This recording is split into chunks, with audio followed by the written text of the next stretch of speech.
It's a promise. Let's protect our home together.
Oh, excuse me, hello everyone. My name is Emmanuel Purio. I'm a T-Rex VTuber. For anyone who doesn't know me, it's good to see you all here. Hope y'all doing well, and welcome to the Zenless Zone Zero stream.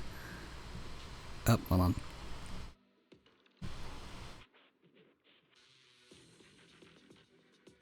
Uh,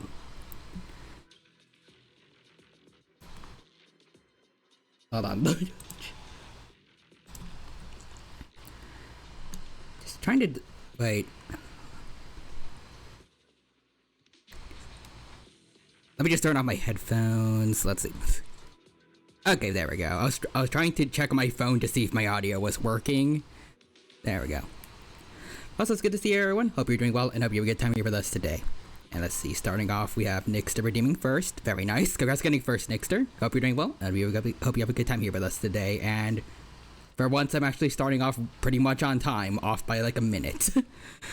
Anyways, to see Nixter says bribes the first redeem with nuggets. It worked.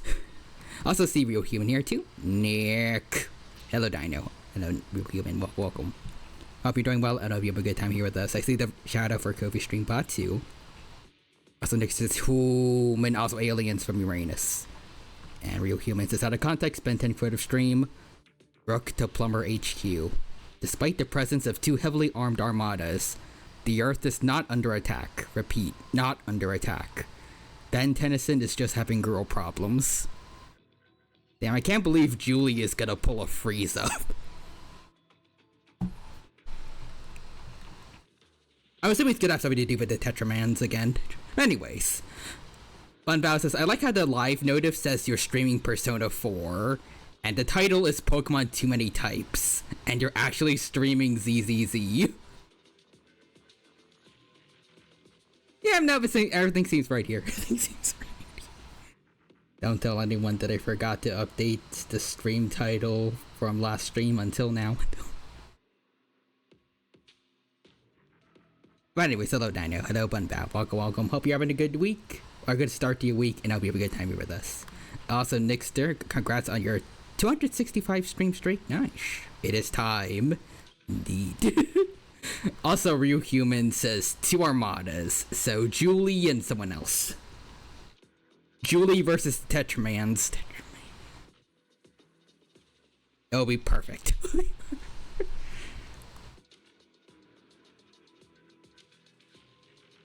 I guess based on what we saw at the very end of season 6, I'm pretty sure we stopped at. Or it was 5, I'm not sure. I wonder if it's gonna be like another fight between the Tetraman princess, but then it's gonna be against Sky or something? I don't know. Since she seems to be the new love interest, I don't know. It shouldn't go well, but I don't know. Anyway, Spunbow says, I can't believe Julie is Frieza. Oh, hello, aliens. Can't believe Julie is racist to alien kind. I mean, if you consider that humans are technically aliens to other aliens, technically she can't be racist because she treats everyone technically equally. assuming you treat Earthlings as also aliens, technically.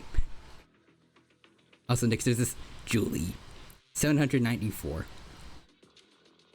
And Real Humans is probably just some random character we have never seen before and never will see again. Also, it's the first half of season 5. Got it. Really bad at keeping track of this stuff. But anyways, tonight on Mew Gear, the bird flu causes Satan to get cancer and die, giving Markiplier the ability to butcher his own kind to get power charge.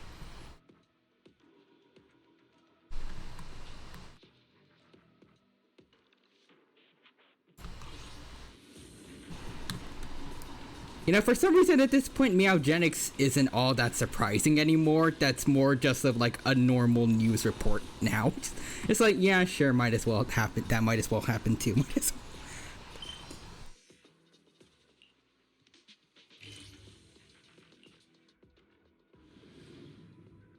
well. Anyways, let's get started with the Zenless Zone Zero story. We are getting towards the point where I will hopefully be able to actually see Yeshashong in the main story in a bit. I think we got through like 3 chapters kinda last time, so we're getting there. But yeah, anyways. Wise, let's go. And then once we finally caught up on the main story, we can finally retrack backwards to do all the character story stuff. Because I think we still haven't finished up Nekomadas yet. And there's a whole bunch of new ones we got. Anyways, bonus. Giant Snorlax cat Vors Moist Critical. And he says, alright. Moist Critical or the Snorlax cat?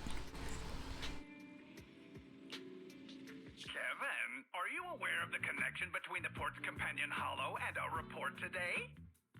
Huh? Doesn't seem related, does it? Both. Giant Snorlax cat is just gonna be like, it's just like, I'm gonna eat you, alright? And Waste Critical is just like, alright. And then he gets eaten.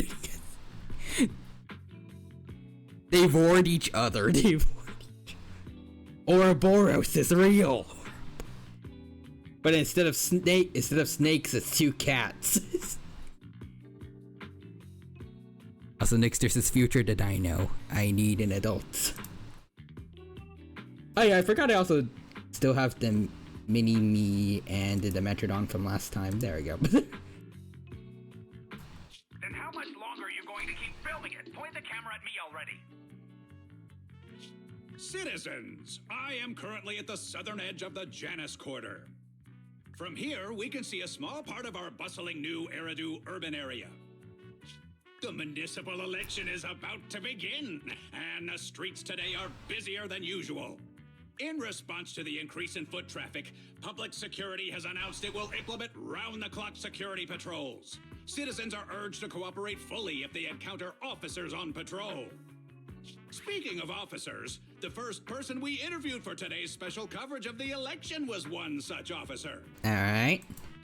He's none other than our old friend, the hero who cracked the Vision Corporation scandal wide open, Inspector Bringer! Didn't we already see? Well, I guess regular people haven't seen yet, but we saw earlier with the story with Zhuwang, I think, that he's kind of a fraud, or at least he let himself go after a while. Being one of the leading candidates for the commander of Janus Quarter, he... Hey, who are you? How'd you get in here? This is a construction site. Staff only. Oh. Well, see ya, sir. You're about to get mauled by a bear. What? Kevin, didn't you get a permit to film here? Is this a construction site? I just picked a spot that wasn't busy and had a good view. I don't know. Oh. Why, you little... Whoa. Right. Please gather your equipment and come with me. Hey, wait, let me finish. Citizens, don't change the channel. We'll be right back with a special report on Inspector Bringer. You can't say that on TV, sir. You can't say... You're gonna get the whole channel canceled. Yeah, you're gonna get canceled. You're gonna get canceled. All of Bear Society's gonna hear about this. All of Bear Society. That's the guy. Oh. He's one of the masterminds behind the Vision scandal. He's Sarah's partner, her protector, her secret ally, Inspector Bringer. Is he actually that bad? Is he actually... If he is, then I feel like this is kind of a weird thing to bring up already. I don't know. It'd be nice to figure it out ourselves, but... I guess he is in I can't word. The biker gang we met before. Wait, yeah, Sons of Caledon. Like, they have him under control. I guess we are supposed to be getting info out of him, but I don't know. It's weird to... If this is true, it's weird to learn about this so early. Anyways. I see Vacant Crab is here. Hello. I think it's funny how the dinosaurs is better than Walking with Dinosaurs 2025. It's more structured like Walking with Dinosaurs somehow. They should have changed... They should have switched their names around. Also, Nixer says, and this might be why Future the Dino needed an adult. Also, I sent the best out of context Meowgenics gif of Discord on Discord. Cool. And life on our planet wasn't the best, lol, and structure was the worst part.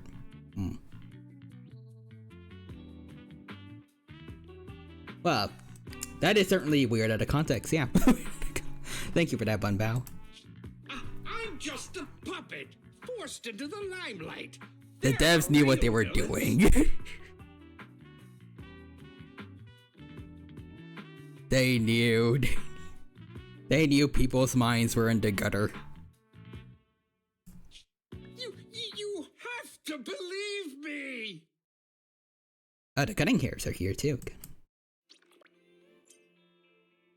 While later, at the back door of random play. Phew! Made it. Why is traffic in the city always so slow? It's like half the speed of the outer ring. Maybe because the speed limit in the city is half of what it is in the outer ring. Don't tell me you've just been speeding this whole time, Nicole. Imagine if most of Nicole's deaths just came from speeding tickets. Also, Vacated Crafts is everyone's obsessed with that Hadrosaur shaking in a Star Kid. When I wanted Kopek to do that. It would be cool to see a Spinosaurus fight in a Star Kid. I mean, especially since... I don't know if it was a Astar Kid. I think it was Alanqua. I'm not sure, but I know some pterosaur had like a Spinosaur tooth embedded in their spine, I think. In South America. I think it was probably from Irritator. Wait. I think Alanqua lived with Spinosaurus. Never mind. Like, we know that Spinosaurus likely hunted pterosaurs, so... I I could see a fight between a Spinosaurus and a Starkid being pretty cool, and definitely going into Spino's favor. That'd be kind of funny if an Astarkid tried to hunt baby Spinos and then ended up becoming food itself. Also, Bunbao says, tonight on Meowgenics, female Godzilla comes to avenge her cancer-ridden friend Satan and burn down Walmart ran by an animal rights Karen. Huh. Okay then. The good ending for Walking with Dinosaurs 2025. Yeah. Also next to redeem Dino Dad jokes.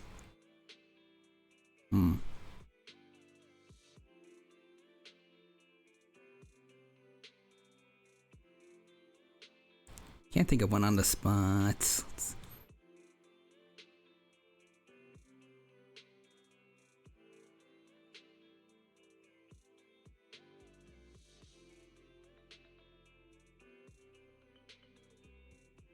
So one fossil says to the other fossil, "Hey man, how are you doing?" The other fossil says, "I'm fine. I'm just going to get stoned real quick." I don't know. But anyways, let's see. Have you seen the dinosaurs? I've seen a bit more of it than before, at least. Also, Meowgenics might be my game of the year, not gonna lie. It seems fun, definitely. And I'm gonna try to give it a chance when I can get it. Also, Vacant Crab says, I wondered why I like the dinosaurs. It's because it's formatted basically like Walking with Monsters. And you mean the first ep? Although, I should probably hurry up on that to make sure it doesn't get taken down, but I want to watch the whole thing eventually, maybe next week, with you guys. Assuming the link you sent still works. What? Darn it. I have been going to the Outer Ring a lot lately. A good thing they can't give me a ticket because I always take my license plate off before I get back into town. I feel like that's worse legally, Nicole, but okay. That would be cool since all the paleo discussion. That's way worse than speeding. Don't bring the traffic officers to our place. Relax. I double-checked. No one's tailing me. It's just me and my car. You all heard what Perlman said over the phone. There seems to be more to the Vision scandal. Whether it's true or not, that will decide our next move.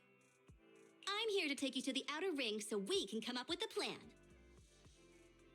Hello, Stephen Few, voice actor of Iron Din.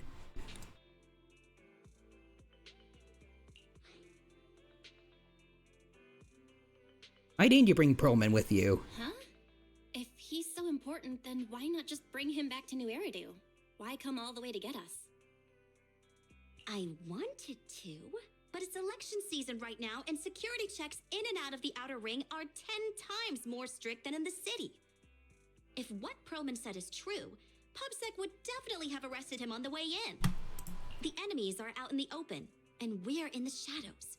Based on past experience, we'll probably need a low-key plan. Alright. Also, Big Crabs says it's one of the better documentaries. Not as good as Prehistoric Planet or the Walking with Dinosaurs series, but I think it's like Dinosaur Revolution tier. I enjoyed it more than Dinosaur Planet, probably because it's more updated. That's fair. The Dinosaur Planet is still one of my absolute favorite dino documentaries. It just holds a place in my heart because of my childhood. And yeah, I'm pretty glad that... Pretty glad that ever since Prehistoric Planet, it finally feels like we're starting to get that golden age of paleo media again that we were hoping for.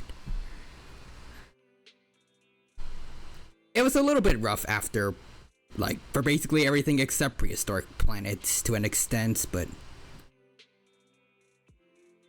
this one feels like it's closer to the expectations we had. Also, Morgan Freeman's like Christian Slatter, but works with his jokes slow. Also, Bunbaus is to quote Bell's VA, Yamate Kuda stop. Stop. Do you mean the Hollows? Exactly. The main roads are filled with PubSec checkpoints armed to the bang-boo ears. If anything goes wrong and we need to use the Hollows, we'll need a reliable proxy. You only come to us when it's dangerous. Master, if Perlman's claims are true, He may possess information about the unknown species in the monument at the construction site. This could assist with your long-term objectives. That's true. The Cunning Hares, Bellabog Industries, Victoria Housekeeping, and the Sons of Caledon. It all began with this scandal. What do you think, Belle? Let's head to the outer ring. Can we see this through? All right, let's head to the outer ring. But just Nicole and me. Wise will stay home and help coordinate remote support through the HDD. Excellent. Seeing it through is the pro move. I'll contact someone who can get us out of the city. Don't forget to bring your little buddy. Oh, by the way, can we use your car? If my car gets stopped, my license application is doomed. You're driving without a license?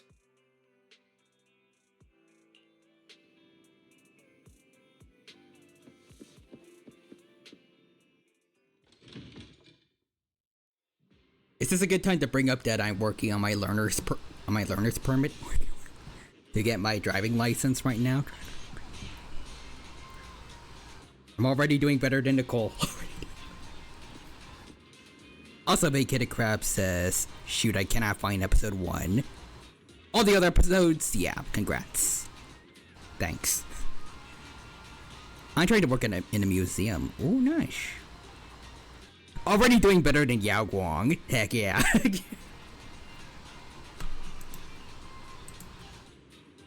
I have not killed your fox wife yet. Or I haven't traumatized her yet. So I'm already doing better than Yao Guang. Also, next there's this ish. Let's see. Meanwhile, outside the Dead End Hollow, at the scene of the Vision Corporation scandal. New Eridu is a city of miracles. The only sanctuary that can protect people in this world plagued by hollows. That's what the leader of the survivor group I was with as a kid told me. The days spent wandering the wastelands hiding from hollows were harsh. Hope was all that kept me going. Thankfully, we eventually made it here. Just like the rumors said, the city took us in and gave us the protection we needed. From that point on, I was determined to do everything possible to keep this beacon of hope safe. To protect this miracle city for everyone. And that's why I'm running. If I'm elected commander of the Janus Quarter, I vow to oppose groups like Vision Corporation that disregard human life. Anyways, Yao Guang.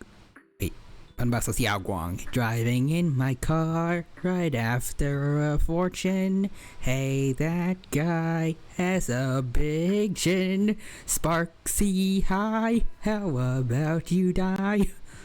I'll find you in 100 miles.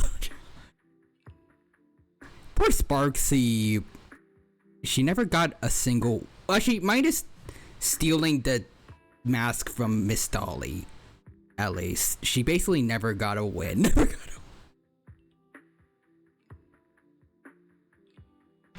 Poor Sparksy deserved better. As I talk about the main villain of... The first main villain of Plan Arcadia. Who also put people under a mimetic virus, but still. Anyways, yeah, episode 1 is privated. Might want to screen share the best scenes before it's too late. Got it. Little did you know, I found you, dear. My trailblazer will smack your ears. Also, Nixter says, you know, that's actually something I find hilarious at times about Dragon Ball Z. Goku canonically has a driver's license. He does. Both in the manga and anime, since I'm pretty sure, yeah, both versions have Goku driving his family over to have a picnic, right? But like during the 10 days before the Cell games. He did manage, like, in spite of what happened in the first Dragon Ball filler where Goku tried to drive and failed, he did eventually get a license. Also, listen, Sparksy did nothing wrong. She just did it publicly. She never did anything illegal, technically. I really do believe we're gonna get another Sparkle SP someday, aka the real Sparkle. I sure hope so. And hopefully this, well, actually, I wouldn't mind a new design again, but I am hoping we at least at one point will get the Sparkle with glasses from her trailer as playable. Just, it's a really nice design.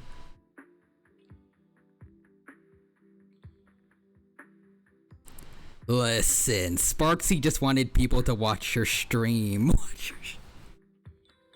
It was just a prank, bro. Just a prank. It was just a little elation. Just a little.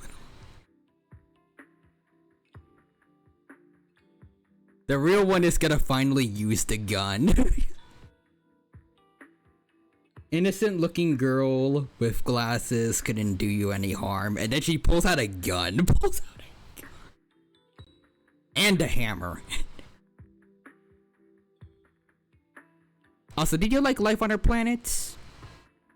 It had good moments. Could have been better. I thought it was tonal whiplash. Fair.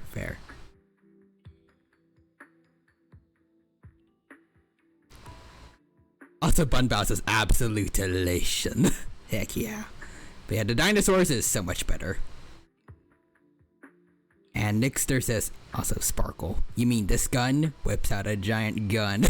Whips out Mega Zygarde. Just like my leader used to tell me, be a hero for the people. Build, for everyone. I did not memorize the cue cards. Fudge.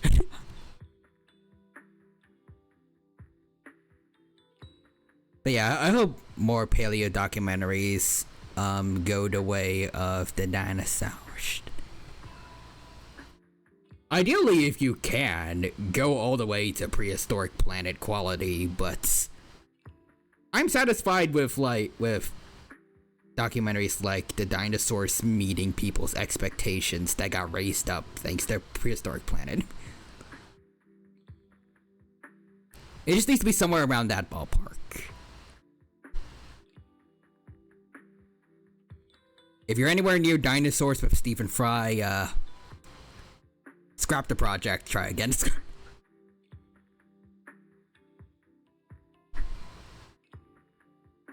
Also, Bunbow says, wait, if Sparksy is Sparkle's other self, born from her, does that mean Sparksy is Sparkle's persona? You know, I can literally see the Sparksy boss being a persona for Sparkle. It does remind me of like the Persona 4 personas for the main cast. I don't know why them in particular, but it does. Also, Bunbow says, you mean the 7 Chaos Guns?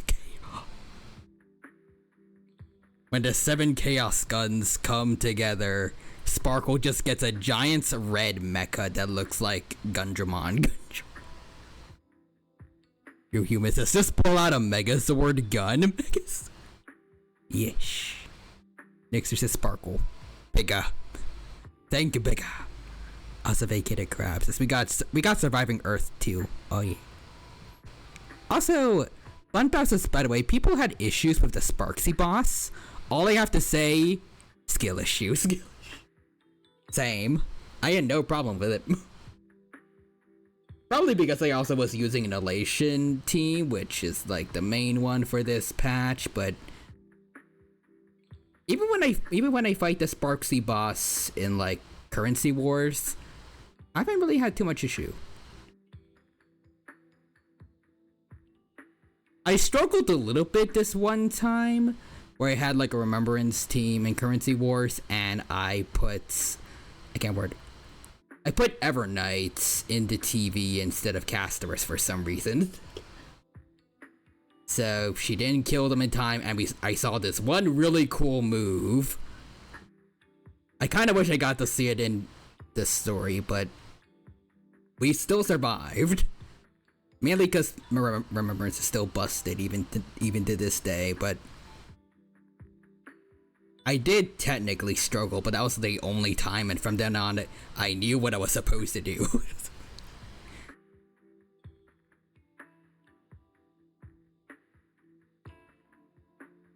Yeah, let's see. I used a dot team. I had no issues. Nice.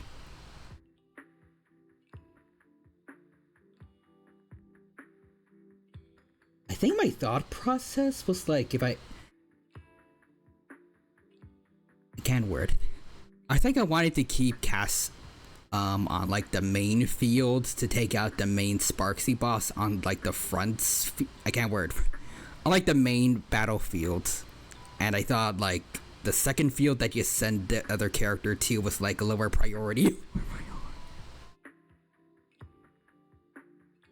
Wasn't a good idea, but anyways, fun bosses, we can do fun stuff together. Like it or not, you're coming with me. Pack your bags for an adventure. Now get into fudging TV. Stupid speech. Did he literally was he literally trying to memorize a whole speech and messed up? Come on, Bringer, come on.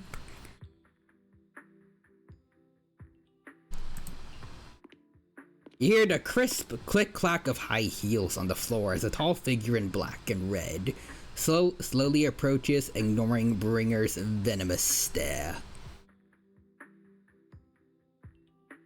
Definitely not related to a character we were just talking about, but I like the sound of someone with wearing black and red showing up. Didn't you write that yourself? Is it that hard to recite your own story? Okay, it's not Sparkle or Sparksy, but this Sarah lady is I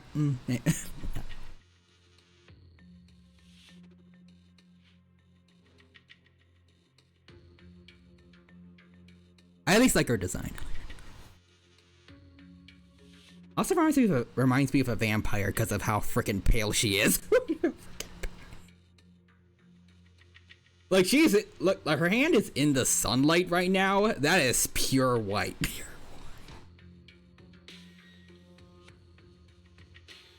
Anyways, I just realized the above quote is just a dachi. That is true. That is true.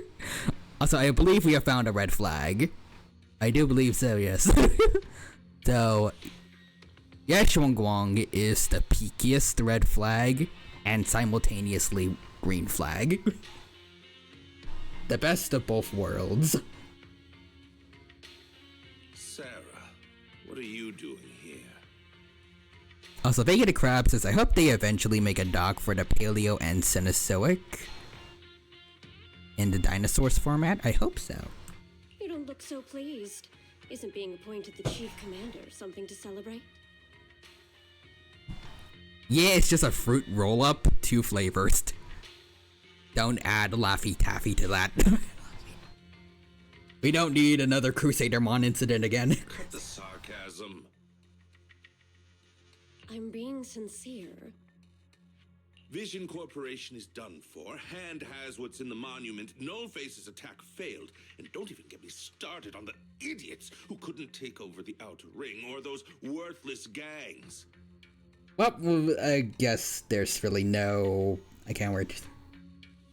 There's no suspense about if he actually is a red herring or not. It's just telling us now.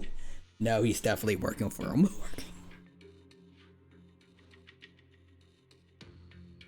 I will say though, I still think Nullface was a little bit wasted. Considering they're supposed to be like the number 2 best proxy group or hacker group right underneath Phaethon. I wish we could have interacted with them. Maybe we could have done a little bit behind the scenes to help Section 6. And preferably we also could have gotten to see Nullface actually get taken down. At least at some point later.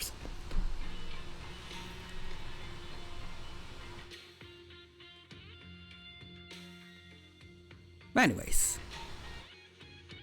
Speaking of dinosaurs, the Disney Dinosaur Campaign, yep. On Wednesday at least, let me double check actually. I forgot exactly when I had it scheduled. It's between two paleo related stuff for streaming this week. Either the art stream where I'm gonna draw my character for the Disney D&D campaign, or I can't word, or thanks to Dawn Creep, will get to have King of Bones as a new game to my repertoire. Let's see. Oh yeah, Friday is King of Bones, Wednesday is art stream. Got it.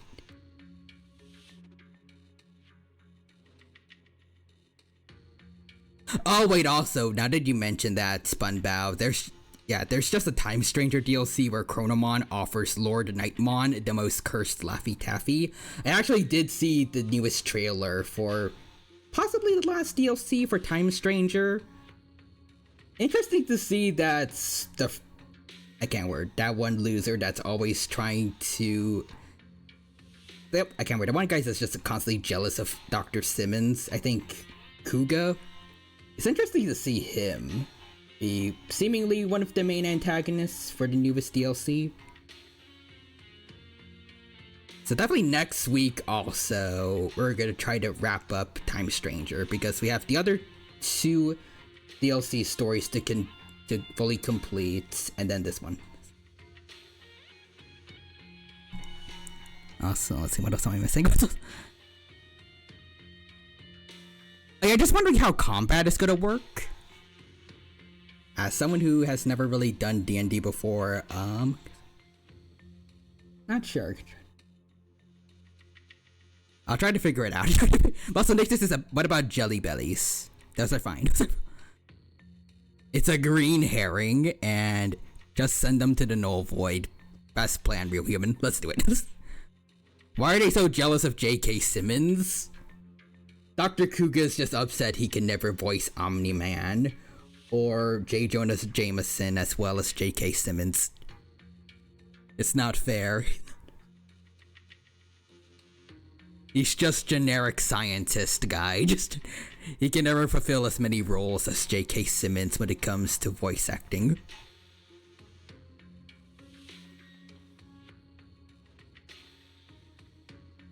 Let's see, is he still a Shantungosaurus? Again, I wouldn't mind playing him as a Shantungosaurus, but I still am not sure if I really want my character for the campaign to still be a Shantungosaurus. Or at least, I think I'm gonna have to wheel decide on Wednesday, and then we decide between the two. Just to double check if the wheel decides that I play as Shantung or not. Because again, I feel like I want to have more variety between our Dino group. But if the wheel decides that I shall be Shantungosaurus, I shall abide. Plus, I do like the concept I have so far for it.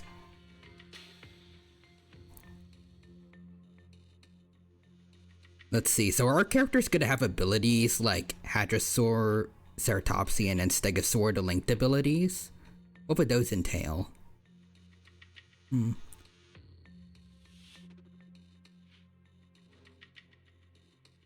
Real Human says, whatever you do, just don't roll a 1. Knowing my luck, we're rolling 1s left and right.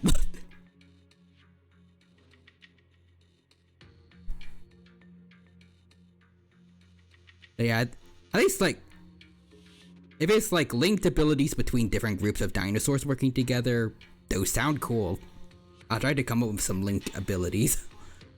Also, Nixter says, out of context, Phineas and Ferb quote a stream. A platypus plumber? Perry the platypus plumber? Perry the platypus. Are times really that tough? Yes. Yes, they are.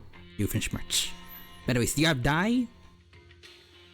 I think we have die like on the Roll20 sites. So digital dice we can use. Also, real humans, unless it's on how much damage you take, then roll 1s. Got it. Vacated Crab says, what would a Hadrosaurus ability be?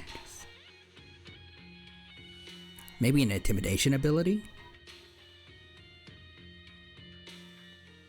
Or a buff in a group? I feel like a buff in a group would work, as well as... maybe they could be a jack of all trades. Like, they could have a stomp like a sauropod, tail swipe, but it's not going to be as good as a stegosaurids. I can imagine them doing a headbutt, but just not as good as like a ceratopsians.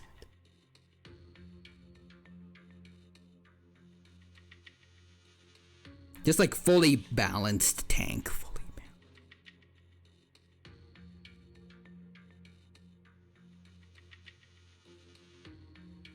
Yeah. Like each group member adds to your armor class or something. An intimidation reel up. Ooh.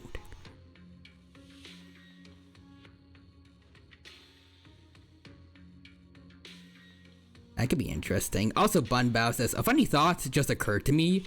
Mewtwo is not that good anymore in the Uber tier. So imagine Giovanni being like, I have the ultimate Pokemon made by the very origin of Pokemon or Japan or Ogrepon. Lightly slaps it. Mewtwo falls over. Giovanni. Oh shit. Oh shit. Well, luckily I have this second Mewtwo. Incineroar absolutely decimates it with Darkest Lariat.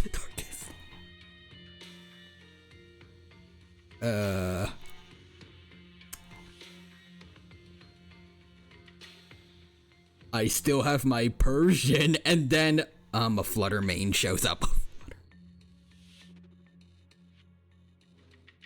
Also, real humans, let's roll initiative.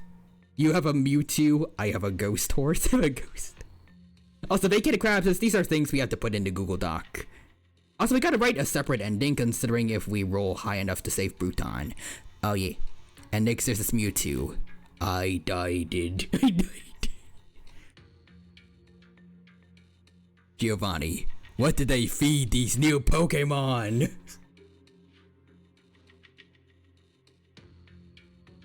What the frick is EV training? What the frick is...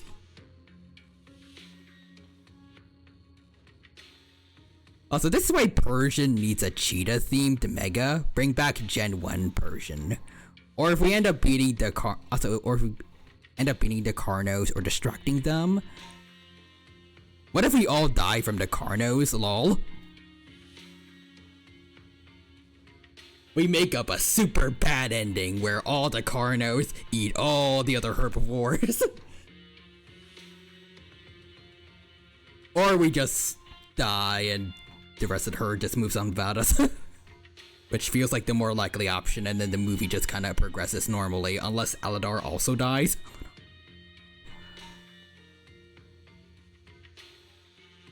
Assuming Aladar would be, like, with us, or...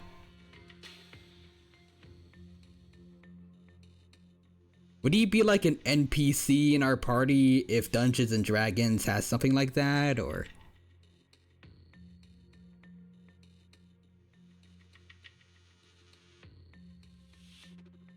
But anyway, Spunbouse's Mewtwo. The circumstances of one's birth is irrelevant. What do you mean that mischievous looking thing has better stats than me? That's not even a legendary. I am. I was literally designed to be the best of the best.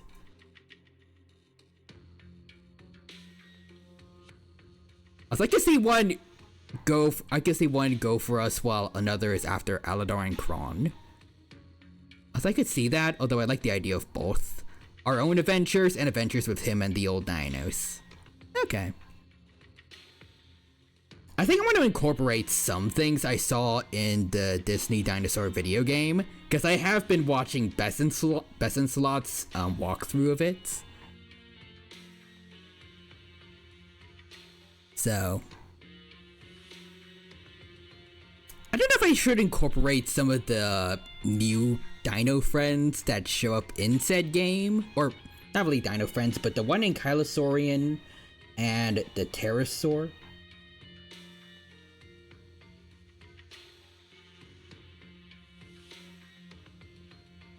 I kind of want to add them in, but also, like, since they weren't in the movie, it'd be a little weird to have to just randomly shove in two more. I don't know. I was gonna say it'd be weird to shove in randomly 2 more friends, but that's also kind of what we're doing with our D&D group, so... But especially with another Ankylosaurian, things should definitely go a little bit differently for them in certain situations.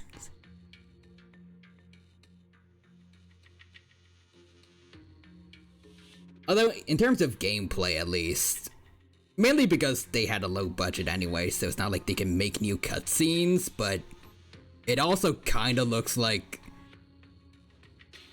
if you interpret it the right way, technically it's actually like the other teammates in the Disney Dinosaur video game doesn't really, they don't amount to much of anything. Because everything still goes about the same in the video game. I don't know. Might be too much characters. I can see the lemurs being part of Aladar's kits, like he has a healing thing. He could be our healer. Okay.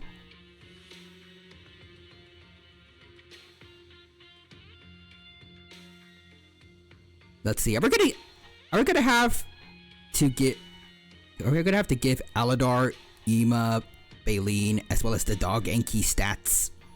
I think we should.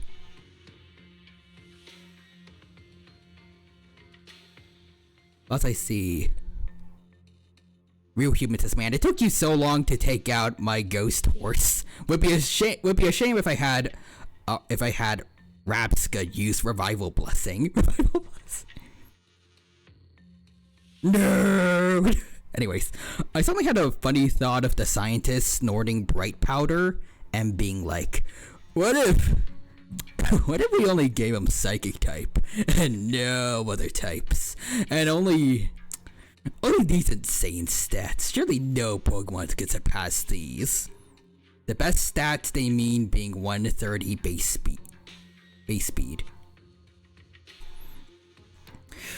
Yeah, like just pure psychic type is it's so good. It's like we don't need to worry about like if it comes across like a bug or a dark type. God forbid a dark type.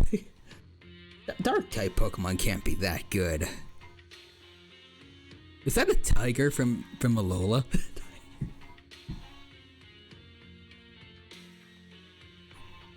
and then the Team Rocket scientists get obliterated. Anyways, Love Monkey can infatuate opponents.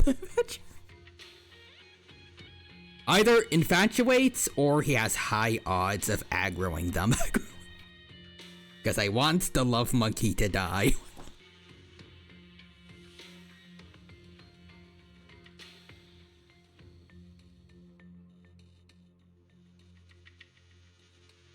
Also, Bunbow says Mewtwo. Why was I born with pressure? And not something like Magic Guard or Huge Power or Drought? Mewtwo with like the special equivalent of Huge Power would be kind of cool. Mega Mind, the ability doubles your special attack. Anyways, at least Aladar, is music gonna be required? We might need to get some generic, I can't word. We might need generic royalty-free music, probably, because I don't think I can just use Disney dinosaur music without getting copyright struck on stream. Also, I live in Cineroar, he's so cool.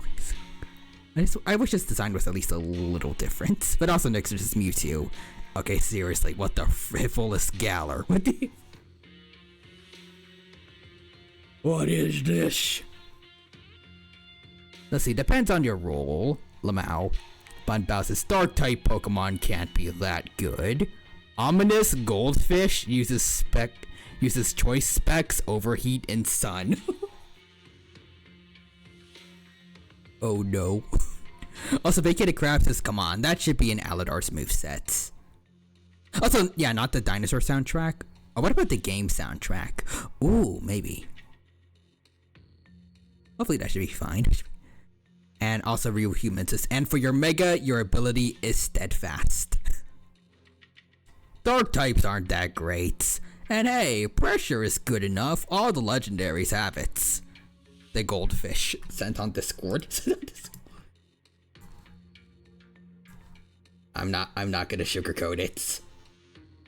252 plus special attack. Choice specs, beads of ruin, overheat. I'm not gonna sugarcoat it. This goldfish is about to sweep your entire species.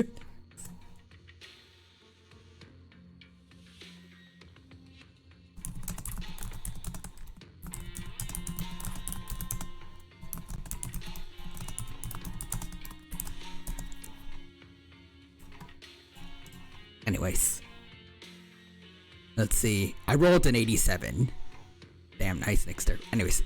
Big Kid of Crabs is alright. Hear me out. Lion King campaign. What animal would you be? I could literally just port over my current D&D character, but make him an actual cheetah instead of a cat boy. He wouldn't be that different, lol. There's a lot of really cool animals I would want to be from the African savannah.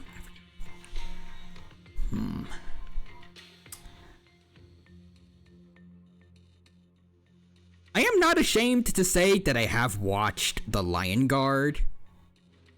It does actually get not surprisingly, but at least a little bit mature in the later seasons. About as mature as like Avatar: The Last Airbender, so not that much, but a decent amount at least for kids. Especially since it's on Disney Junior. I will say, leopards definitely got a pretty bad rep in that show.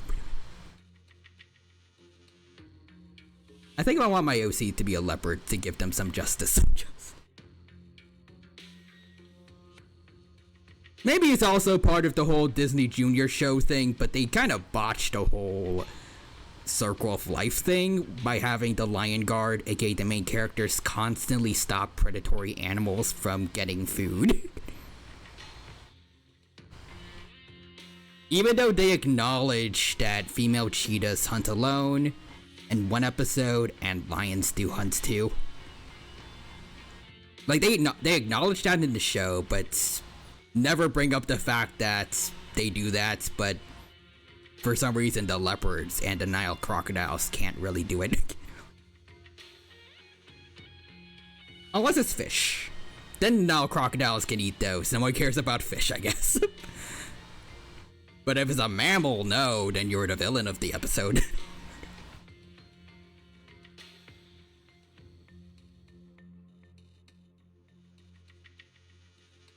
I mean, I guess, yeah, then technically that would make Timon and Pumbaa seem like villains, but still. It is kind of funny that that mammals, birds, reptiles are all clearly sapients, but not the fish. Insects can go F themselves.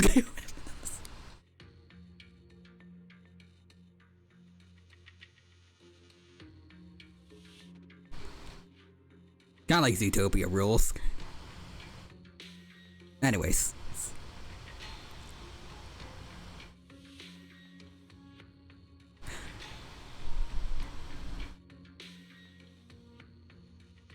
Hold on.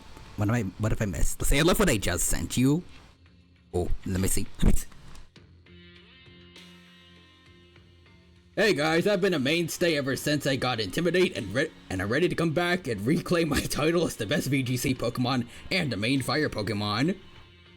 252 plus special attack, choice spec, speeds of ruin, Terra, fire, Chi-Yu, helping hand, overheat versus 252 HP, 252 plus speed, Incineroar in Sun. Let's see. 289 to 340 damage, I think, or 143 to 168.3% equals guaranteed OKO. Jesus Christ.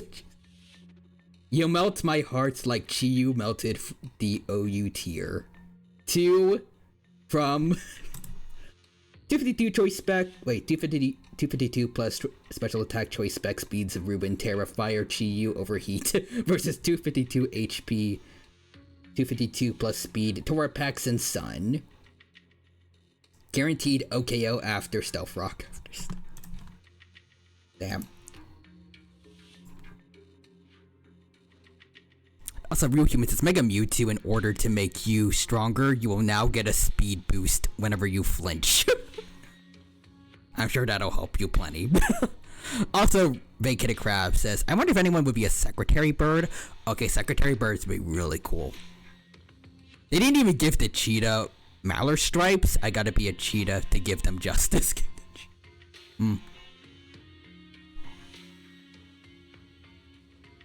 Also, Nick, there's this, then you'll know how Scar got his scar when he led the guard. I actually still love the Lion Guard's version of Scar, even though he's not, the new VA is still not quite Jeremy Irons. I think he did a good job. He has a pretty good singing voice, at least. It was close enough that it still made me feel at least a little bit like I was listening to the same guy that sang Be Prepared to an extent.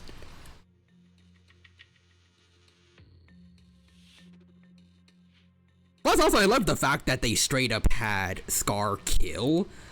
Well, I mean, they just kind of got flung off screen, but it's pretty clear that he killed the previous Lion Guard, well, the other Lion Guard members that he used to see as teammates before he tried to kill Mufasa earlier in the timeline.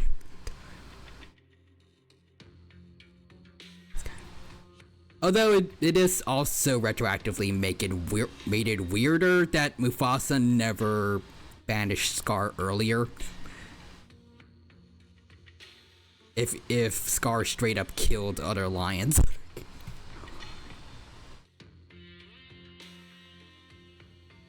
But I don't know. Anyways, let's see.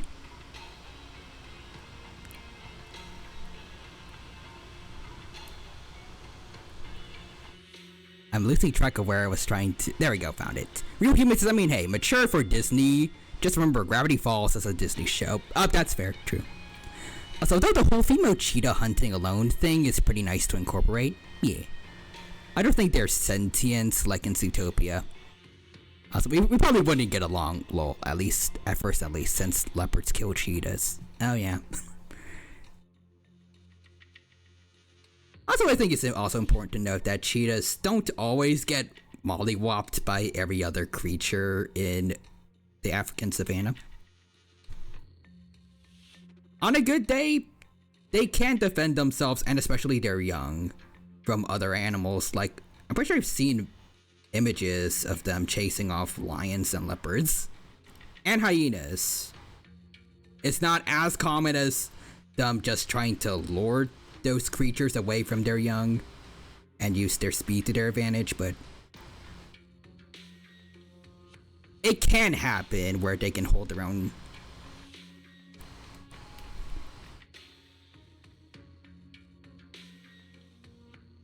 Also, Bun Bowses. By the way, Torpex is a water type, so that's resisted damage. Scientists with bright powder in his nose. Guys, I know how to make Mewtwo better. Well, let's give him a giant Majin Buu head. How does this help me? It doesn't, but it makes it look a little slightly cooler. And we could give you this form to fight Genesect in a movie, so it looks a little cooler.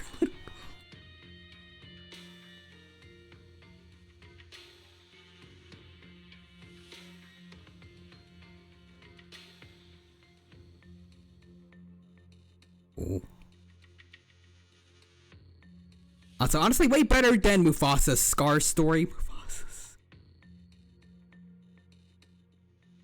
Wait, which one? Is it like the one from the book where like Scar got scratched up by a buffalo horn or?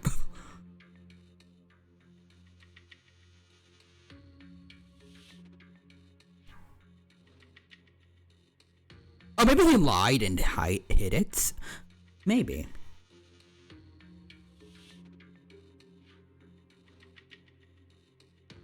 I mean, Scar is pretty manipulative, so.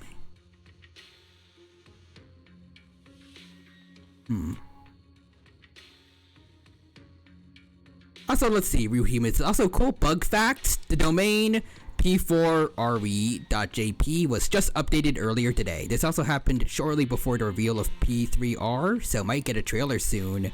Let's go. My character would have anxiety with all the lions and leopards around. It'd be cool to start the session with me hunting a gazelle and getting my kill stolen by Shenzi, Banzi, and Ed. Ooh, yeah.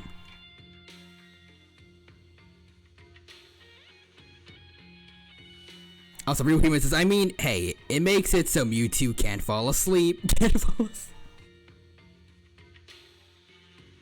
Yeah, he's good at like one niche thing. One particular status ailment can't affect them. That's great. Also, let's see, bad remake. My character is a cheetah, same with Timon. Wait. Let's see, so same with Timon, he probably knows Shensi, Banzai, and Ed, and not in a good way, Lamau. Oh, you're talking about like how they met in Lion King 3? Or 1.5. I still like to call it 3, but I was always like how the hyenas attacked the meerkats at the beginning of that movie, like, yeah, past history. In 1.5. I still call it Lion King 3. Lion King.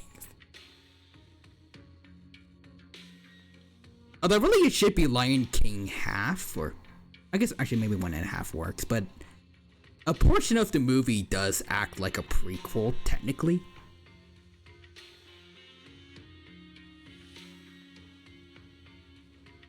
Although it does also show a good amount of what happened in Lion King from Timon and Pumbaa's POV, so I guess 1.5 does also work.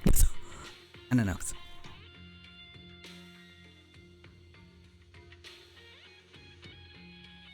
But yeah, he has insomnia. Yeah, instead of him worrying about them eating him, he worries about them stealing all his kills. Also, Bun Bowser, I really like that meme I sent you in chat. Ooh. Also, this one with Nero sending Virgil to an entirely different franchise. Alright, you fucking asshole! You wanna be a meme so badly? Then try that! Alright, you fucking asshole! You wanna be a meme so Beautiful. badly? Then try that! Did I have the same voice actor? Or did it just kind of blend in together? With like him throwing Virgil and then Sora sinking into the water. F you, Dad. I hope you like Disney. I don't. Nero, I wanted to go to DreamWorks.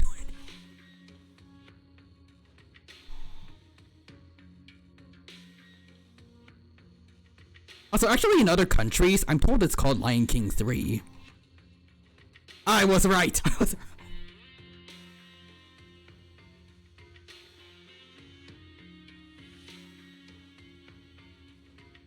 Anyways. The plan can't proceed without the sacrifice sample.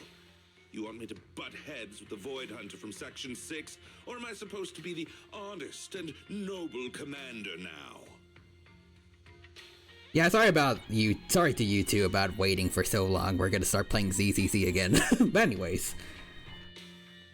Yeah, I feel like if he tries anything against Miyabi, he's cooked. And let's see, Bacon Crafts, a leopard and a cheetah will look cool together. Imagine a coalition of both. It would be pretty peak. With a lion too.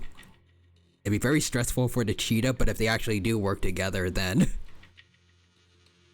the big three of African wildcats would be pretty nice to see.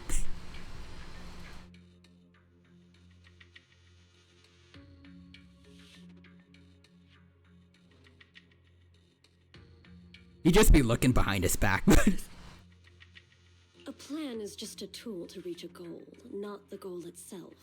True believers know how to adjust or create new plans according to the circumstances. Let me make this clear. We're equals. I don't need you telling me how to do things. Don't get all worked up. I'm here to help you formulate a new plan. Take a look at this. Oh? What? The Hoshimis have a family secret like this? How come I've never heard of it? Is this intel reliable? White Noise went to great lengths to obtain this information. It's credible enough. White Noise? That loser who lost to Phaethon during the Red Fang Gang case? That guy's even worse than Nullface. Wait, is White Noise the guy responsible for us losing the original Phaethon account, or? The real deal is on the job this time, not some overconfident underling. Besides, I have a plan to verify the intel's authenticity. Oh wait, so the one that we dealt with at the beginning, that was a fake? Okay. Also, unless someone wants to be an African wild dog, okay, that would be cool too. Yeah, both them and the cheetah and the dog be anxious together. Could a cheetah and a leopard even beat the hyenas?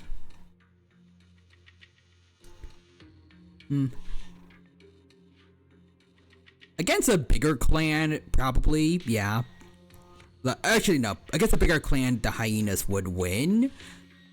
But since for some reason, even though we know they have a bigger clan, Shenzi, Banzai, and Ed, for some reason, often like to do things just with the three of them, so assuming the others aren't around to back them up, I think a fully grown cheetah and leopard could definitely handle 3 hyenas.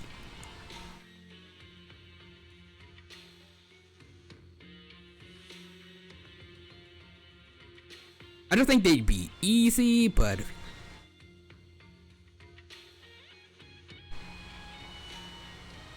I feel like they could win in a straight up fight, but overall I feel like probably a fully grown leopard and cheetah together would be they'd probably be terrifying enough that just 3 hyenas would probably back off.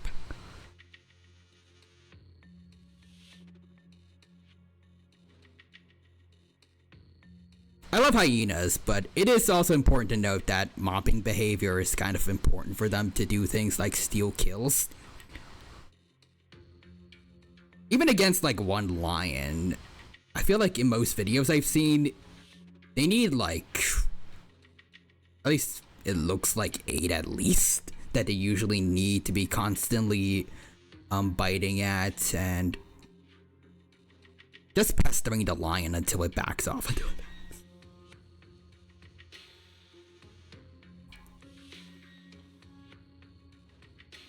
Like a significant numbers advantage is needed for them to feel safe to do that.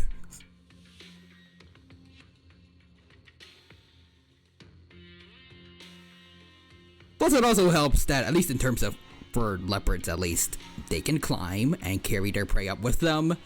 If need be, my character can just camp the food on a tree where hyenas can't reach.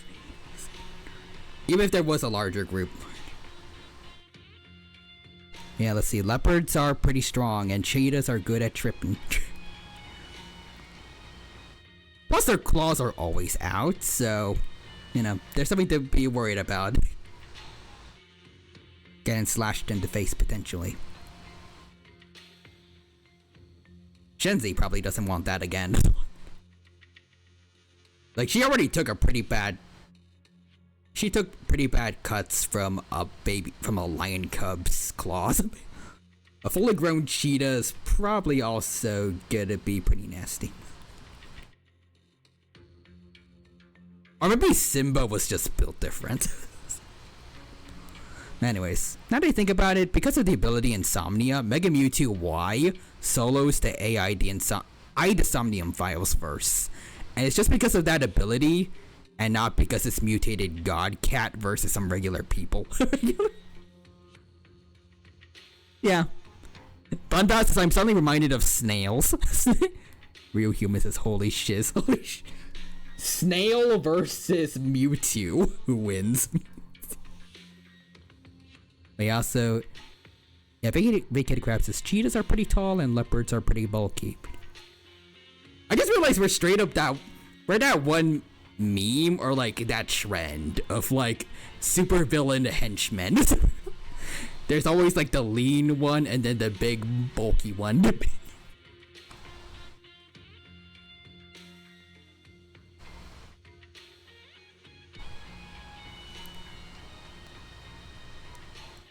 Anyways, next there says, I shall return it once more.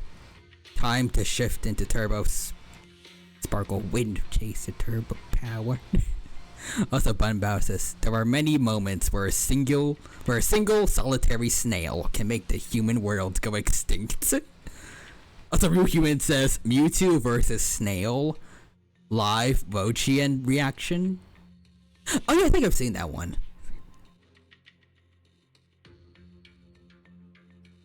Is that one good, or I forgot? I think I remember just seeing like a special variant of it in Infinite Fusion, or no, Elite Redux, but we never actually used it in battle. Also, Vacated Crabs is, and I can also run the heck away. But I guess we're trying to help Simba and Timon and Pumbaa beat Scar. So let's see, that's the one not good one. Still probably better than Mewtwo, bruh. Mewtwo getting stepped on by a goldfish and a snail. Team Rocket is sobbing in the corner, sobbing.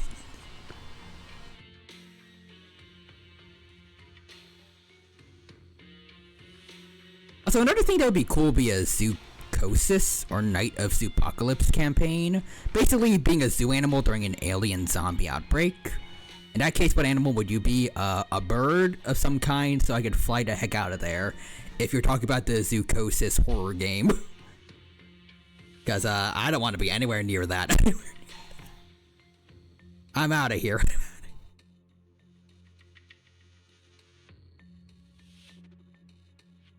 Also, Bun passes to quote Mr. Bean, look at all those guns. That might be a snow leopard. Your battle will be legendary. Our main wolf. Would that be cool? Also, that quote is real, by the way. I have proof that was from a YouTube poop edit. That is acceptable. That is acceptable.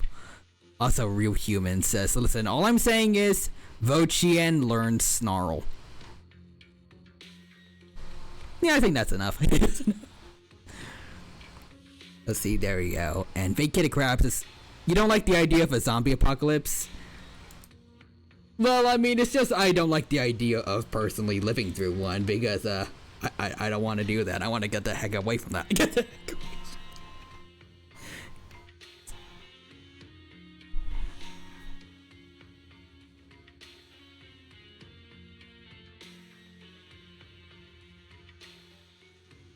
Anyways, a lemur would be cool since you can open stuff and escape.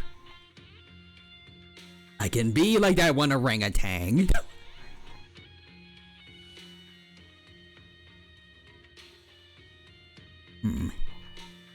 I can be a gorilla. I'll be a gorilla, so I can have similar enough intellect where I could probably do something similar to that one orangutan. Make my own lockpick and escape my enclosure. And I'd have enough physical strength to handle most threats. Keyword being most. Also, yeah, I need to see a snow leopard one day. They're cool and cute. I don't remember too much about the Zoocosis lore though. I can't remember. How exactly did that thing happen? Was it like parasites or... Like how did the animals get effed up? I think there was like that one weird abomination thing near the end of the game that you find that's technically responsible, but... I don't remember how it did it. Also, yeah, you wouldn't want to be small so you don't get bit, you know.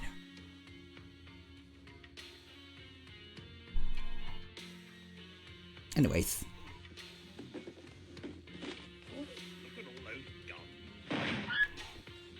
Look at all those guns. Look at all those. My favorites. And then Mr. Bean eats the guns.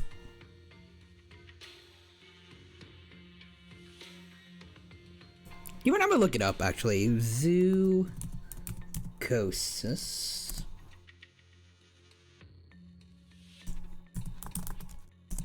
Parasites. Oh yeah, it was parasites. Let's see.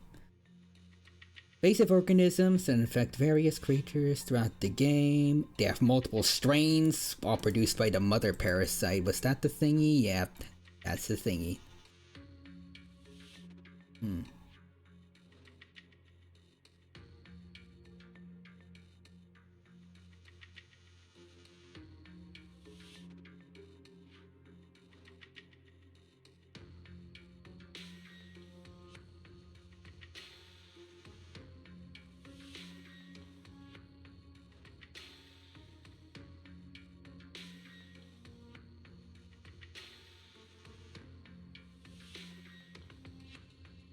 Hold on, let's see.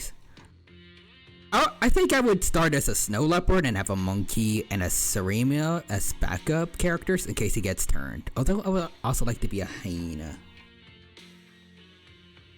That could be cool. I just want to. I want to know exactly how it could. I can't word how it's spread. I guess.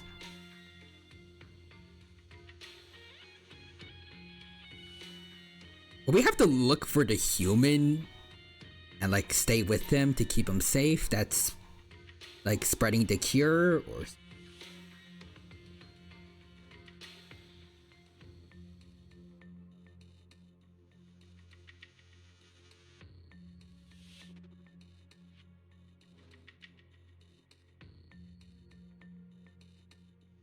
let's see.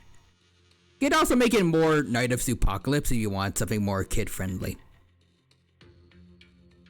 Maybe.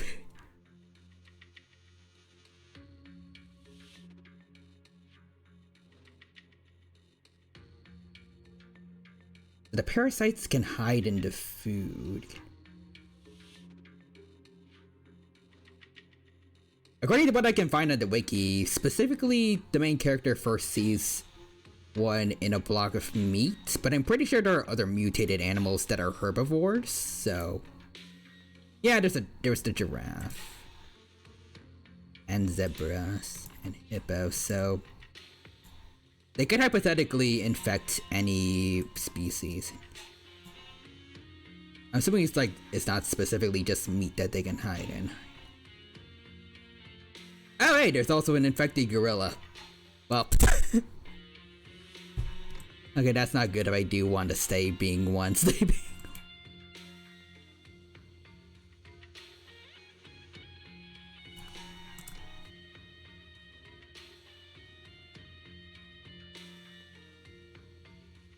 Imagine just chilling and then suddenly a member of your troop turns into that. Yikes. Anyways, we can choose to be picky with the food. I mean, if I'm monkey, I can go to the zoo food and probably be fine eating human food compared to other animals. That could actually be kind of funny. And also convenient for the plot if you don't get affected unlike the rest of your kind in the enclosure, because you in particular just have a bad habit of sneaking out of your enclosure to like steal food from like food stands across the zoo or something. So you're just more used to eating human food than what you're supposed to be getting from the zookeepers. That'd be hilarious.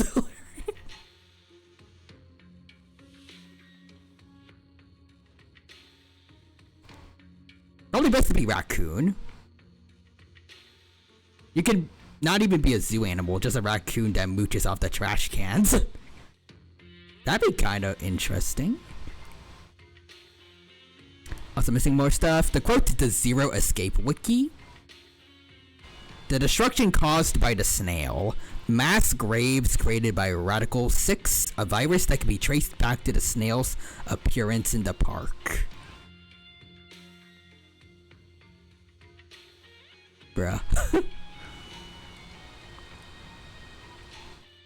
The Costco $1.50 hot dog. We survived because we preferred the Costco $1.50 hot dog instead of normal animal food. The hot dog saved us. Big Kitty Crab says, I am naughty monkey. But also, I feel that a monkey and a raccoon would be similar. Probably, I mean... There's a lot of traits that would overlap. Although there are like slight niche things where a monkey and a raccoon would differ from one another, but I don't know if it'd be enough.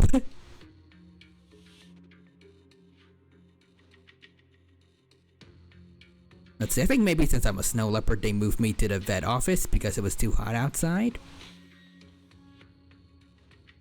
That'd be a good explanation for why you'd be away from the others. Then I meet you there.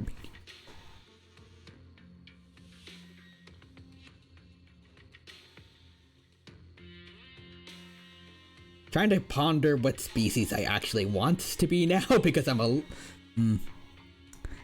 Hypothetically, if I do stay being a gorilla, game lore wise, one of them, at least one of them presumably does become infected, so I'd kind of be screwed. Actually, can the animals fight back against their infected counterparts in the game, or... I'm assuming you can't. I'm assuming they can't. And that the zookeeper needs to help, but...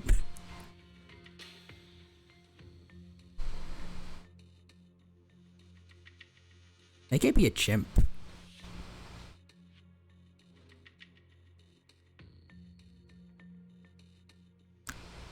If I made a story like that, what I would want to do is have funny raccoon mooch snow leopard because they're cool and not a monkey.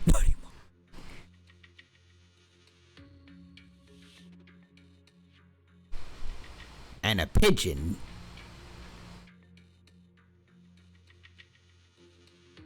Mainly because I could fly then. And I could be like a good bird's eye view scout to help everyone else escape, maybe.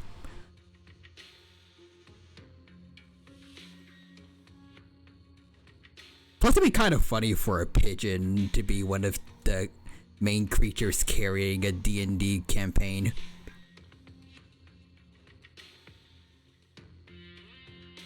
None of the infected can get to it. It's like I can't word. It's the eyes and ears of everyone else when trying to look around, when trying to scout out for an exit point.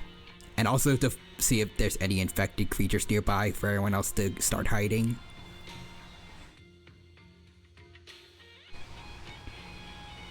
Anyways.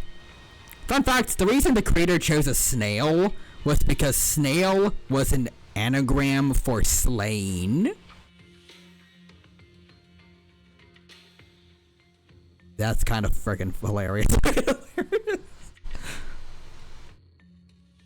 Just that one random coincidence in the English language, and this guy was like, perfect.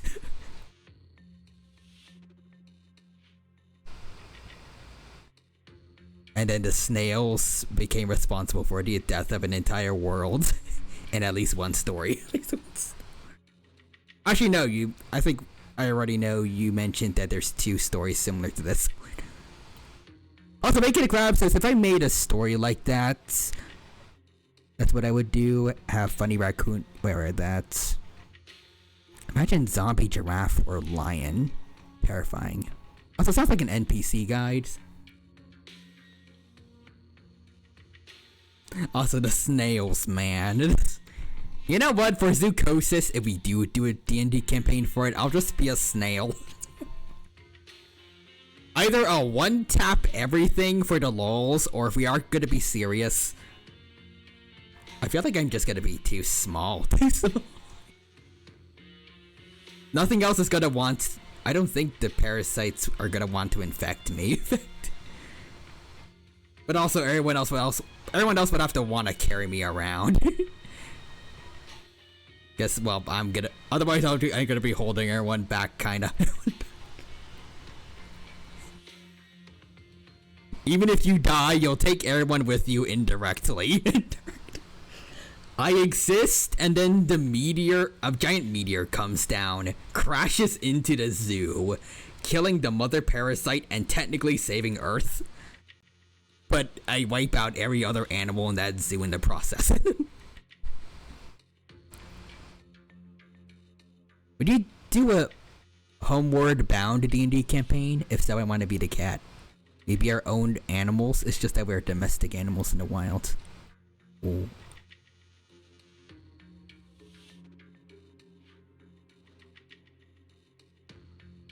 What about a barnyard D&D campaign?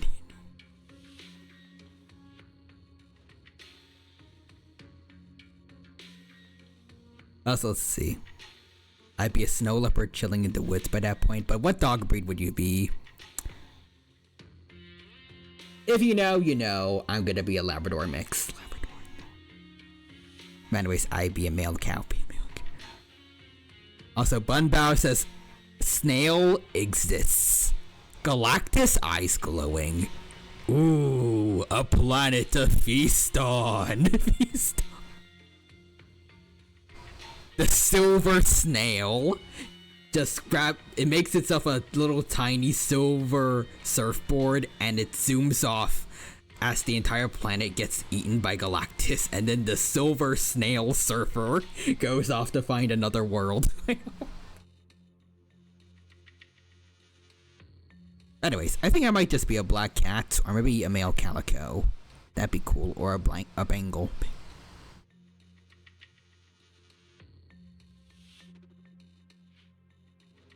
For some reason, I don't know if it's any of those breeds, but that just got me thinking of Josie the half cat. I forgot what number SCP she was, but now I'm thinking of like an SCP D&D campaign, which would probably be a little more, I guess, generic for D&D runs. Like, it's not gonna be us being animals or anything.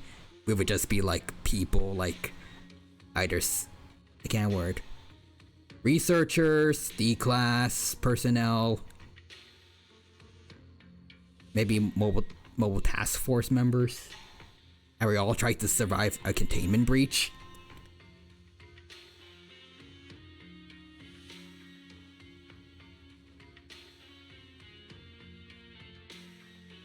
Anyways, let's see. What are those clawsy cats? The one mixed with caracals. Ooh. So being a cat would be cool. Maybe I could be a former feral or barn cat, and I'll have more street smarts. Also, I don't know if I said the thing earlier, but Sarah, you see the snails? They will end the world. Sarah, what are you talking about? Don't interrupt me about the snails again, Bringer. And this plan requires assistance from you, our honest and noble commander. I'll contact you once I'm done with this damned speech. Very well. Looking forward to your inspiring words, soon to be Commander Bringer. Bringer closes the file, gets up to leave, watching his figure gradually fade into the distance. Sarah suddenly voices a question. That leader of yours? The hero who led you to New Eridu when you were a kid? What happened to him? The night before we reached the city, he became corrupted. He was abandoned by the very survivors he'd been protecting. Ah. Yikes.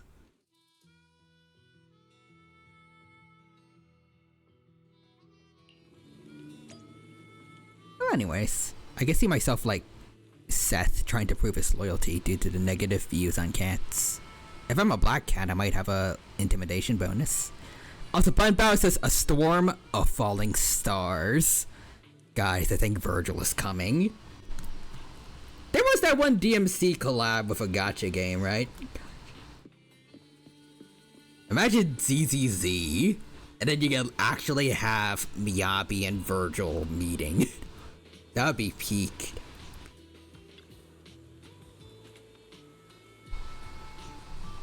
Finally, we made it here safely. Nice driving, Proxy. Of course, compared to me, the speed was a little lacking.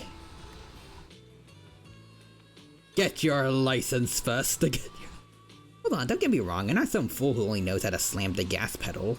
I drive fast because I got the skills and the guts. I don't have a driver's license because I don't have time for the exam.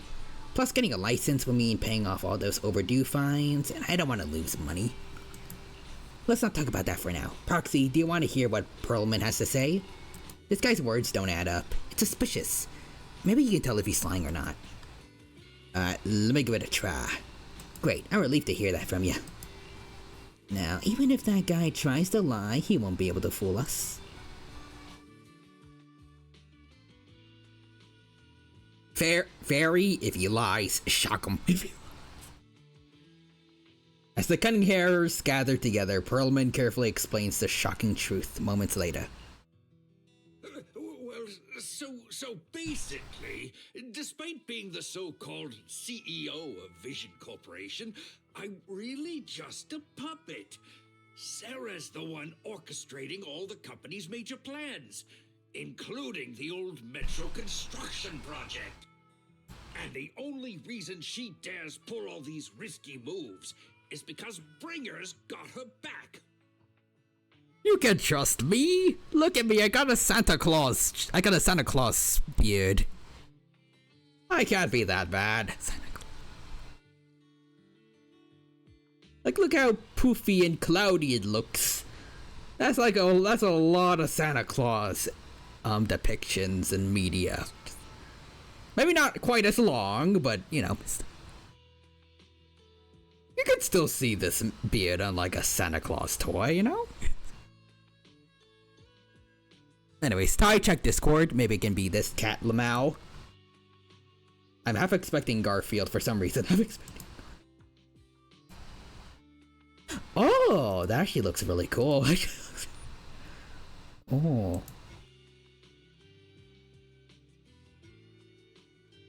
That guy would definitely have an intimidation bonus. Oh yeah. Also, Bunbowser's fairy. I will kill for the departed. I will suplex you for the departed.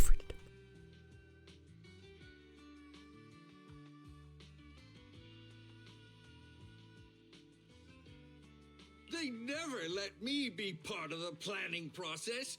They just told me what to do after everything's decided. They even kicked me out to eat in the staff cafeteria. That's rough, buddy. How do we know you're not lying? Do you have any concrete proof besides what you've told us? I do. I really do. I've been keeping an eye out when I realized their plans were getting dangerous. I may be the CEO in name only, but I'm still the CEO. I have to sign a lot of documents. I kept hard copies of every proposal and email related to the old Metro project that Sarah worked on. I put them together while they made me eat in the staff cafeteria. I hid those copies among various construction documents. If we can find them, we'll have evidence of her communications with Bringer, or the account numbers showing the transactions. Really? With proof like that, we can definitely make a case. Bellabog Industries. Right. The project went to Koleda's Bellabog Industries after the scandal. What? You know that company with more bears than humans and more machines than bears? Well, great. That makes things easier. Also, I can't word, but I don't know why I want to mention this. I guess I'm pretty sure it's because Allegra Clark, I think you said, voiced Fairy, but also we did get to see that one scene of Allegra Clark telling Miyabi to step on her last stream. I just want to bring that up. It was peak. Anyways, Vacated Crabs. I can be a Litten and suplex all those coyotes when I evolve. Wolves would be cool since you're a dog. Like running into a wolf. Oh yeah. Well, since you know them, maybe they could help us find the evidence I hid. Didn't think you had that up your sleeve. Guess you do have some critical thinking skills after all. Wise, I'll contact Coleta now. Nicole, sounds like the chubby potato was telling the truth. Oh, what do we do? You be a white lab, so white dog and black cats. Yin and yang. Heck yeah. And with the elections happening, public security is everywhere in the city. We can't tell who might be connected to the bad guys. Don't worry. Unlike this potato here, I, Nicole, am CEO of the Cunning Hares in both name and skill. I've already got a plan. Alright. Also, but part of me would say that thing would be paired with a Greyhound Lamau. The goal would be to find our owner. Ever played Jungle Chess? Hare eats mouse, wolf eats hare, tiger eats wolf, elephant eats tiger, and mouse eats elephant. That's a terrible food chain. None of it makes any sense, but I'm not going to. I can't word. I'm not going to. I forgot the word for it. I'm not gonna nitpick. My point is, there's always a bigger fish. A wise hare uses the tiger to eat the wolf. So if we want to take down the tiger, we'll need an elephant. An elephant? An elephant. There aren't many organizations in New Eridu that can match public security's influence. The Defense Force, White Star Institute, and... Wait, do you mean... Mm-hmm, exactly. I'm bringing in the youngest and biggest elephant in New Eridu. Beep beep. A loud honk echoes as several trucks with the Leaps and Bounds logo drive into the open area. A cute sleepy face peeks out from the driver's window. Right on time. Thank you for riding our special Leaps and Bounds shuttle. You have arrived at your destination. Hello, Piper. And? Wow, is this the outer ring? It's amazing! The sky is spinning, the earth is wobbling, and even the air smells dizzy.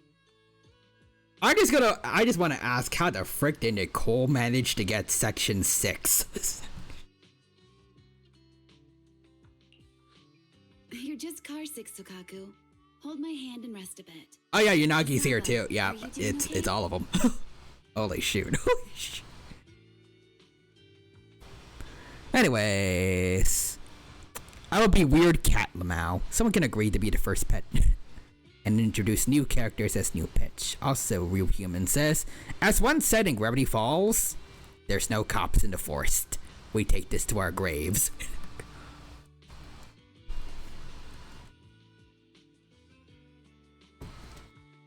Also, or if we want to start as existing pets. Just need a minute. This driver is something else. I feel like I'm gonna...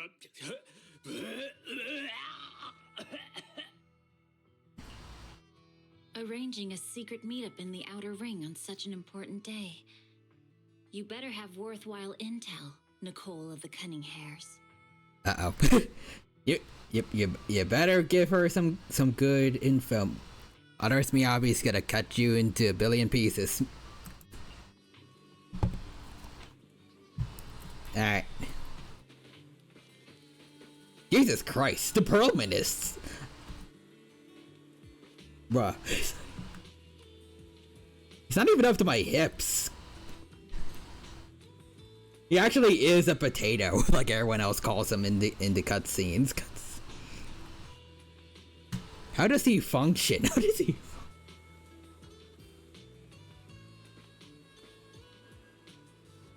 Anyways. Or also from the same episode, your math is no match for my gun, you idiot. Also, wait, Vacated Crabs. I remember someone calling him Gideon, and it sticks. Like the Gideon from Gravity Falls, because that also works. This is his dad. Yep. Gideon? Yeah. Or did I not pronounce it right?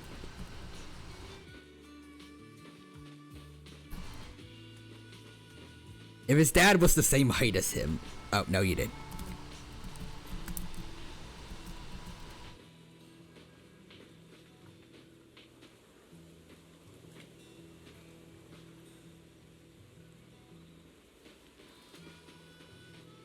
Well, it's nice that that section 6 is also, like, they clearly notice he's here, but, like, they're not immediately just moving to get his ass. Anyways, what do you think? Are you impressed by my connections, Proxy? I, Nicole from the Cunning Hairs, am quite a notable figure in New Eridu. Even HSOS 6 are old friends of mine. If you're willing to give me a 20% discount on the overdue commission fees, I can introduce you to more useful connections. How did you find them, actually? I'm more surprised you could get in touch with Oshimi Miyabi yourself, though. Through private connections, no less. Nicole, have you been holding out on me? I told you I have powerful friends. In our line of work, connections are everything. As for how I know that battle-crazed fox, that's a story from way back. When she first joined Han, she went on a mission and got duped big time. Even lost her precious family katana. Oh, damn. For real? Did you help her see through the scam? I was the one who scammed her katana. Oh. Nicole, what the heck? Nicole, what the heck?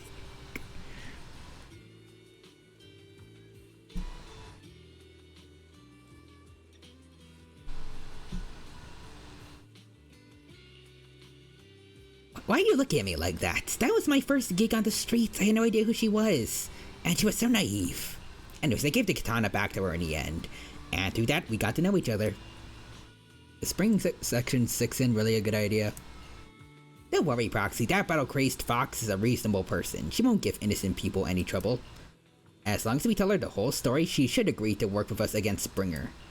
Alright, Proxy, let's talk to that battle-crazed fox about Perlman. Anyways, let's see what I missed. To quote a conversation between Gideon and his dad, I can buy and sell you, old man. Fair enough. Vacant crowds, I think that thing can just slip through anything with that slimy, slinky body.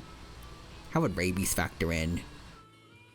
Oh no, if you're hit by it, you have to redo the cutscene because your character would just be dead. It's game over. Also, Real Human says, you know what, here's the clip. Let me see. Spring. Silence ad.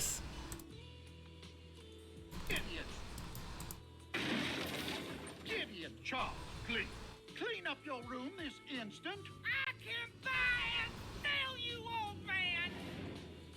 Fair enough. Damn.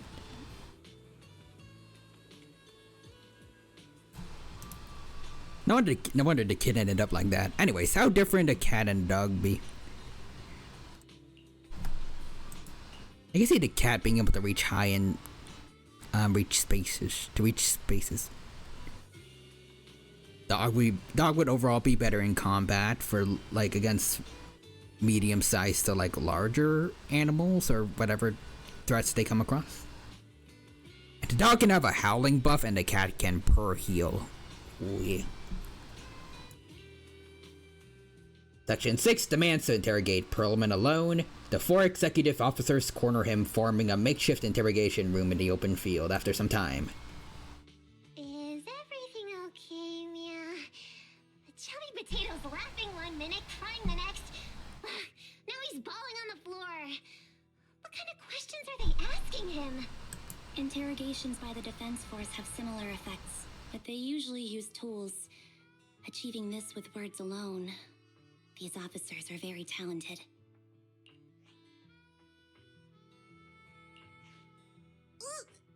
You're done already? That was quick. As expected of the elephant. I am not an elephant, Nicole. I am a fox. Elephant? I'm a fox, Thyron. Same brain, kinda. Same brain. I knew what she was gonna say. Anyways. I feel like the cat would be similar to Monk, where it has fury of blows and hits a bunch and still has the chance to escape from the situation. Sounds about right. Also, is that a new clip or? Oh yeah, it's new. You've gone too far this time, Detective. Welcome to a world of mystery. Stan Pines. The tax collector. You found me.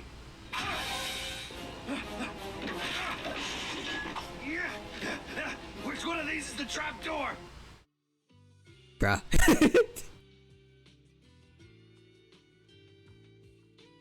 So, I think we can say Stan, I think, scales above Joker. Because only one of them is not afraid of taking on the IRS.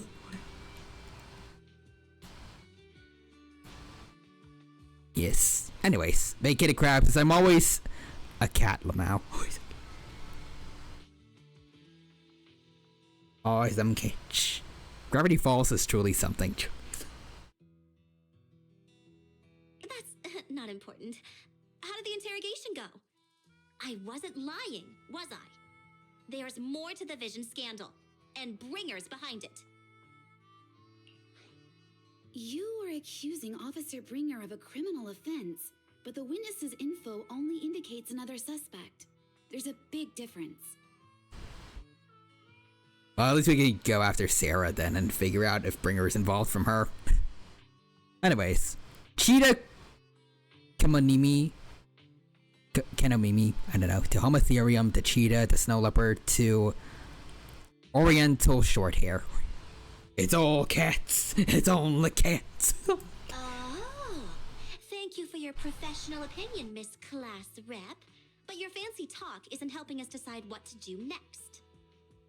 I can't say I understand Yanagi's professional opinion either, but I have full faith in her judgment. We need to look further into the Vision case.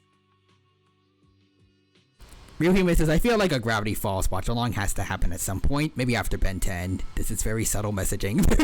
Very subtle indeed. Would you do a Warrior Cats one? I mean, I love Warrior Cats, so probably. What type of cat would you be? I don't know enough about cats, so...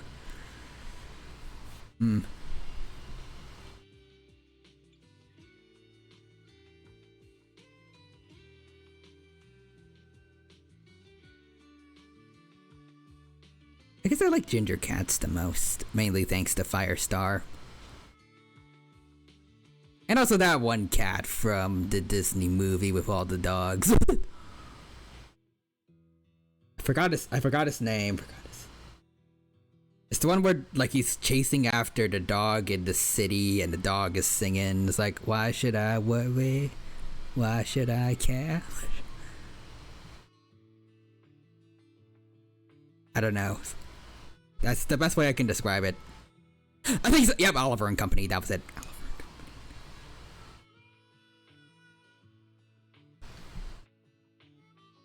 So that's also part of the reason I want a ginger cat, or I want to be a ginger cat for Warriors. Although I guess I wouldn't mind maybe having a pet cat, but not yet. Anyways. I can still be weird looking cat. Everyone would be making fun of me for it. Cat racism? Cat racism. Yeah, you make yourself the orange cat personality. Alright, last clip I have for now. Alright.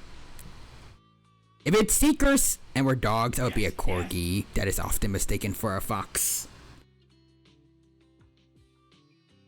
There's a lot of options for me if I want to be for Seekers. But probably also a Labrador again. Yes, yes. Burn the child. Ah, my eyes! Burn the child.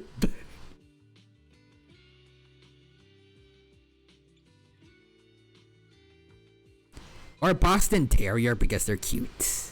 Morgana dog. No. Not Morgana. Are you smirking? Did you just give me an I won look? Not at all. I was just adjusting my glasses. You must be mistaken. The pink-haired girls are fighting. Bet you didn't have very many friends in school, Mia. Deputy Chief totally strikes me as the teacher's favorite star student back in school. Probably, yeah. Stop. Oh, are you into the star student type? My apologies. I'm asking you to not move any further. Well, what? 12 o'clock, 9 o'clock, and 6 o'clock. You've been intentionally positioning yourselves to surround us since the conversation started. I don't like it. Okay, Humby. If you have no other intentions, please stay where I can see you. Do not attempt to leave my line of sight. Humby's calm yet firm voice instantly shifts the atmosphere, leaving the whirling crowd in uneasy silence. Oh my. Very perceptive. Guess it's no coincidence our metal friend has his hand on the holster? Okay, but Billy is Billy. Okay, he let him use his guns if he wants. He's chill, I think. I don't know how he feels about you guys, but anyways. Real humans doesn't listen, the child deserved it. The child deserved it. If he deserved it, instead of using the lights, he should have just brought a flamethrower. Anyways, don't care, I'm going to be just like him, but in dog form. Solos are cool, but I feel like he can get cold soon. Also a wiener dog. I could be a sweet bulldog, like an actual bulldog, and not mean like in cartoons. Name myself Hippo.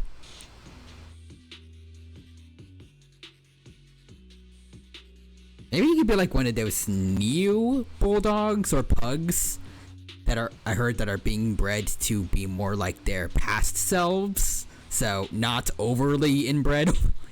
They can actually have decent looking snouts and breathe properly. Yeah, retro pug.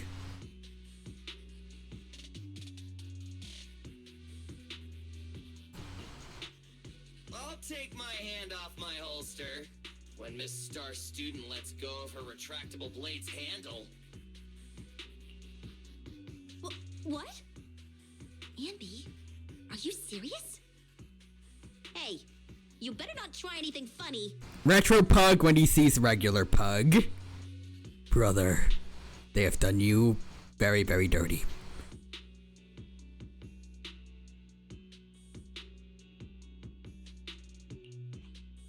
As I said, we need to look further into the vision case.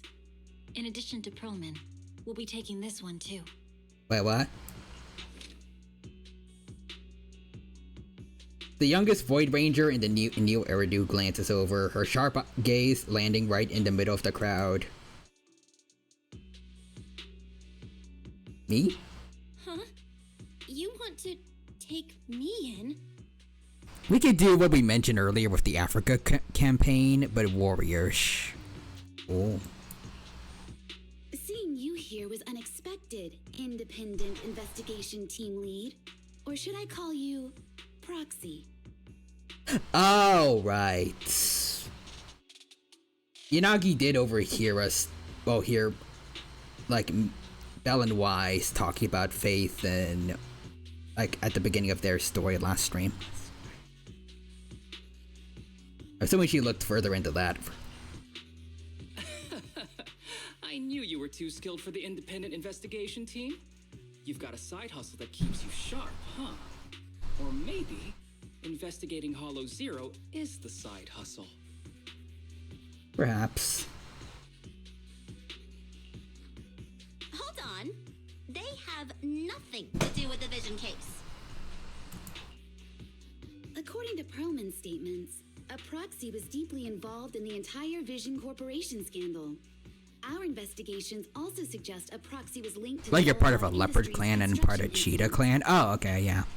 I would assume cheetah clan would be made of entirely males. I think females integrate a bit, but still are more into their own thing. That's pretty cool.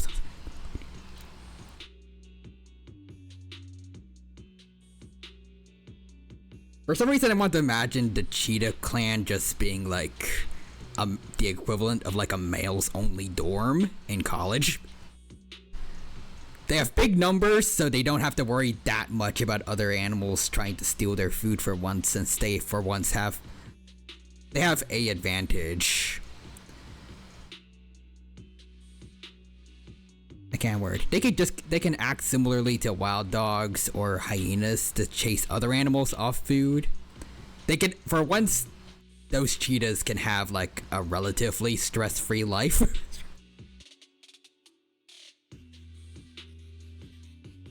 They just all be chillin',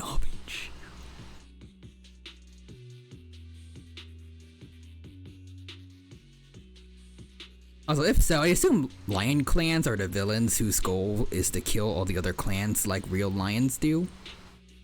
Maybe.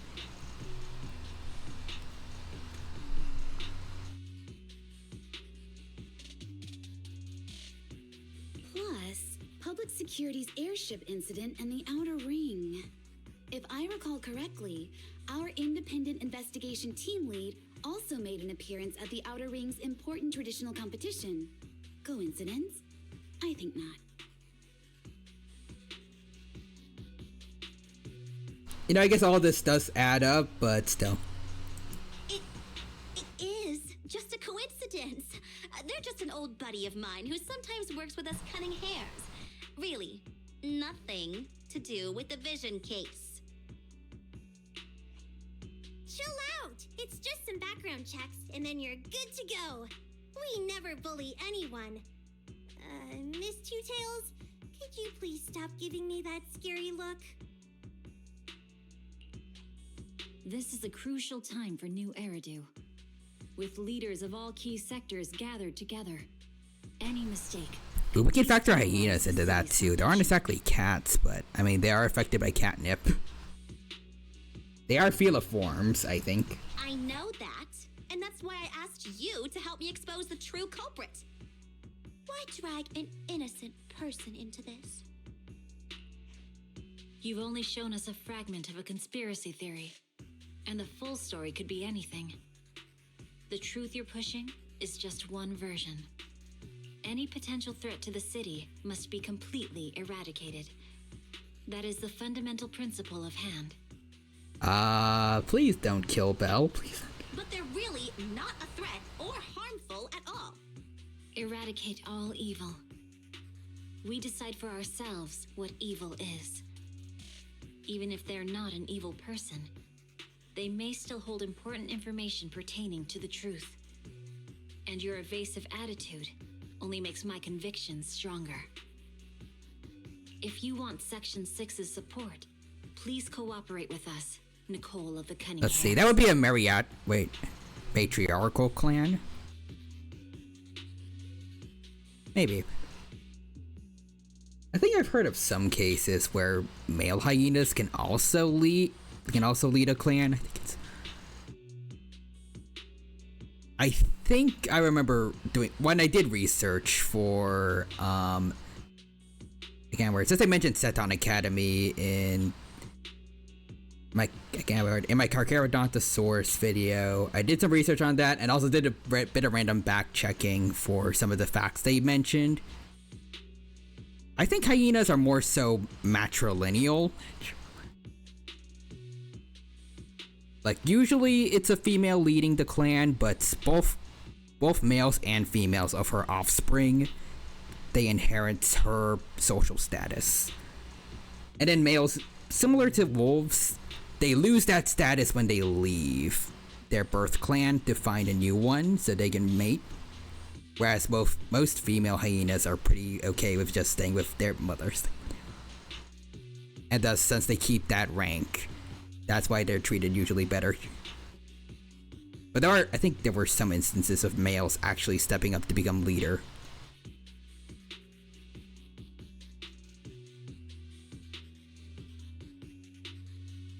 Also, let's see, Bait Kid Crab says, yeah, but also, if we're doing a D&D campaign after Dinosaur, it has to be the Ice Age cat ones. Yeah. Anyways. Void Hunter's gaze almost carries a palpable menace to it, making our pink-haired girl, who's consistently undaunted and never afraid, grow unusually flustered. After a brief flickering of her eyes, she grits her teeth and stands in the path of this Foxterian. I changed my mind. I think I made a mistake. We actually don't need your help. If I say that, will you leave? I'll comp all your travel costs. You can't, but I appreciate the effort at least. I mean, she is trying to protect us, so anyways. I made the Warriors one. I assume you being Saber, and I'm gonna be in Skimtar clan. I wonder how different I can make Homotherium from Smilodons.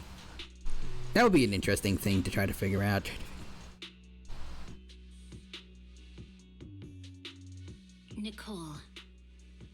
the same rookie I was back then anymore. You were way cuter back when you were a rookie. Proxy, I'm sorry. We might not be able to hold them off for long. Run as far as you can. I don't think we'll be able to outrun, but oh yikes, bang. A sharp gunshot echoes from not far away, like the crackling of a dry firework on a summer night. Immediately after. Oh,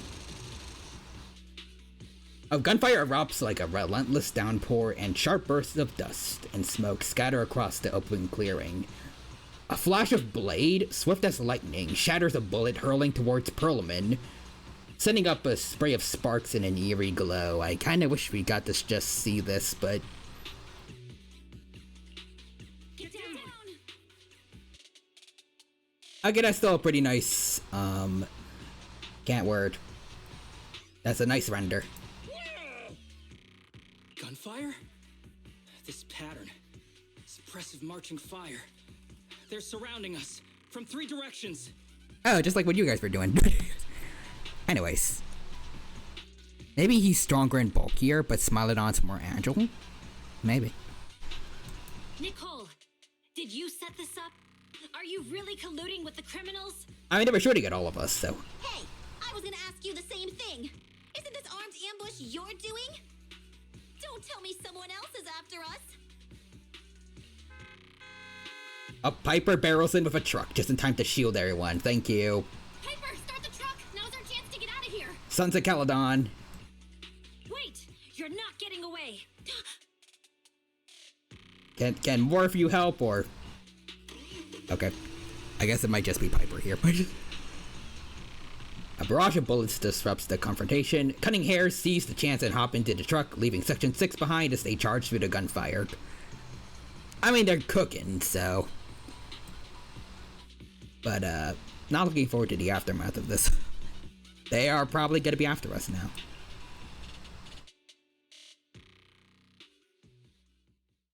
I might have to eat Cheetah again just to be unique compared. Sorry. Ooh, pre-rendered cutscene. Let's go. Pre-rendered cutscene.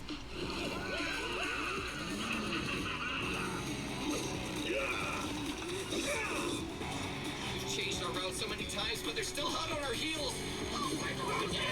Okay, based on the models, these are Hollow Raiders, I think. So not another gang. Oh, good job, Ambi.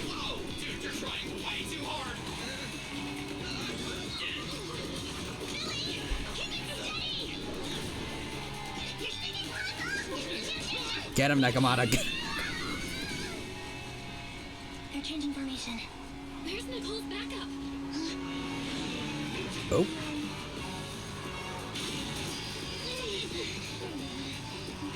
That's probably not it. I've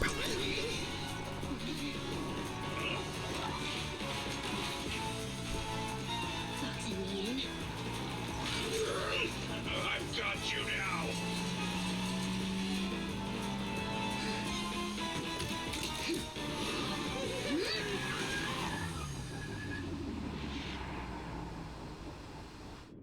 I'd be waving at him. Eat my dust. Damn, they are farming. Piper, up ahead!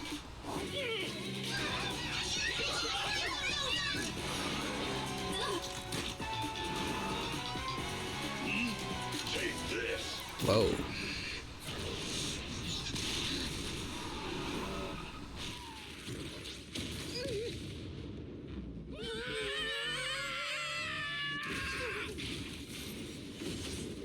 Oh. Well, we ended up in the hollow again. What happened? Oh. Hi, Miyabi.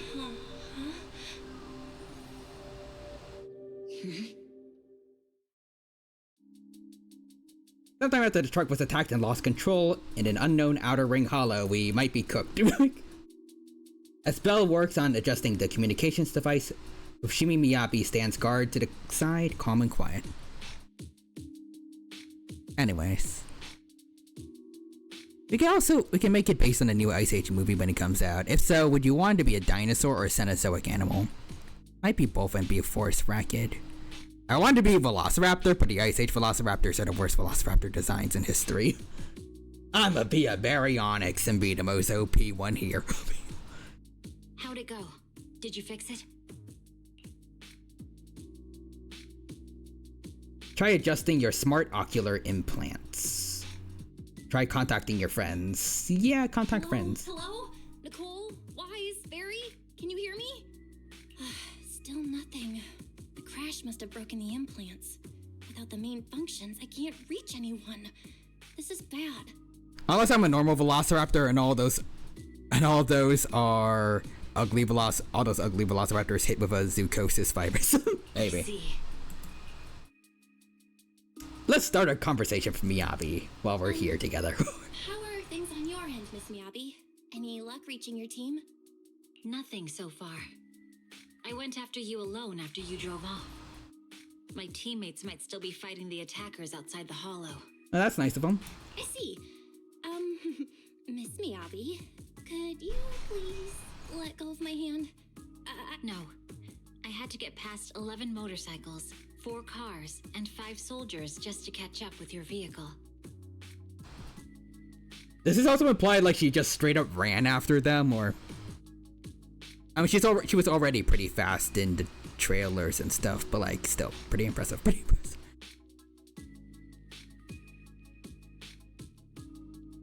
It's pure luck I found you in the hollow. It'll be hard to catch you if you escape again. The Hoshimi family doesn't make the same mistake thrice. Just parry it.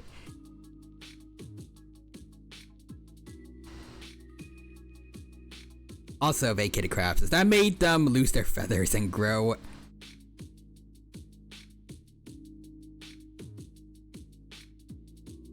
hoarsen and made them anorexic. But also, time right now, I was thinking a Walking with Dinosaurs movie campaign where we're all as Star Kids. Yes. Oh, grow horns.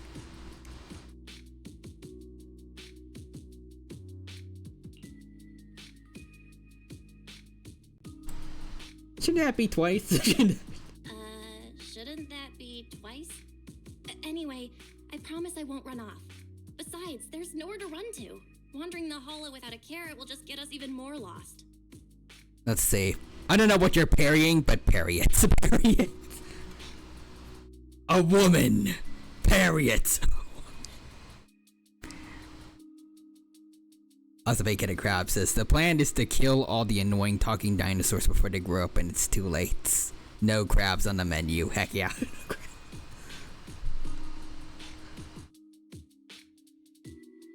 We just need to parry Miyabi's katana. In that case, let's sit down. The Hollow Survival Guide says it's best to wait in a safe corner for rescue. My teammates will come looking for me. We just need to hold out until then. The young Void Ranger stares at the katana in her hands, lost in her own thoughts. Let's work together. Are you sure this is the right move, Miss Miyabi? You mean being stuck in the hollow on election day? Knowing there's a dangerous case out there, while my team fights and I just sit here? Is that what you're asking? You know what? As one random woman in Gravity Falls once said, you can't undo who you are. F you in particular, Gus? I think was his name. I don't remember. I think.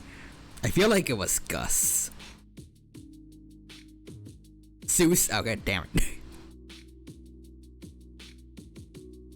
Damn it. What? Why did I think it was Gus?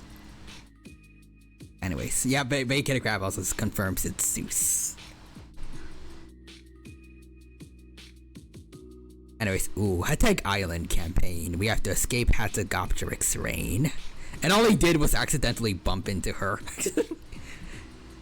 Bumps into random lady. Random lady.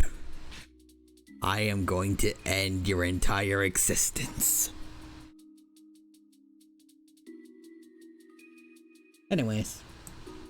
No, I don't think this is the right move. But there's nothing else I can do. If so, I want to be a Pyroraptor, wrong island, but pods travels. Let's go. That would be awesome. What would you be? Belor? Belor would be sick. A Tag Island.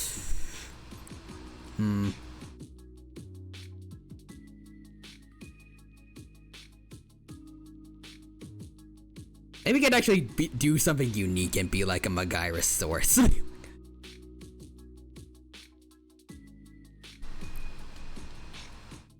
The second only herbivore so far that I've opted to be. I don't know if I would be allowed to just start out as an adult or not, but it might be too similar to Pyroraptor. Unless we go with the theory that Balor wasn't a dromaeosaurid, but a full-on avian. If I can straight up fly, maybe I could just be like worse for like ground combat, but I could be pretty different from Pyroraptor. But also, Real Human says, this is also the episode where it's confirmed that Zeus's grandfather is canonically in Hiffle.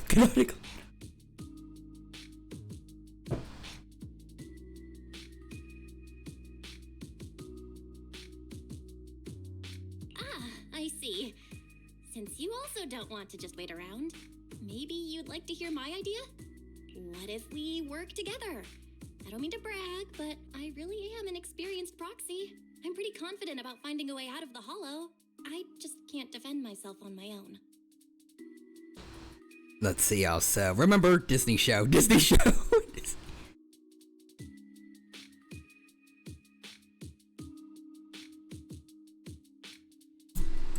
You have the combat prowess, and I have the skills to find the exit.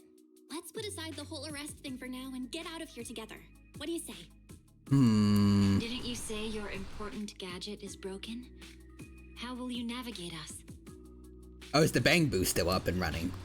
Explain what a proxy can do. Well, have you heard of the maze-solving algorithm? In simple terms, if we ignore the dangers in the hollow and just consider its tendency to make people lost, it's really nothing but a maze. Finding a path through a maze is a well-studied math problem since the old civilization. With enough basic data, even the most complicated maze can be solved. Enough basic data? You mean hollow observation data? Exactly. The most common task for HIA investigators traversing the hollows is to set up devices to gather hollow observation data, or to retrieve new observation data from existing data piles. The observation data is essential for exploring the hollows and is used to make carrots. So proxies can find an exit in the hollow using observation data? Yes, it's a fundamental skill for properly trained proxies. But many people don't bother anymore, since carrots or advanced computers can do the calculations for them. Anyway, there is a way out. If you could help me find an observation data pile, I'll take care of the rest. Ah, sweet. Gravity Falls censorship truly is fascinating because they allow stuff like implying a character is in hell, or saying, I have some children I need to make into corpses is okay, but implying two men are in a relationship can't have that.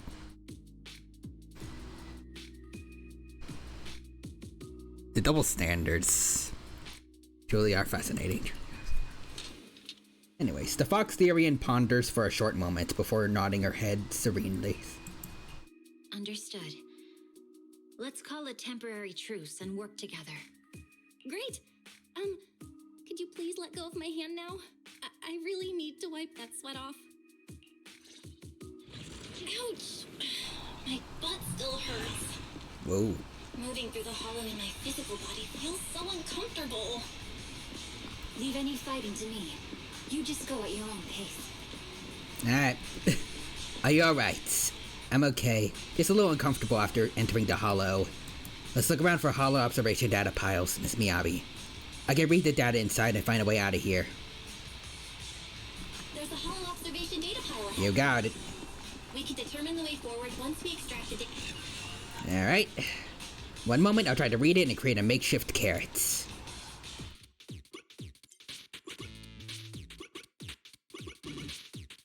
Ah, there we go.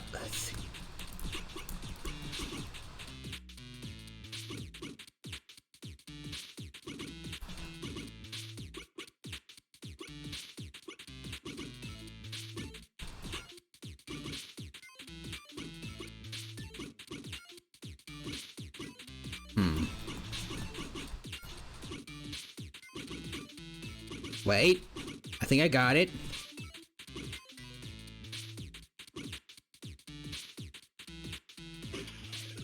There we go.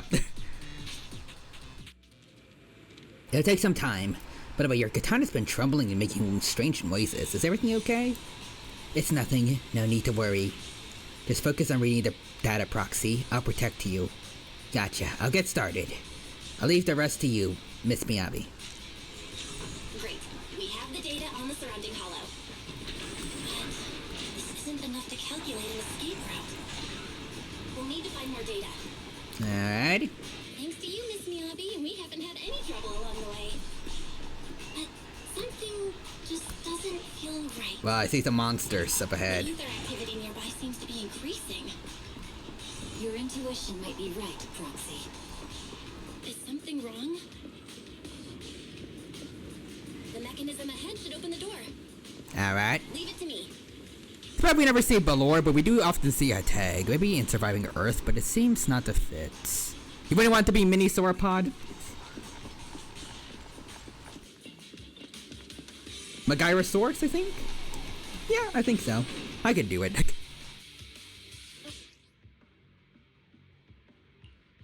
Game, I already have Miyabi. She was like one of my first. She was pretty much my first main. I got this. You can just hide for now. I am the storm that is approaching, provoking black clouds and... Oh, you motherfucker. You in particular, you gotta go. Alright. Hey, pal. Observation data pile ahead.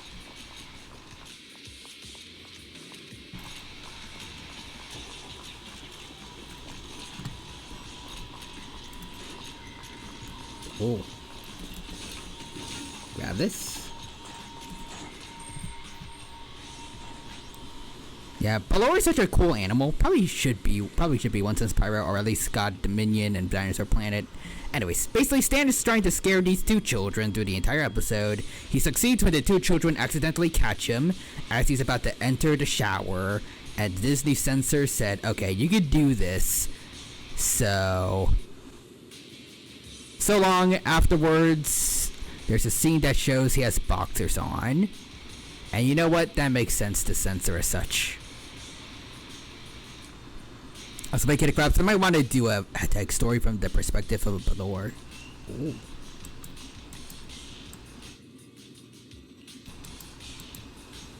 Alright.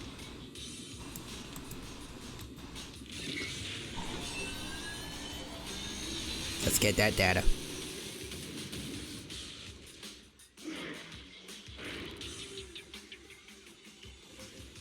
But collecting the data will take some time. Understood. All right. Processing the data. Leave the rest to me. Eliminate. Boom. Weakling. Up. Nope.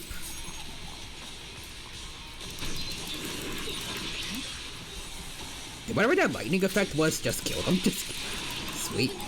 You can hide under it. What diffuser?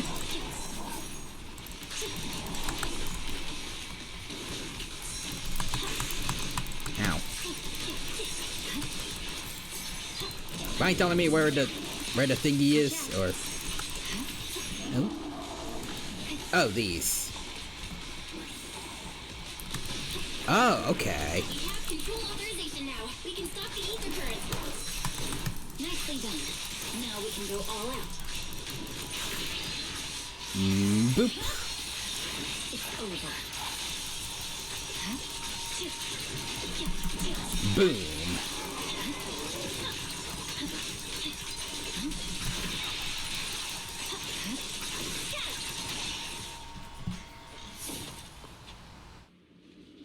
Oop, we render cutscene. Let's go. How's it looking? I've already got some usable exit routes. The nearest one is... What's wrong? What's happening? Whoa.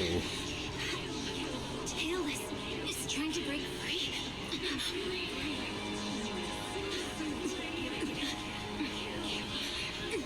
Uh-oh.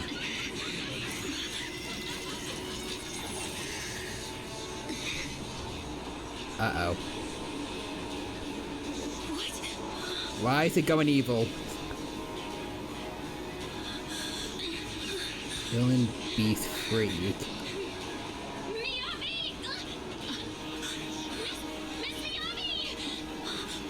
So is that why,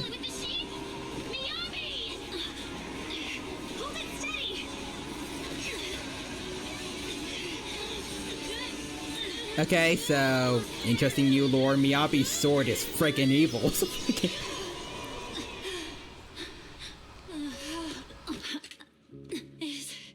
it sealed?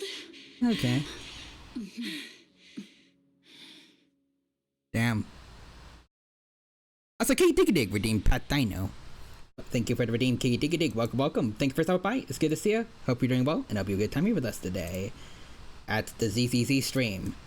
We're doing well today, and hope you enjoy. Also, hold on. There's... Like, it's not really on... It's not on stream for you guys, but... Oh, there we go. Thank you. I was just about to say there is a bot according to OBS, but Real Human got him. Alright. Let's keep going. Try talking to Miyabi. Miss Miyabi? You good? This is the third time you've asked me that. Why? Sorry. It's just that we've gone through something straight out of an action movie. That weird fire tornado couldn't have been good for you, right? I'm fine. No need to worry. But your hair's all singed and curling from the fire. That's the Hoshimi family's natural curls. Also, your hair hasn't changed at all from the normal model. You don't need to worry about me. I've been through worse situations. An incident like this won't faze me. Anyways, K-Dig-a-Dig is doing good. Internet not working, so can't stream, so I'm just speed running Resident Evil 9. Hope you have fun with that then. Luckily for me, the internet hasn't gone out because... I say luckily because earlier today we did have another tornado warning, but we're doing okay now. Hopefully I didn't jinx us. Anyways, look, there's sparks coming off your katana. Miss Miyabi, there are sparks coming off your katana. What? Sorry, I lied. You don't look very unfazed. The troll. The troll. Anyways, Real Humans says, and then boom, instant power outage. I think we should be good here, bang.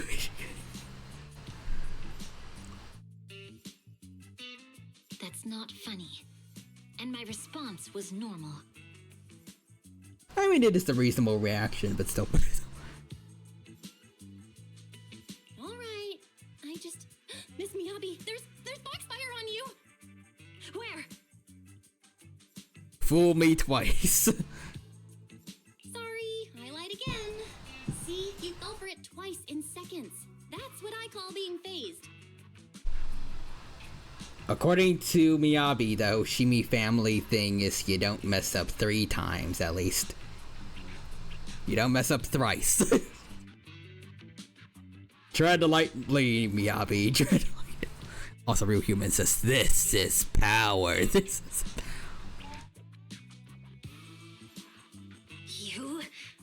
You keep mocking me. What do you have to say to me? Where is your motivation?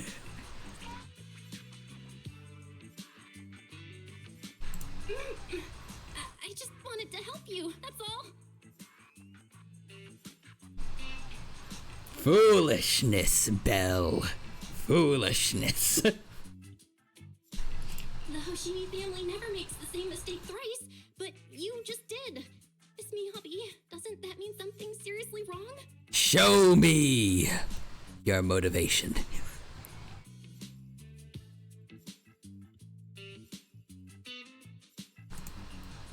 The Fox-Therian's glare softens, giving way to confusion and a hint of unease.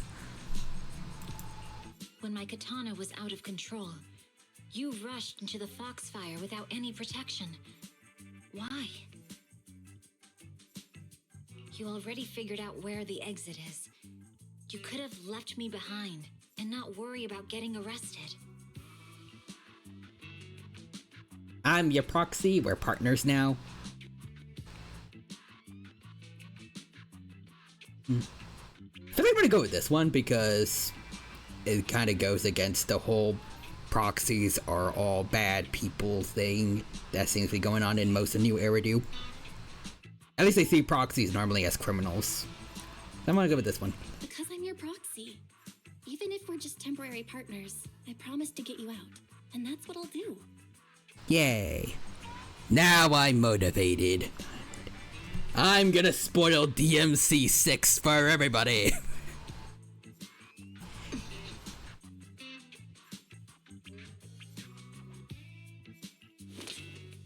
Anyways, Miyabi falls silent again, seemingly lost in thoughts. Then she raises her katana before your eyes.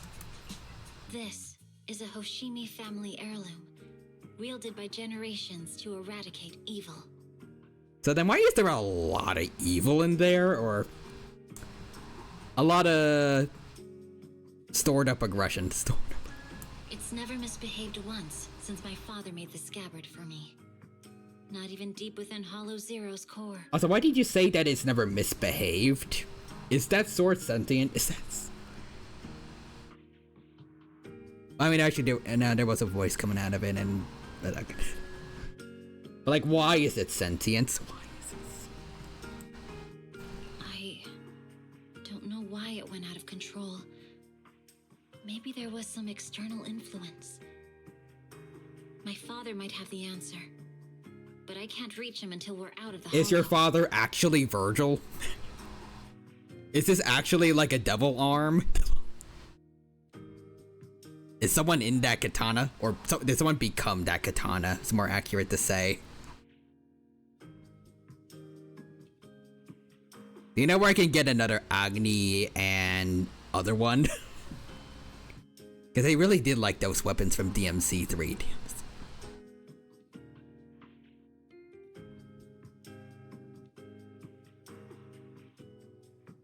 Holy shoot, it's Dan Southworth.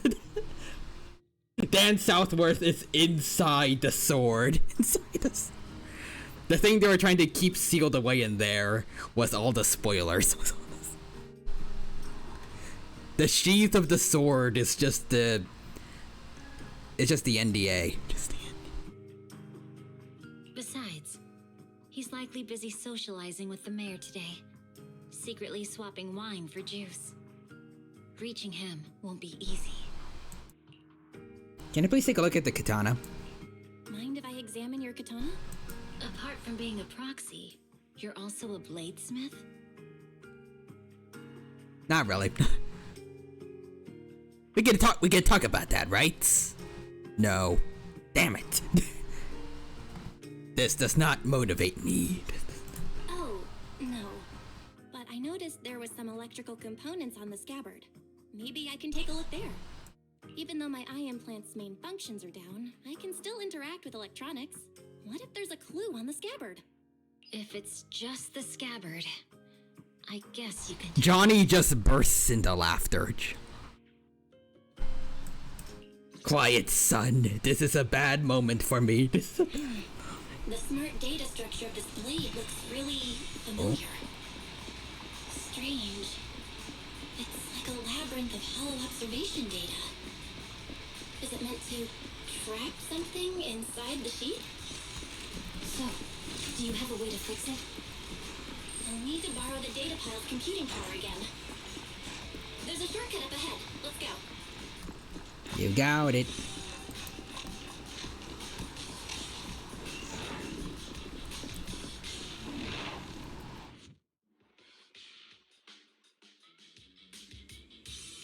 Huh. How do we get past this? A defense mechanism? Did the enemy leave it behind? Oh. Yeah, Shutting B. it off. Okay, be careful. Okay. I mean, you could come with me if there's a way to go around, but, okay.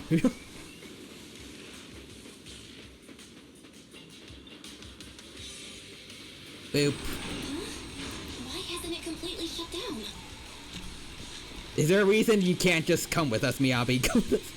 You could just go around with me. Miyabi, come on.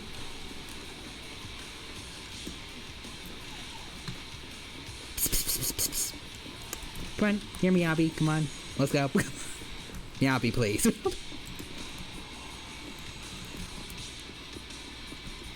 You can come with me just by going around here. Just go. Miyabi, please. Lore-wise, you could probably just like jump onto that truck and then just go over the lasers. Come on.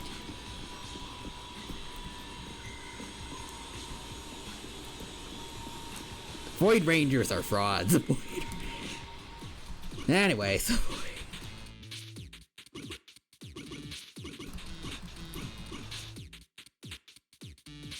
Capcom released the dogs.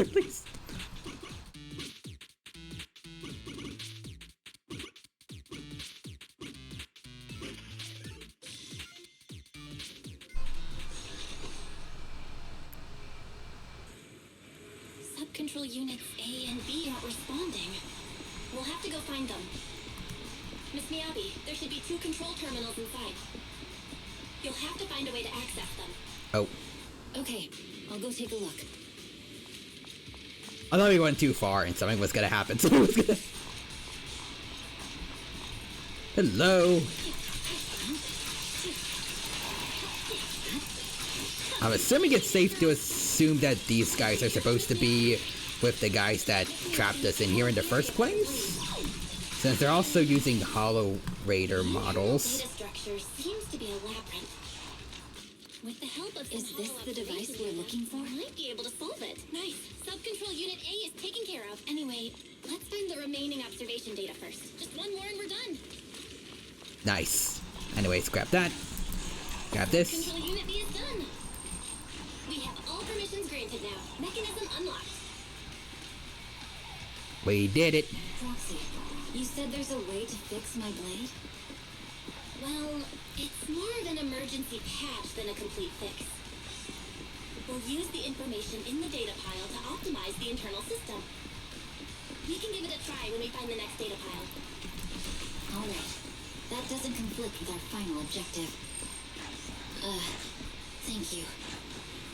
The last observation data pile should be nearby. Alright. Once we find it, I can try adjusting your blade. I trust you, Proxy. While you were busy studying the blade, Wait a minute. Well, I can help repair your blade. Not a problem with me here.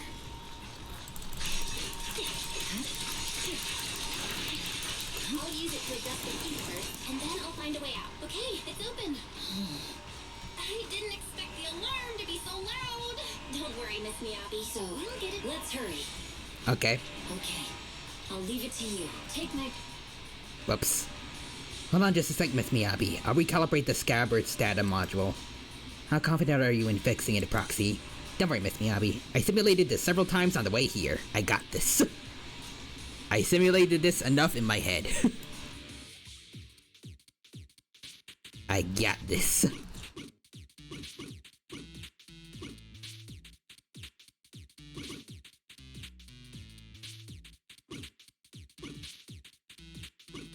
There we go.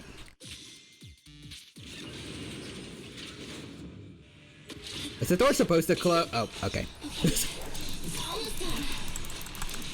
You in particular has gotta go. Leave the enemies to me. You go high. And you in particular can go down.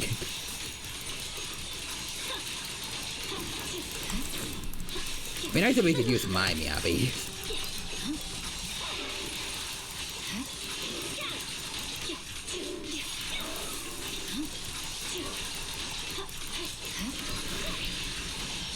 Blade seems to be working as normal. You can come out now, Proxy. Proxy? Oh. Oh, Belle, you good? Proxy, are you okay? I'm fine. I'm just feeling a little bit dizzy.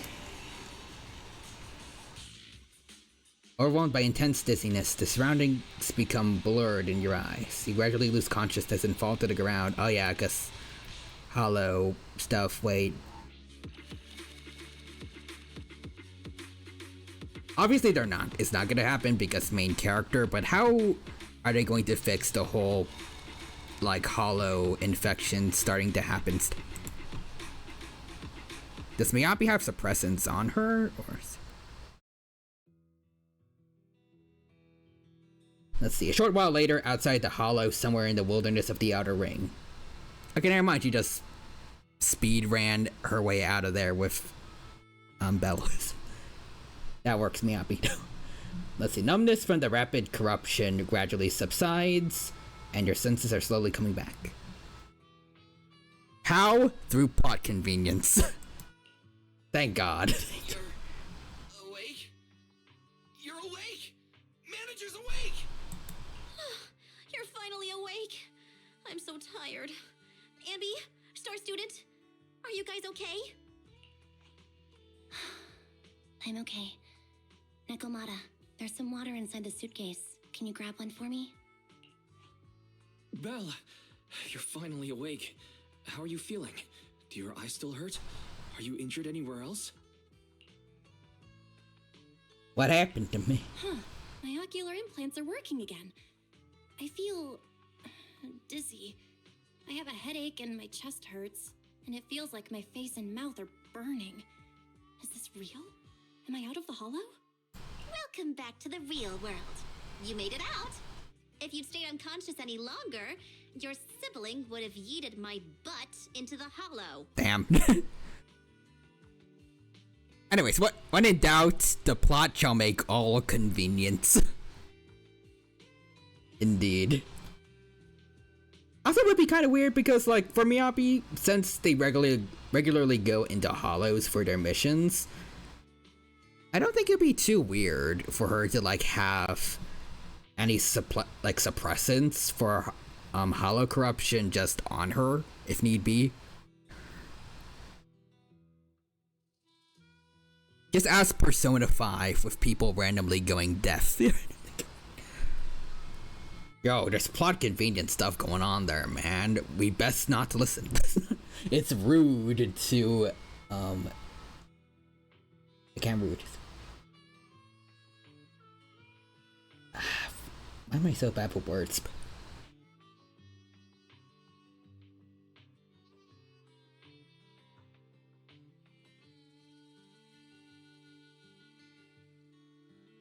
It's rude to eavesdrop. There we go. Oh yeah, also, like, at least 80% of Ben 10. Except the one time where the plot convenience actually was against the main character's favor. I still feel like it was dumb that they surrendered to the incursions in that two-parter too. But you know what? I guess that is plot convenience for the writers, so they could extend it to a two-parter.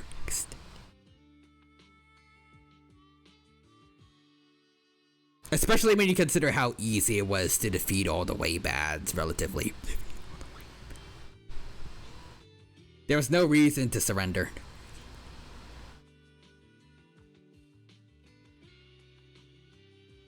And still feel like the worst part of it was that Max basically was the one that caused the surrender to happen. Yeah, just chuck him into the null void. Easy.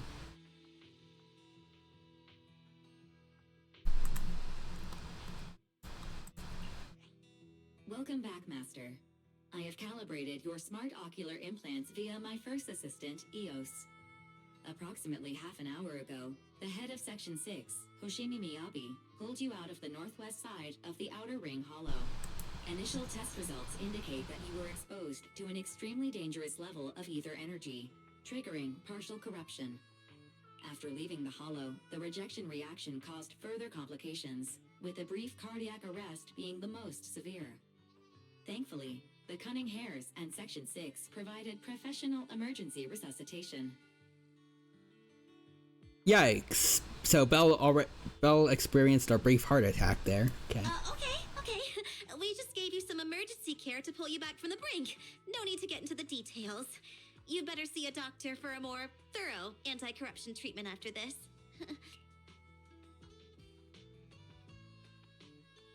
Have you made up with Section 6, Nicole? Are you in Section 6 on good terms now, Nicole? And where's Miss Miyabi? Is she okay?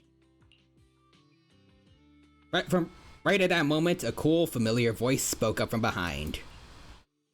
I'm fine. Don't worry about me. And I mean it this time. Yay, Miyabi's here. As expected of the chief, busting out of a hollow carrying someone affected by corruption and showing no symptoms herself. You know, in Miyabi's case, it just makes sense that she spilled different Did you names. get the captives to talk? Yeah, they confessed, but nothing too helpful. The only thing we know for sure is that our guess was right. Did I skip an episode or something? Hang on. What are you guys talking about? I'm not following. I'll fill you in. After your car crashed into the hollow, we got surrounded by those heavily armed mercenaries and had to take them out first. During the fight, we ran into the remaining Section 6 members. The bad guys were chasing after us, and we were chasing after Chief Miyabi. She went into a hollow, and we bumped into the cunning hares. It was a tough situation, so we joined forces to take down the mercenaries. Just when we were ready to head into the hollow to find you, Section 6 got a message from Miyabi saying you were with her, and that you were in danger. We hurried over here and found you lying on the ground, and Miyabi... You can skip that part. Wait, what part?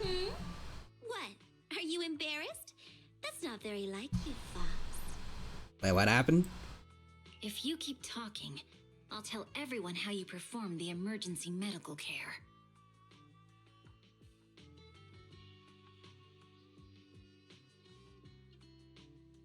Did Belle get CPR from Miyabi and Nicole? Good job, Belle. Good job. Fine. Long story short, we rushed over and saved you. This Fox even agreed to hold off on arresting you until further investigation is complete, and she'd cooperate with you as an ally until then. You know the rest. So what about the captives you just mentioned? Hold on. What was that about the captives you just mentioned? We needed to pry some answers from the captives because... Perlman, the key witness in the Vision scandal, was in the same vehicle as you. Oh, we left this on there. After the crash, you got thrown into the hollow, and Perlman was captured by the mercenaries that attacked us. Oh, never mind. Dang, guess we got set up after all. Perlman's gone missing. We need to find out where he is. Proxy is dangerous around here, and you've been corrupted by Ether. Why don't you head back to 6th Street to recover? As for gathering intelligence, just leave that to the battle-crazed Fox. If we give it a little more time, that captive will definitely crack. Folks, time's a ticking. Boss just notified me that a big old pack of mercs is heading our way. Oh, wait. So Caesar is here. So, are they chasing us that quickly? Don't worry, Nicole. Boss said that the Sons of Caledon will never let those guys run wild in the Outer Ring. No matter how many people come, we'll pack them up and send them on their way. Nicole, I was just wondering if I could, You want to help Caesar and the others, right? No need to be shy. Nicole, you really understand me. Don't worry, I swear on the name of the Starlight Knights, I won't let you down. Go get him, Billy. Go get him. Good, now let's split up and take action. Sons of Caledon will take on the mercenaries coming after us, while Ambi Nakamata and I will distract the nearby enemies to cover Proxy's drive back to the city. Proxy, you don't need to worry about us. Once we wrap things up here, we'll get in touch with you. Hey, Wise, I didn't die. I didn't die. Belle, you're back. I'm so glad. Wise lets out a sigh of relief, a hint of fear still in his eyes. Nicole sent me a message saying that you were ambushed by mercenaries and that you went missing in the hollow. The HDD connection also went down at the time. I thought... Don't worry, I'm back. Yeah, I'm glad you returned safely. Can't even begin to think what I'd do if something happened to you. Anyways, how's the situation in the Outer Ring? Don't worry, Nicole said the Sons of Caledon have it under control. Mercenaries are retreating now. He's contacted Section 6 and everyone's safe. Section 6 also got more intel out of those ambushers. Their hideout should be near the Ballet Twins. With the public security election just around the corner, the city security measures will tighten soon. Nicole said we need to come up with a solid plan of action before then. But compared to that, I'm more worried about your health.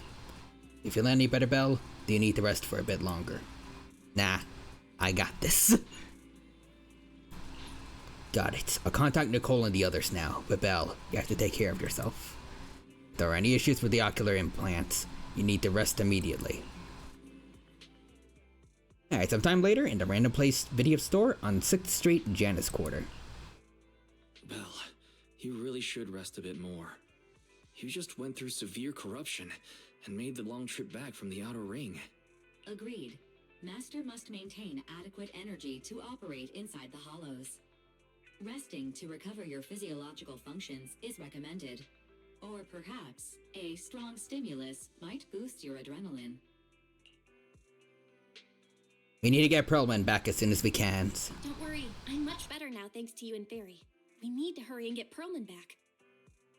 You know, but since we can switch between them anyways in like overworld gameplay, and you can also choose between the two siblings for, I can't word, for interactions with characters in the overworld too.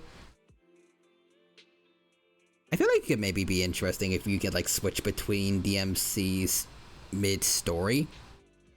Like, since Belle's injured here, maybe something can go a little differently if you choose to send Wise instead. I get that, but your health is more important.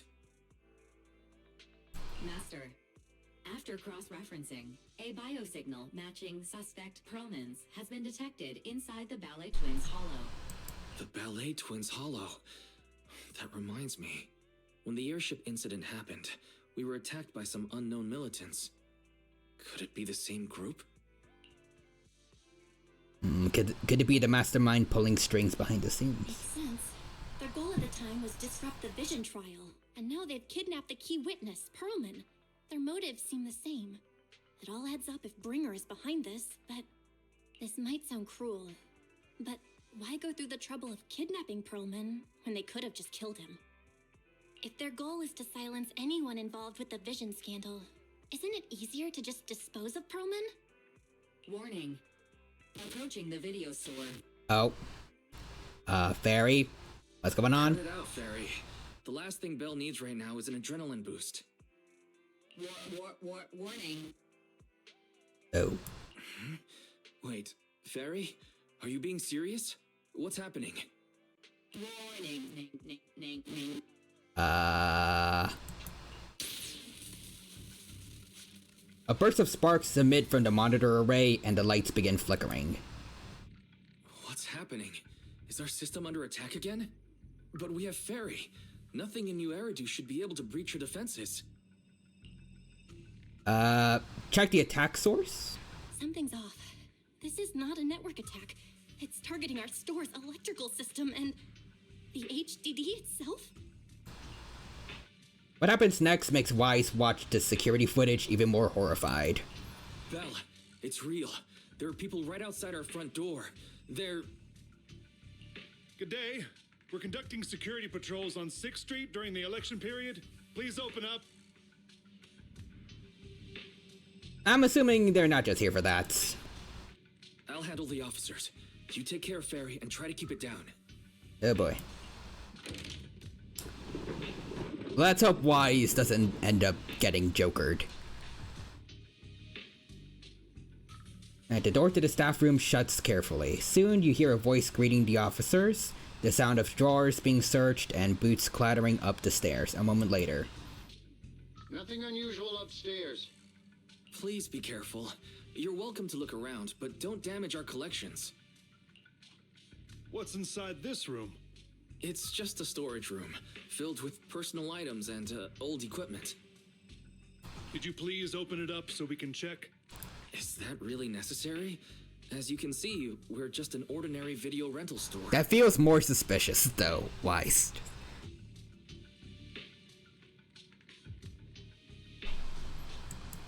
I get that, but this is just a standard procedure during election season. We hope you understand. Please cooperate and open the door for inspection. Alright, we run a cutscene. If you won't open up, I've no choice but to do it myself. Wait, hold on. Please cooperate.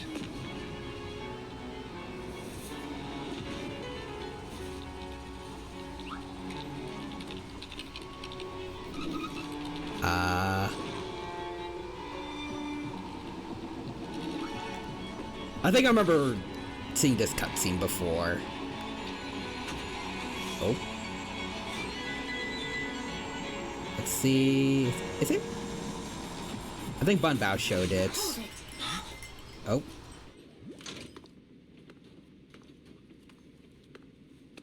We have new orders. Oh. More manpower is needed to increase our street patrols. Xiujuang, Qingji, thank you.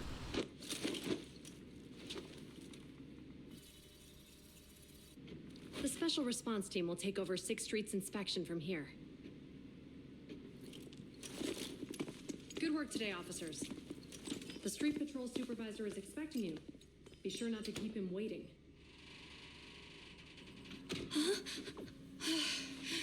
Yep. Yep, that was it. I remember. I love this, like, I remember the video that you sent was like, what the differences between Bell and Wise in cutscenes. I think Wise is a little more like a sigh of relief, and then he drinks from the cup, and then there's just a Bell. Just absolutely, I can't work. She's like barely keeping it together. Anyways, to quote Eledra Clark, I twerk for the pug champs. But yeah, I love this Lamau. Yeah, fun fact, Wise just calmly drinks water while Belle is a nervous wreck.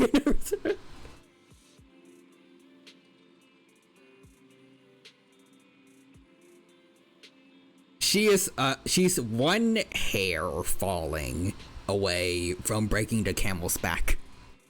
Not a piece of straw, just a loose hair. Just a loose.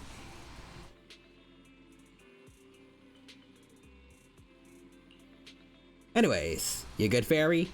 Let's see, during the repair, the AI assistant will only retain basic response functions. Coordinated HDD scan shut down. Security monitoring functions shut down. Current repair progress unknown. Please wait patiently in front of the screen. Yikes. What the heck was that before? Was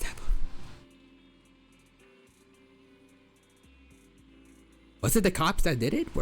Also, I see Aldridge is here. Welcome, welcome. Thank you for stopping by the stream today. It's good to see you. Hope you're doing well, and hope you enjoyed the ZZZ's stream. Anyways, I think Bun Bao says, I think Belle is one of the most dangerous beings in fiction. A smart gremlin. I like to imagine in the future she's gonna become like Jury Rig from Ben 10. She's gonna be able to like just smash stuff to pieces, or at least like machinery, and then rebuild it better than it was before. Or into whatever she needs. Like just tear apart a PC and somehow turn the pieces into a gun. If she's ever in danger. Anyways, I see Eldridge says, hey, Tamino, just don't feed them after midnight. Do not feed the bell after midnight.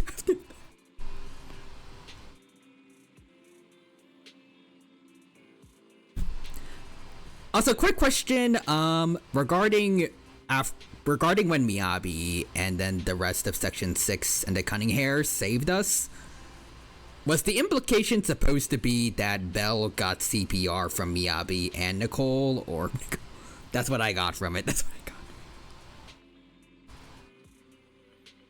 Yep. Good job again, Belle. Good job again.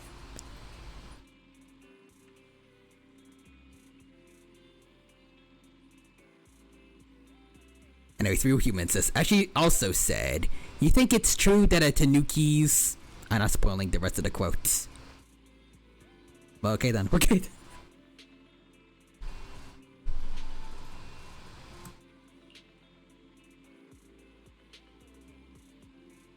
To log into internet, press 1. To connect to the HDD system, press 2. To emergency clear your web browsing history, press 3.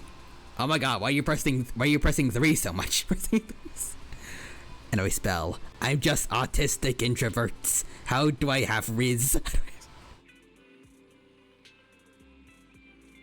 It's just that one meme of, like, me and this baddie I pulled by being autistic.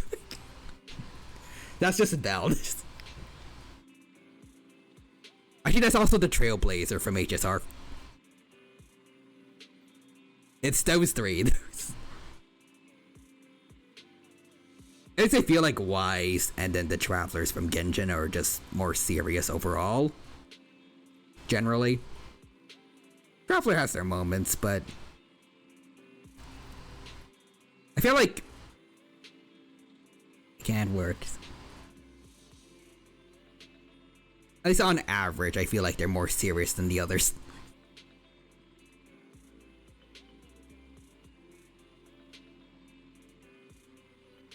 Anyways, Real Humans is, you have to see that quote by playing the Somnium Files.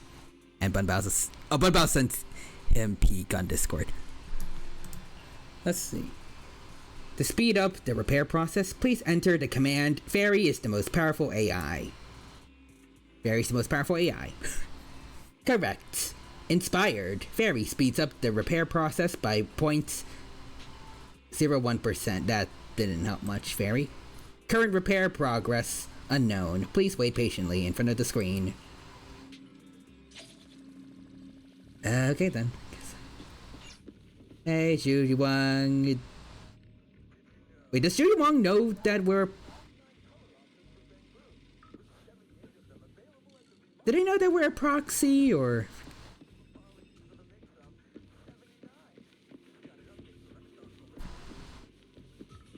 I feel like I recall their story ending with Qingyi possibly suspecting, but she didn't say anything.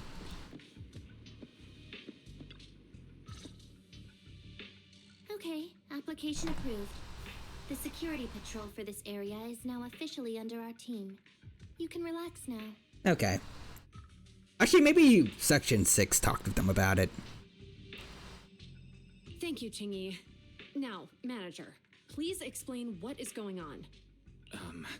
Before we get into that, can we ask why you and Qingyi are here? As you know, manager, I have a good relationship with your AI assistant, Fairy. I just received a message from her. Hey, she's also a robot, huh? It said 01101000 01100101 01101100 01110000. Okay, so what does that mean in binary code? Is that binary code? What does it say? Direct translation, please. It's a set of standard information codes from the old civilization, and it translates to help. Worried that we might be in danger, Juyuan dragged me along and we rushed straight over here. Oh, that was nice. Thank you, Juyuan. Thank you for caring about us and coming all this way, Juyuan. Save the thanks for after you've given me a proper explanation. I'm going to handle this by the book, and I won't bend the rules. Not even for you, manager. Okay, so that's not good news about the whole, proxy thing. Anyways. This is a bit complicated. Allow me to explain. Oh. A familiar, cool voice comes through the speakers inside the workshop. Miyabi? Huh? This voice... is that... Hi. It's been a while, Juyuan. It is I, Hoshimi Miyabi. Moments later, Miyabi gives a concise rundown of the vision case and what happened in the Outer Ring. Allow me to sum this up. There's more to the vision case than meets the eye. The true villain slipped away, in shadows they hide. In the outer ring, you fought with all your might. Key witness captured, no Pearlman in sight. Is that correct? That was a beautiful poem. And yeah, pretty much Shinji. That's accurate. And it flows pretty well. Yeah. And the managers, law abiding by the book, are in fact seasoned proxies upon taking a closer look? Okay, you know what? It's fair. Fair enough, Miyabi. They might as well now. I'm still a law-abiding citizen, though. I can do both. I think. Sorry. It's true. We're proxies. But I swear, we've never done anything bad. We are, the most lawful among the unlawful. If you played Persona 5, we're like the Phantom Thieves. Except we have 2 Futabas and no one else.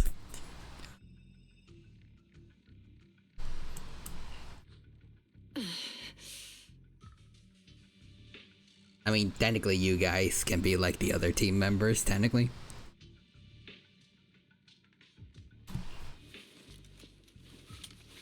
Anyways, hearing the confessions from the managers themselves, Juju Wang remains silent with no expression on her face.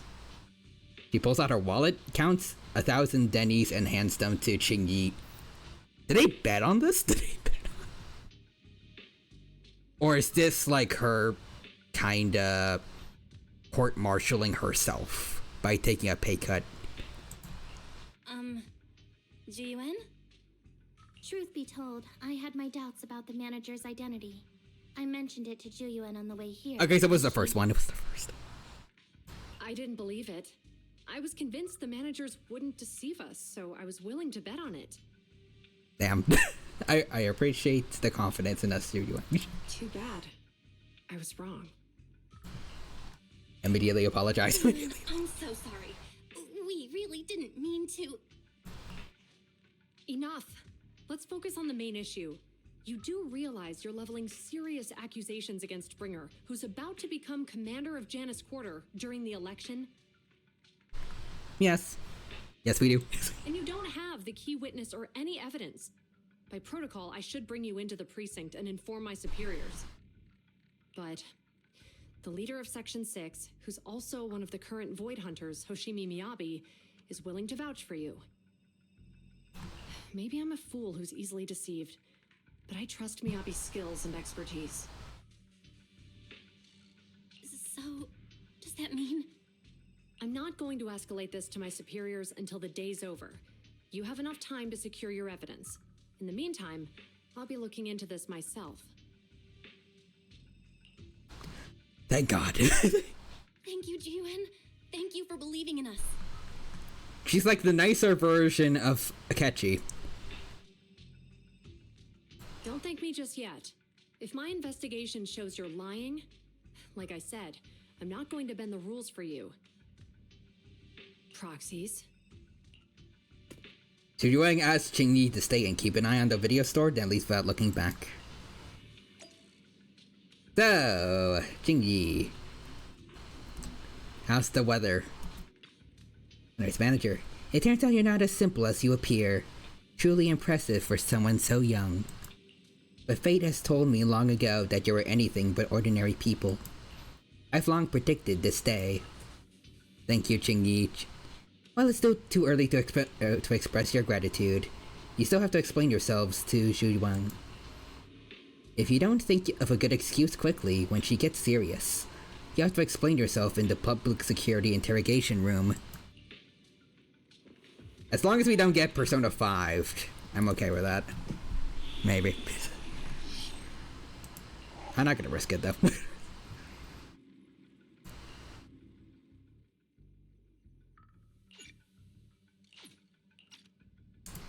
Alright.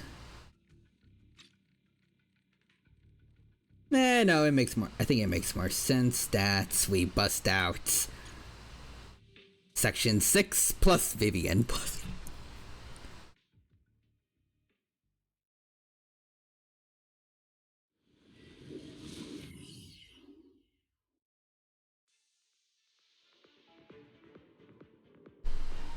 Alright, moments later in the Ballet Twins Hollow. Ah, you're online, Proxy. Can you hear me? Is everything okay with Officer Ju Yuan? Debatable. I believe in Ju Yuan. She went back to the precinct to verify our intel. I trust Ji Yuan. She's honest and has a good heart. She'll do what's right. We did accuse her direct boss and mentor of being a criminal mastermind. So, it's understandable she'd be upset. I may not know you or Officer Julian that well, but I'm pretty sure it wasn't the accusations against her boss that upset her the most. The proxy thing? It's my fault? We have been doing some self-reflection on that. I know Ju Yuan. She would never do anything that perverts the course of justice. And she's easy to persuade. All you need to do is look her in the eyes, take her by the hand, and tell her your thoughts gently. The closer you are, the better. You can give it a try once she's back, Proxy. That sounds like you're gonna confess to her. Chief, where'd you even learn that? I learned it from Ju Yuan's mother. I've tried it, and it's very effective. Oh, okay. Alright, let's get Perlman back anyways. Even though the HDD took a hit, thankfully, Barry still managed to track down Perlman's biosignal. Let's go get our chubby little man back.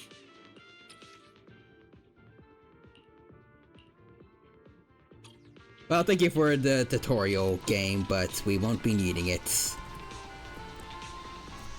There they are. The mercenaries' rendezvous point is just up ahead. Perhaps we can get info on Perlman there. Careful, there's a mechanism nearby. Oh. Be careful.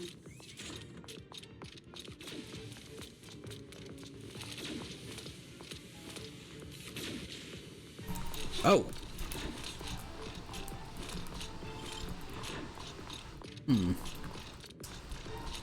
Okay. This is one heck of a security system they got. Okay. Oh. We were supposed to go this way. Okay, well. Still did it. Still. Okay. Damn it. Give me the thing. There are mercenaries everywhere. You are gonna pay for making me go through that. This heavily guarded. It must mean Perlman is nearby. Already. Watch out for any ambushes ahead. I am the storm.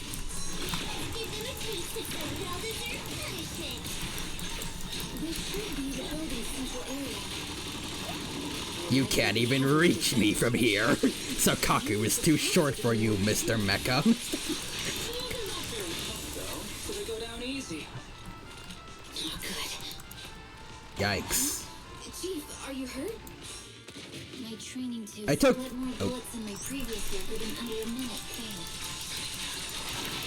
failed. I took 3 damage from a laser earlier. That's about it. Yanagi, we're good. Okay. Whoa, hello.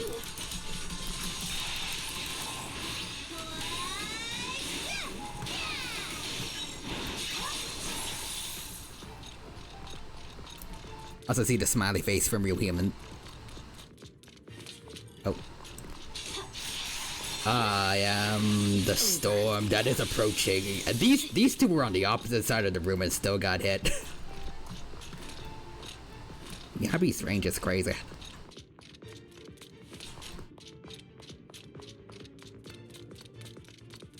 Okay, let's see. Beth, Who's... The rendezvous point is just up ahead. Oh, come pooper. This should be the Mercenaries Communication Hub. Hold on, everyone. I tried to hack into their database. Start hacking. Act.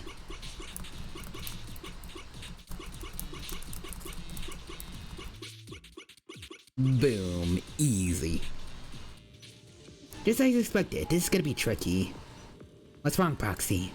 The database level's too low and Perlman's location data isn't here. I need to go to other hubs to get advanced permission to shut down the defense mechanisms. I see. It looks like the enemy's defenses are pretty thorough. But don't worry. I've located several fissures around here through the hollow observation data in the database. You could use it as a shortcut to save time, Miss Miyabi. The spatial fissure is right over here. We need to find Perlman quickly.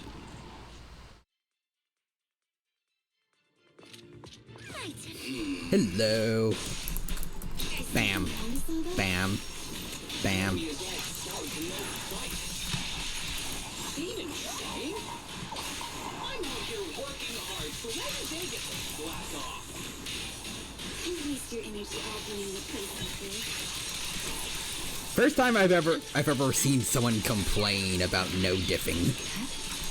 Oh, hello. Yeah, the mercenaries run will be pointed to the head. Except maybe like Battle Beast from Invincible. This feels too easy. It works for us. This mechanism here is still operating. Okay, now everyone is talking about this being too easy. Now I'm getting suspicious. There might be clues about Perlman at the hubs here. Alright, let's see.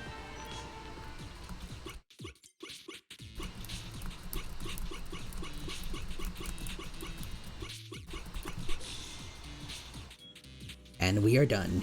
Got it. I located where Perlman is being held. Looks like it's not far from here. That's great, Proxy. Let's go now. Hold on, I still need security permissions to shut down the defense mechanism. Huh? Wait a sec. The system settings seem a bit off. Looks like someone deliberately tampered with them. It'll take some time to handle. Everyone, please wait a moment. Alright.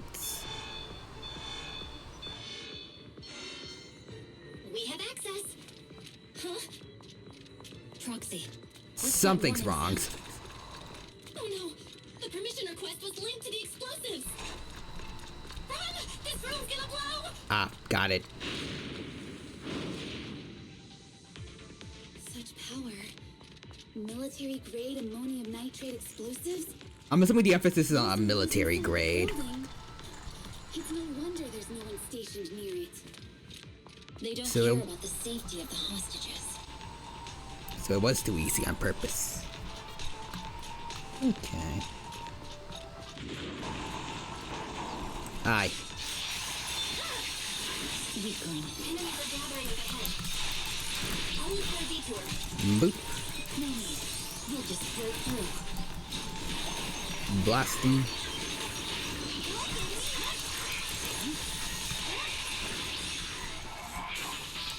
And then there was one.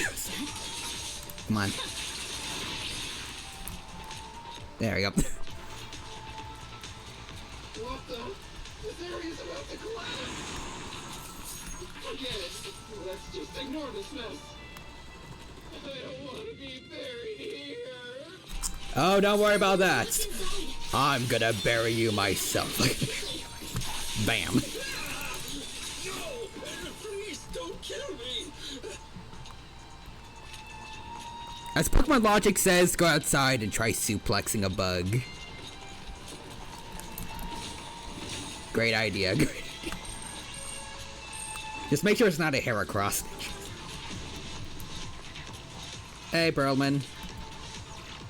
Perfect timing. Hurry, get me out of here.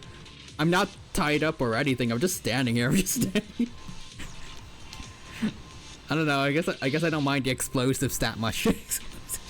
Anyways, John Rice says hello. Hello, John Rice. Welcome, welcome. Thank you for stopping by today. It's good to see you. Hope you're doing well, and I hope you have a good time here with us at the Zenless Zone Zero stream. Right now, we're trying to save Mr. Perlman here from an exploding building.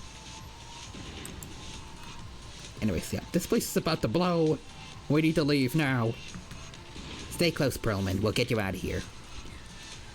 There's a risk of explosions nearby. We have to get out of here. I don't want to die! Quit being difficult, old man. If I fall down, we're done for. There should be a spatial fissure nearby. Did I get this one already, or Shortcut okay? to save time.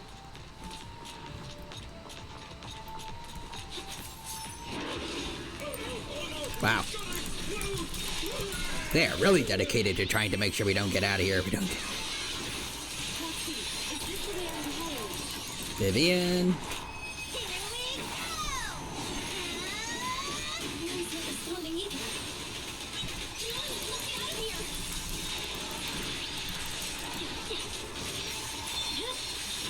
My blade. Shit.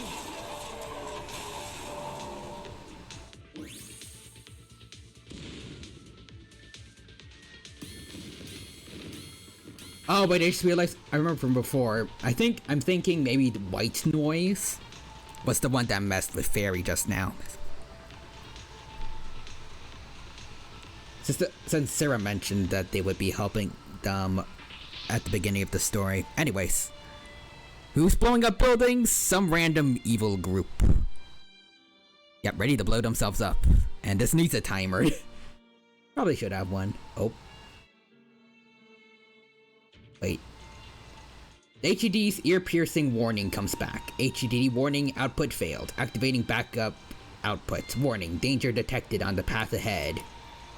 Something seems off. There is an exit ahead, but this is odd. Why is there only one result from the calculations? Shouldn't there be several? Roxy, we're running out of time.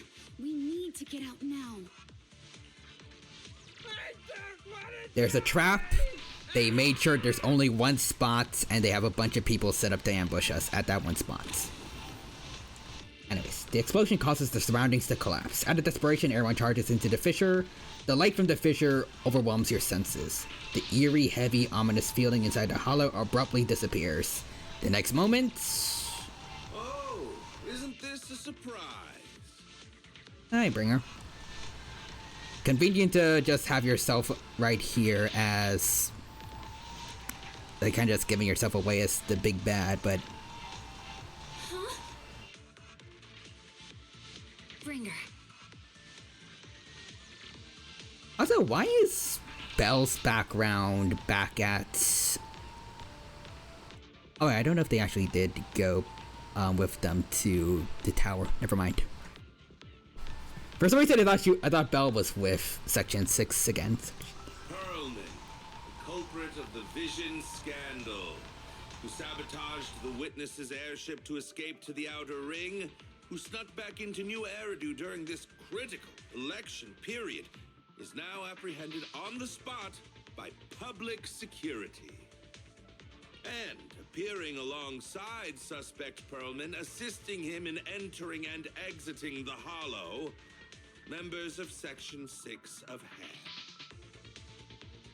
As the acting commander of the Janus Quarter, I'm requesting that you all come with me to Public Security Headquarters for an explanation. Shall we? Nah, thank you. Chief Hoshimi Miyabi, you are suspected of improper dealings with Perlman, the notorious criminal. Cool looking cutscene at least. I need you and your subordinates to come with me. Yes, Sarah's there too. Do you really want to try your luck though against someone like Miyabi though? It's over. It's over.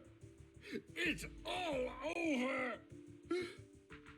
I mean, they're pretty well renowned for a reason. I don't think regular guys with guns are gonna cut it here. Just a moment, Inspector Bringer. It appears there's been a serious misunderstanding on your part. Section 6 is alleged to have had unreported private contact with an important suspect.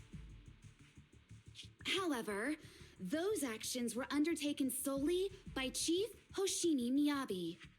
Huh? Huh?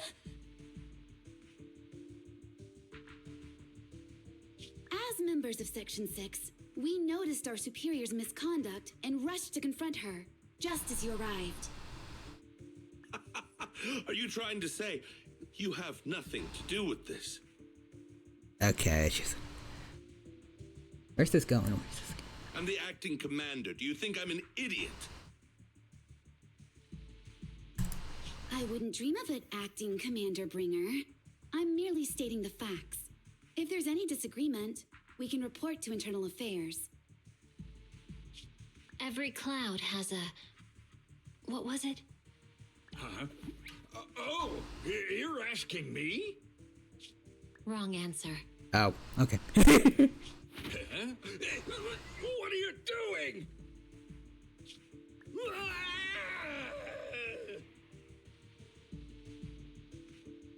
Oh, bye, Perlman.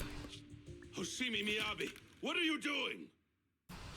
He got it wrong, so I threw him into the hollow in a fit of rage. Yanagi is right. I do what I want. This has nothing to do with them. My actions just now serve as proof. Okay. What's the backup plan, though, for Perlman? Take me if you want. But only me. You! It's almost time for the speech. No need to dwell too much on it. Best to leave it at that.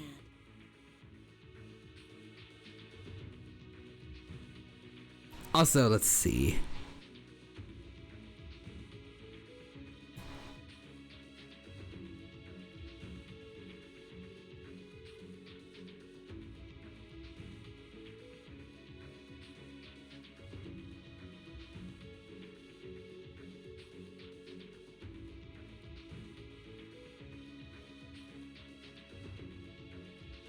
I'm not sure if this is a bot or not. OBS is saying that it's a ban evader, so...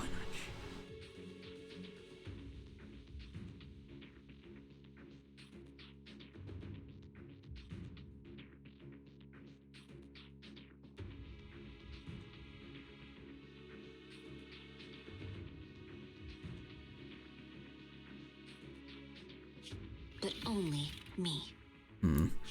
It's almost time for the speech. No need to dwell too much on it. Best to leave it at that.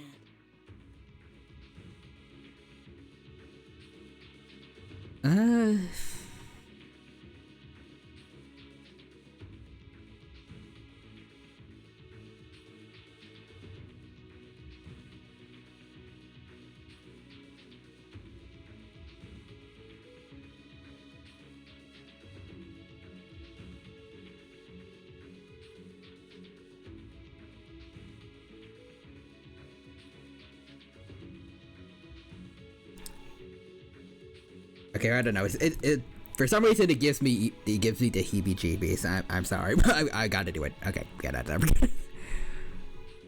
Something doesn't sound natural about the way about that message. Anyways, Vacated Crab says so they can draw men, they just choose not to. This one isn't worthy of being a 5-star. Oh yeah, Twitch bots are a pain. Wait, so that was a bot? Dang it. I don't know why I said dang it, but I guess just the fact that another bot showed up. And let's see. Yeah, Twitch bots are a pain, they hate me, and I assume so. I have a few of them here and there, but still. It does get pretty annoying. They always mention Discord. Ah. Okay. Alright, very well. I'll grant you that. As the acting commander of the Janus Quarter, Chief Hoshimi Miyabi of Section 6, you are suspected of endangering public safety and shall be arrested immediately. Vampire Kitty.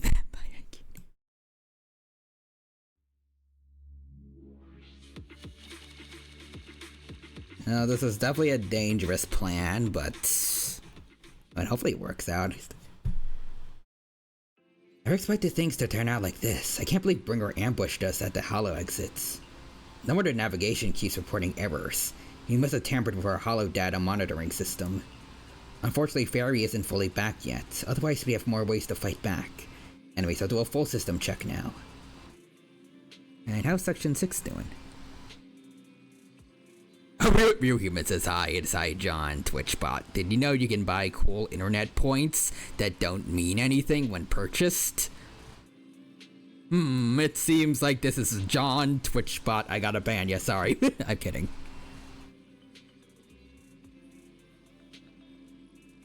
Also, Vacated Crab says there's more.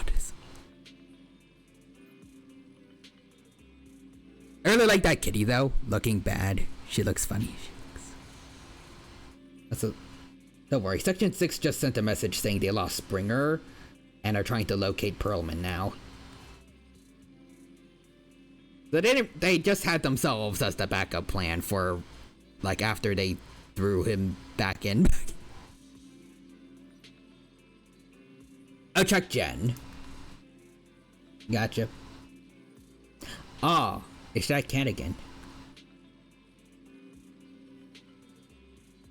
Is it weird to say that it looks like it would be like the villain of like a kid's show?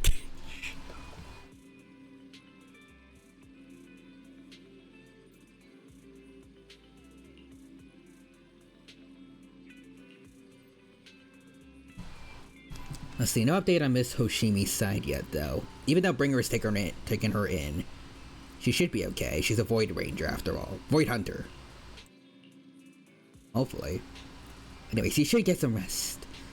I'll handle the system maintenance and search for Miss Hoshimi's location while I'm at it.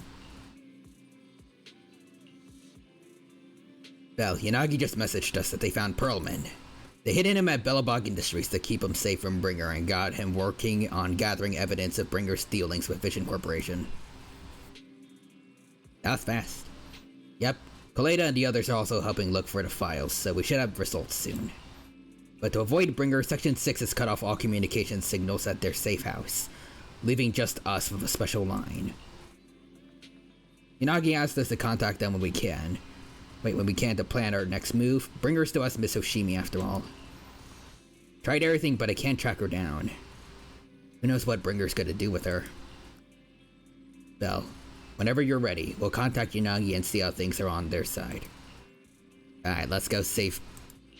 let's go save Miyabi. Looking back, let's see. Let me know if we're doing a pet campaign. I already know what my character's gonna be. I would make it protagonist, but she's always made fun of for looking so weird. Oh, Juju Wang. Guys, can you reach Section 6 now? Are they with Perlman? There's something important I need to confirm with them. Relax, Juju Wang. Section 6 just found Perlman, and I'm about to contact them now. Setting up the call now. I'll patch you in too. Not long later, Y successfully gets into contact with Section 6 and explains the situation. I'm really sorry, everyone, but we're currently unable to track down Miss Hoshimi's location. Understood. I reached out to my director and some friends in the media. Seems they haven't heard anything about Hoshimi Miyabi being arrested or Perlman reappearing. Hello, can you hear me? It's Juyen. This is urgent. Please confirm something for me. Is Perlman with you right now? Check the back of his neck. Please look behind his ears or at the base of his hairline. Do you see a small wound? Oh? Does he have a bug on him or something? Now hang on, my hair. Ow! Easy.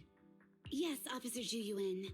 There is indeed a small wound on the right side of his hairline, approximately half an inch long. How did you know?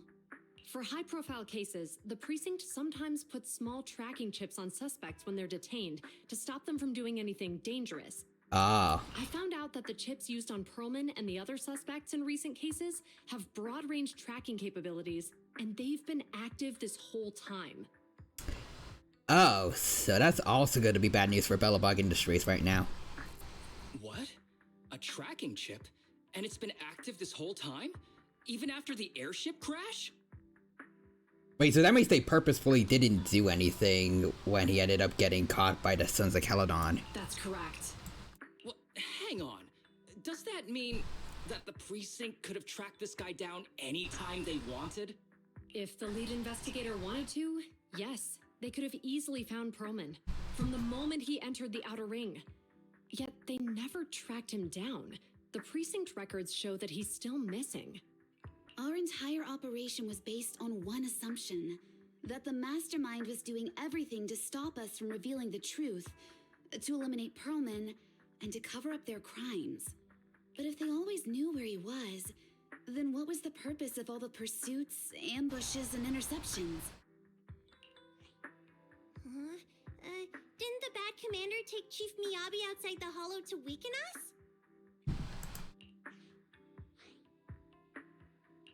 If we were mistaken, then that means Bringer didn't take Miss Miyabi to undermine us. He must have taken her for a different reason. Oh wait, they wanted to find the secrets of her sword, I think. They mentioned something at the beginning of the game in Act 5. But at the beginning of this story, they mentioned something about the Hoshimi family having some sort of secrets. When Bringer looked into that file that Sarah gave him. I'm assuming it has something to do with the sword. A different reason. Don't tell me. He wanted the chief herself. But that doesn't make any sense. She has nothing to do with the case, and nothing seemed off with her. Plus, who in their right mind would try picking a fight with a Void Hunter? Unless they're looking to get themselves killed. There was something odd, her katana. Hang on, I just remembered something. The strangest thing happened while we were in the Outer Ring Hollow. If you let her one in. You can't be serious. That crooked commander's target really is our chief. But why? Doesn't matter. They took Miyabi right before my eyes. I'm such an idiot for allowing this to happen. I must report this to the director immediately.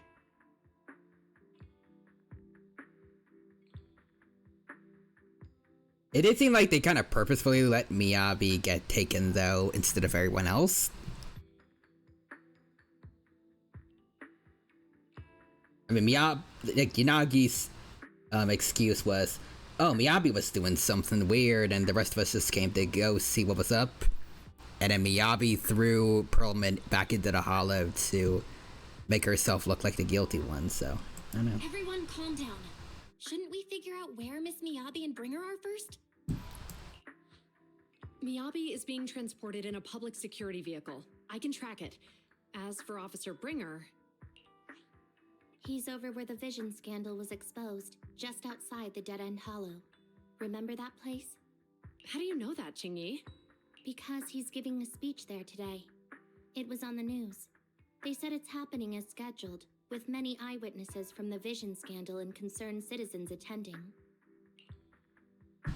Alright, let's split into 2 teams to save time. We'll search for Bringer and look for Miss Miyabi at the same time. We need more unique stuff like this. Yeah. Okay, I'll go find Miyabi. Please guide us out of the hollow right now. No, we shouldn't be the ones looking for the chief. Why not? Aren't you worried about her? If anything happens to her, I swear I'll... Probably because they're gonna be the ones that public security's gonna expect is gonna come save her. Calm down, Tsukishiro. You're losing your cool. We're closer to Bringer's location right now, and we've still got Perlman. But... No buts. You know I'm right, Deputy Chief. Nagi, I think Harumasa's got a point this time. For once he's actually making sense. Maybe we should listen to him. Ouch, that hurt. But thanks for speaking up for me, Sokaku. I'll find Miyabi. I mentioned earlier that I can track the vehicle. Plus, as a public security officer, I want to attract attention. Miss Tsukishiro, Miyabi and I go way back. I understand exactly how you feel. I promise, I will bring her back safely. I'll join you. I'll join you. Wise will stay at home with Eos to assist you guys. I'll go with GUN to find Miss Miyabi. Looks like our tasks are set. I'll stay here to protect the video store then, so you have one less thing to worry about. The communicator transmitted several deep breaths, followed by a few quick slaps, like someone trying to regain focus. I'm sorry for losing my composure, everyone. The plan makes sense. Let's get moving. Proxy, you're pretty capable, right?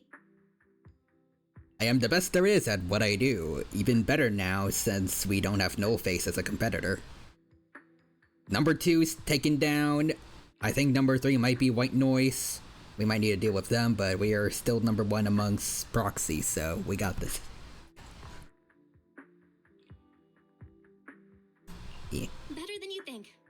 best proxy in New Eridu, and I will bring her back.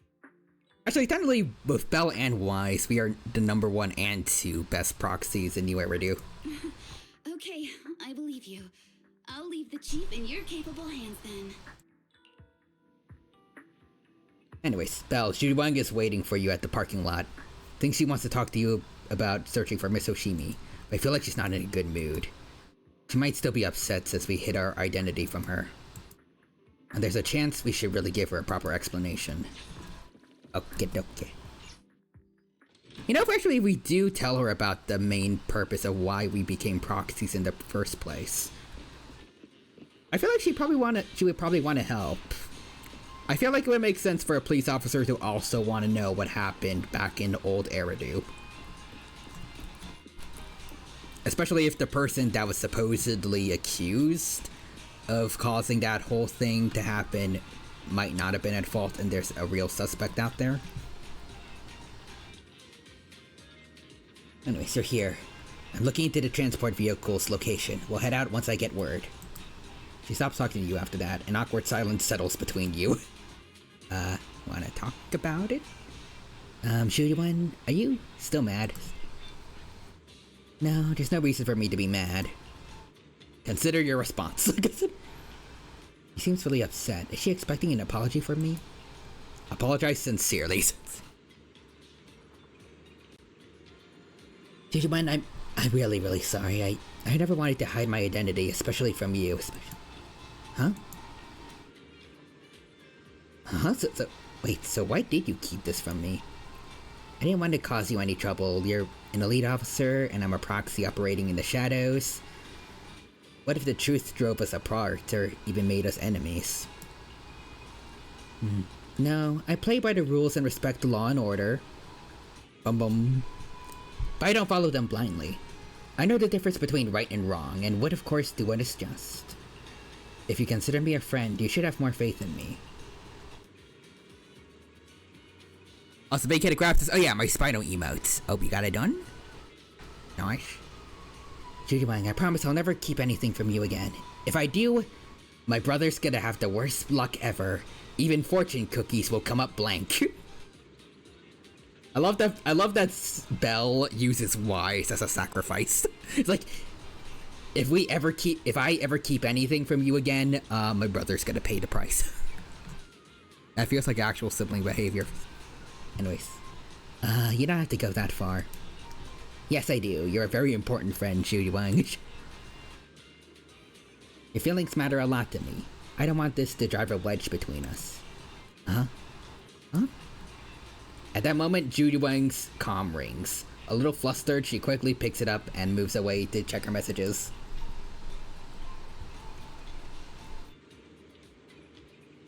Manager, I asked Officer Chen to locate the currently active transport vehicles in the Janus Quarter, and they're heading north. I believe Miyabi is on one of them. We need to move now and intercept them. With a pub-sec car, we can use the express line. But there are checkpoints everywhere, so I might not be able to bring along a regular citizen like you, Manager. Take my bang boo. Yeah, take my bang boo. We can still stay in touch that way. It'll come in handy in emergencies. Understood. I'll head out now. As for our conversation just now, let's continue after we get Miyabi back. Also, my kid crabs this, but Wise is my boyfriend. Wise. Imagine if the proxies actually do become playable later. Maybe you'll finally get an S-rank 5-star guy. Wait, an S-rank guy to use. Task Force Patrol Squad to Captain Zhu Yuan. Do you copy? Repeat, do you copy? Over. Ooh. Copy. Officer Chen, Zhu Yuan here. Over. Captain Zhu Yuan. Why does your voice sound a little raspy? It was pretty hot here and my throat got a little dry. What's your status? Did you find any leads? Over. Yes, I ran a quick check. There are 8 transport vehicles still on duty in Janus Quarter, and one matches the route you mentioned. I'll share its location with you now. Over. Alright. Also, let's see. It won't be fair. It'll all be female options. Later if we really get lucky, but only him. Thank you, Officer Chen. You've been a big help. Go get some rest. Over. Actually, later is playable now, so. Copy that, Captain Zhuyuan. You take care. Don't work too hard. Task Force patrol team over and out. All right. Got the info on Miyabi's transport vehicle. Wait, the nav data shows that the escort vehicle's final destination is the site of Bringer's speech? This is bad. Tons of people are heading there right now, and the streets are jammed. How do we get through? Sound the sirens? Switch to PubSec motorcycles? Let's use the Hollow. Dead End Hollow is nearby. We can cut straight through. What? But driving in the Hollow is extremely dangerous. Are you suggesting we walk? It'll take too long. Don't worry. I know a way to get there quickly and safely. Trust me, I've done it before. Alright. I'm wondering why he's bringing Miyabi straight to his speech. Oh, the train.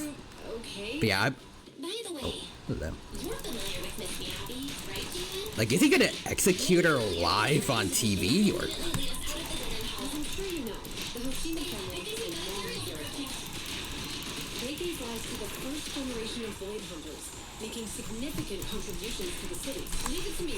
I won't let them get in the way. There were several other heads of the family who made significant contributions too. Each of them was an exceptional and unique warrior. They consistently upheld the Hoshimi family's reputation. Up until a certain point, when the Hoshimi family suddenly stopped prioritizing martial skills. They started to involve themselves in the city's management using their political power. No, we have a documentary about the Hoshimi family in our store. There are stories circulating on internet that the Hoshimi family possesses a secret that makes them stronger. Ah, that's probably what Springer and the others are after. God dang it. I wanted to hear more of the dialogue, but okay. Moments later, to verify Zhuyuan's theory, Bell stops the train in a safe zone and establishes a communication link with the outside world. Hello? Hi, this is Officer Zhuyuan from the Criminal Investigation Special Response Team. I'm just calling to... I know, Officer Zhuyuan. I'm still waiting to hear back from the Throne Quarter Precinct. The head of our house ought to be at the banquet hall still, joining in on all the Election Day events. I've asked my secretary to locate him as soon as possible. All right. I'm sorry to keep bothering you with all these calls. I'll wait for your reply then. Check art, but do so in 23 seconds. Okay.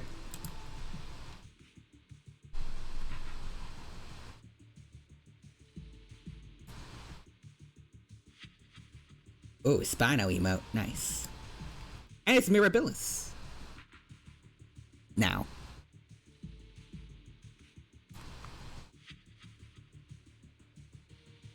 I see it. I see.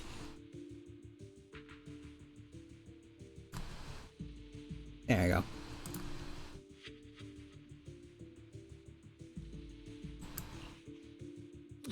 Not good. With the election, You can tell my favorite dinosaurs. Yep. The housekeeper can't get in touch with Miyabi's father. Do you know the head of the Hoshimi family, Zhuyuan? You seem to be pretty close with the Hoshimis, Juen. Do you know the head of the family? I wouldn't say we're close, but when Miyabi and I were classmates, she invited me to her place a few times, so I've met him before. As the head of one of The only two with families in emotes. Eridu, he must have a lot on his plate. To figure out what the enemy wants from Miyabi, we need to understand their motive. The only way to do that is to talk to her father. But my usual channels only get me as far as their household staff. I don't have any connections to that fancy banquet hall and throne quarter. And they use private security that's independent of PubSec. I might have some high society connections. We just need to find someone who has connections to high society, right? Then I might just know someone. Moments later, after patching through random play, a familiar voice answers. Ah, Master Proxy. Oh, Lycan. Quite some time. I never anticipated a call from you on a day like today. You know what, that makes sense. For some reason I was thinking like... Actually no, I was thinking it was gonna be Nicole again because she mentioned having high connections and I mean, she did get Section 6 to help us. It's cool to see Victoria housekeeping. We need your help, fellas. Thank you for taking my call. I've got something extremely important that I need your help with. Has Victoria Housekeeping ever offered services to the Hoshimi family? They're a renowned martial arts family. They contributed significantly to the construction and safeguarding of our city. Our humble establishment has indeed been fortunate to provide our services to them, and indeed they may be considered loyal customers of ours. Oh, nice. Really? That's great. Do you happen to know much about their family affairs? That entirely depends on your definition of family affairs. If it's not too much to ask, could you please provide me with a little more context?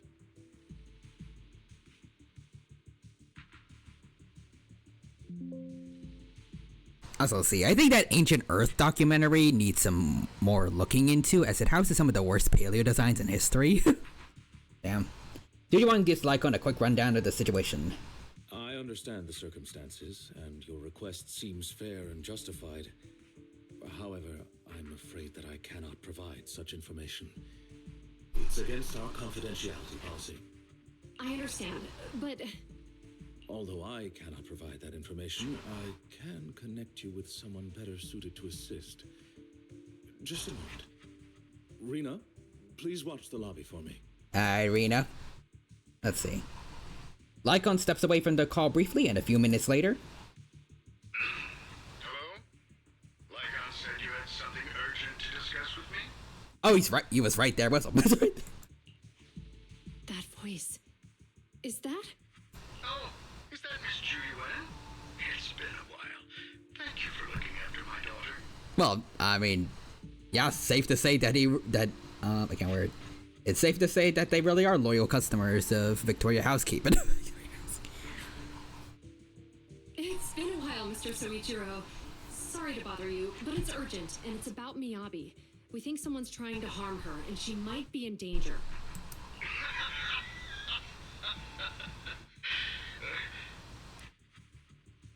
Man, just they get their funeral ready. Get their funeral. Oh, so you weren't joking?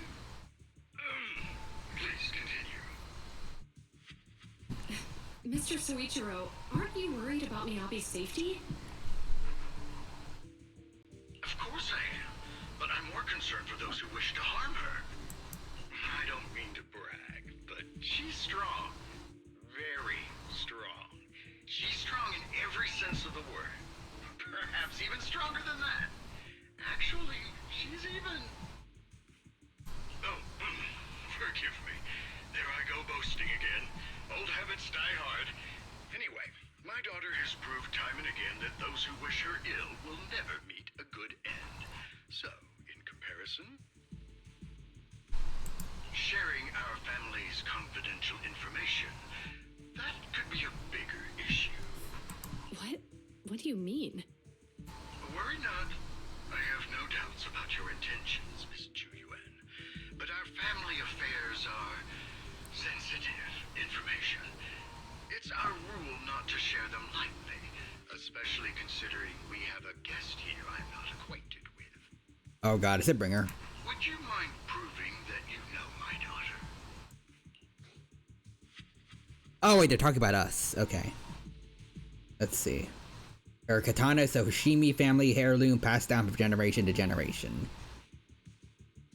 Miss Miyabi's katana is a family heirloom, used by generations to eradicate evil. Only direct family members can handle it. That's right. If she was willing to share that much with you, it shows that she trusts you. But this information is also known to a lot of her colleagues. You prefer juice over wine. Oh yeah, she did mention that in passing. Mr. Soichiro, you secretly swap your wine for juice during social events. She even told you that? Her katana went out of control today. That's probably the biggest one. Listen to me, Mr. Soichiro. The katana went out of control today. It unleashed massive foxfire. We barely managed to force it back into the scabbard. What? Lycon, please inform the mayor that I might need to leave early this evening. My apologies. Now you two. What I'm about to say is of the utmost importance. It must not be shared with anyone. If anyone is plotting against the Hoshimi family, they must be after the katana. That katana is a treasured heirloom passed from generation to generation. It is also the source of power for every head of the family. But the power sealed within it is forbidden. Only the head is qualified to inherit and receive it, and the process is extremely dangerous. My daughter, however, is different. Aside from an accident when she was young, she has never relied on the katana's power. Her strength comes from herself. She is the true genius of the Hoshimi family. Wait, seriously? It is imperative that the scabbard remain intact. Under no circumstances should my daughter use the katana if the scabbard is compromised. Got it. Alright, at the same time, an armored transport vehicle is heading towards the Dead End Hollow near Bringer's speech venue. Inside the vehicle. Cutscene. Oh, whoa. Sarah's right there.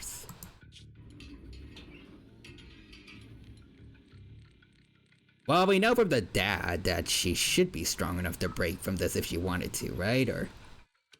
Hey, drive carefully. If you shake the Void Hunter around, you'll end up locked up in HQ. Drop the act. You turned at the 7th Street we passed to head back to Janus Quarter. This car was never going to HQ.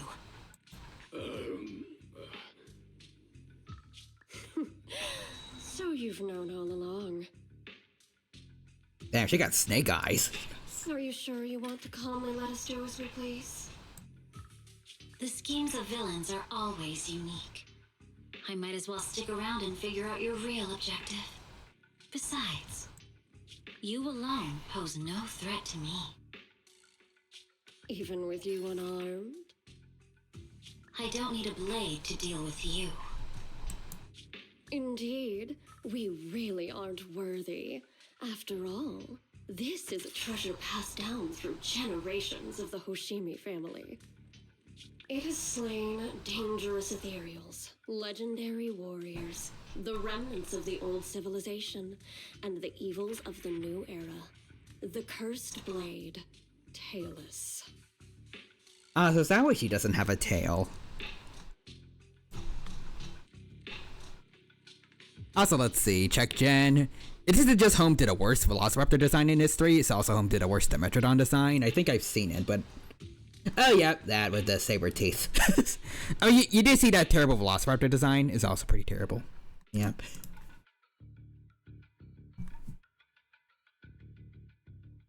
It feels like they got, like, free, like, stock models or something from, like... I don't know where. They just got free assets from somewhere, like what Yandere Simulator does. You... 7 generations of swordmasters have established the Hoshimi family's prestigious standing today. Is she descended from them or something, or...? Most people think the Hoshimi family's bloodline is inherently superior, but in fact, the true source of their power is this blade. Except for you, Hoshimi Miyabi. You're the rare talent born into the Hoshimi family, truly blessed in the art of swordsmanship. Also, let's see. Also, its color scheme is awful. They did not have a budget, lol. It's funny how something topped the Dominion Dimetrod.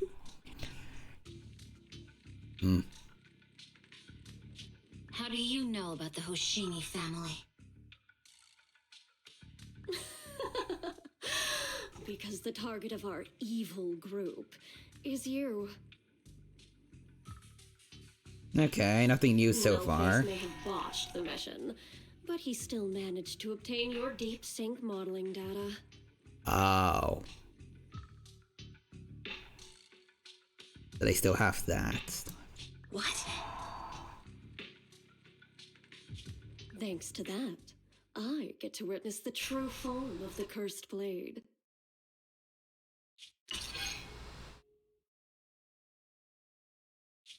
It is indeed so beautiful.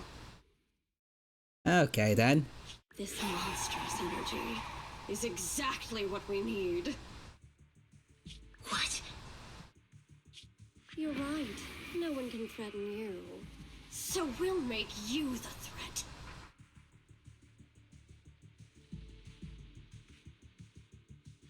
I think. Oh, also because they use the data. They're gonna make. I can't wait. They use the data so they know exactly how she fights. They're gonna make it look like she attacked all these trucks or something. Release Tailless! Oh. Or that. I thought you said they're gonna make it look like she's attacking the venue, or? Ah, what an unexpected delight! To my surprise, Officer Hoshimi Miyabi has honored my speech with her presence. Dear citizens, let's give her a round of applause. Hey, we're here too. Wow! It's Miss Miyabi! Amazing!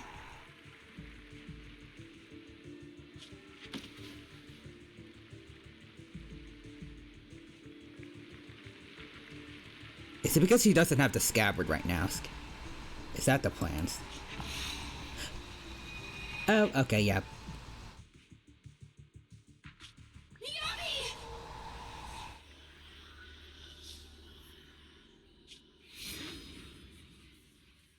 So is Papa Hoshimi coming anytime soon? We did call him, so.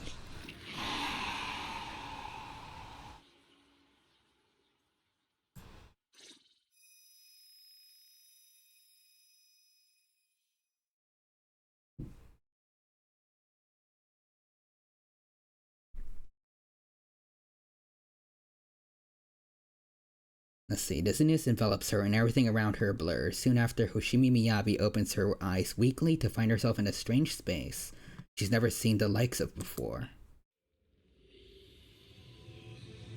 Whoa.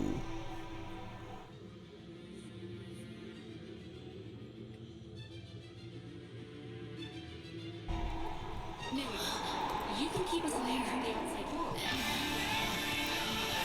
Okay, Real Human, that was fitting as heck. That was fitting as heck.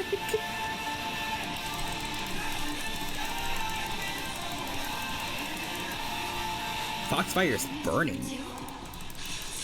Whoa. Actually, this kind of looks like the trial area for you to use new moves in DMC5, right? I mean, white voids don't really look that different from one another, but, you know.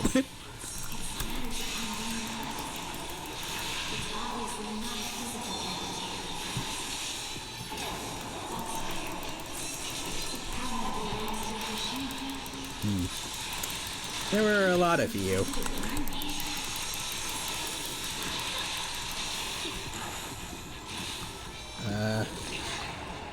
Oh. Oh my. Oh.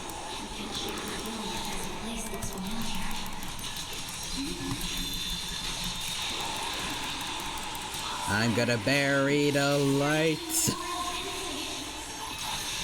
Okay.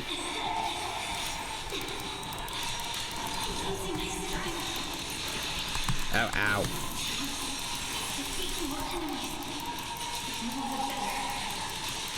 Oh, wait, in the overworld, is this her attacking people? Oh, God.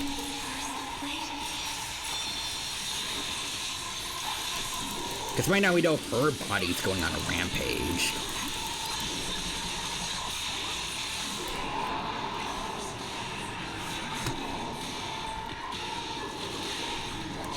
Oh, boy. I'm really hoping this isn't a one-to-one, otherwise, it's not gonna be a good look for her.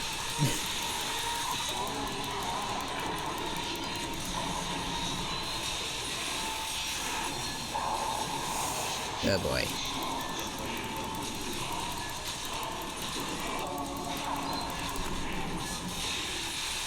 Is it going to change again? Oh boy.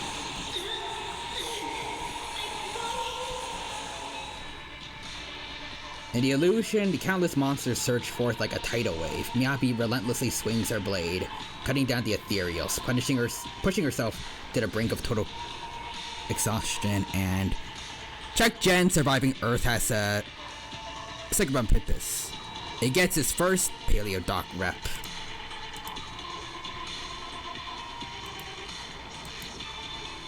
Oh god. What have they done to its eyes? What have they done to its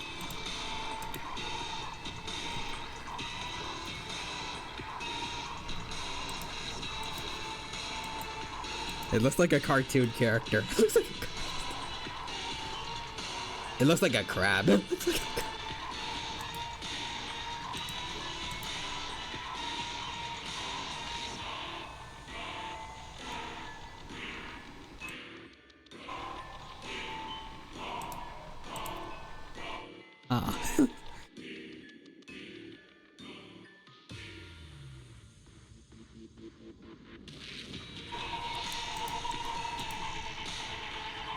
Its eyeballs also look long.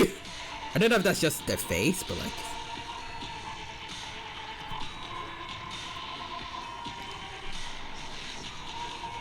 Huh.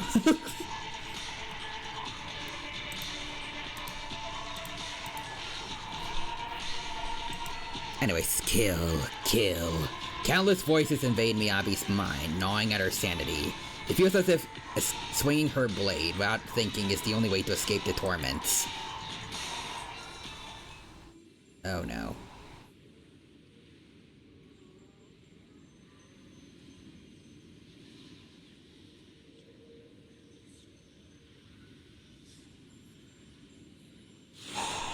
Oh.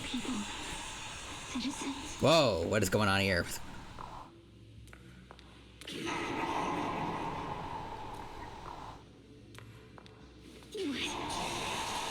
Oh.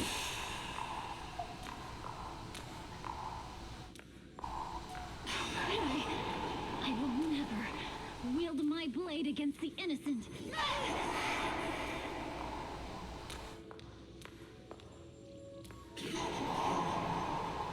Oof, look at the HP too.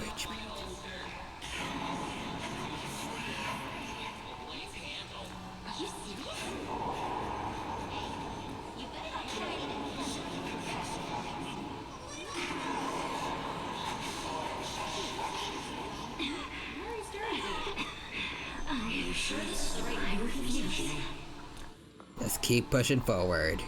We got this. Its HP level, it's very high. It was only 100. It was only... But also, it's good to see you back, Nixter. Welcome. Hope you're doing well and have a good time here with us again. Also, Sparkles. He's like watching a mystery show in the background. I bet the butler did it.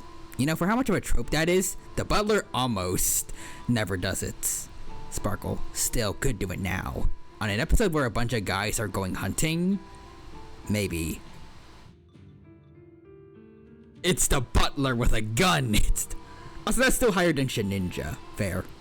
Also, wait, Kitty Crab says, yet again, the poster for some reason looks so much worse quality than the animation in the dock itself. I suggest them back a new one.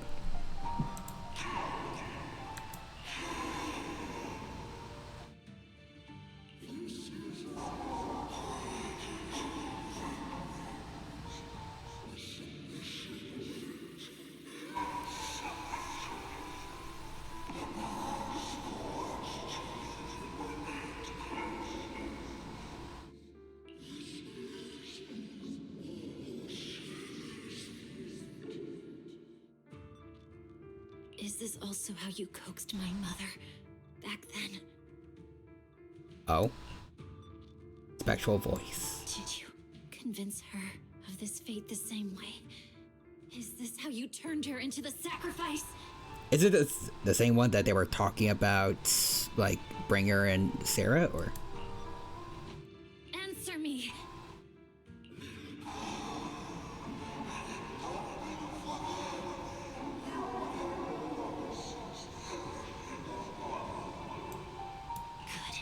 So you remember me. Do you really believe that the inheritance traditions are right? I checked, Jen. Let me see.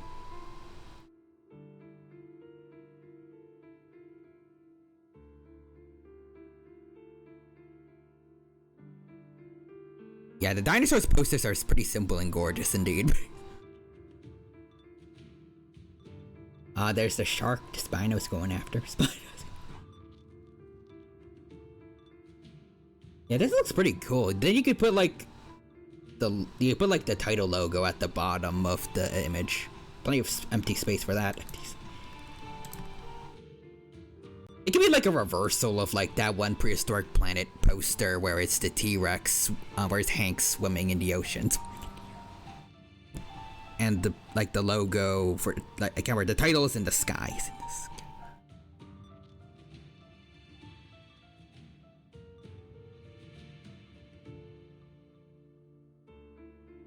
That's what they did.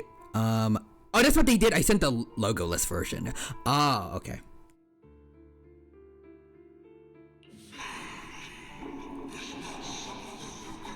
That would make such a cool background. Mm-hmm.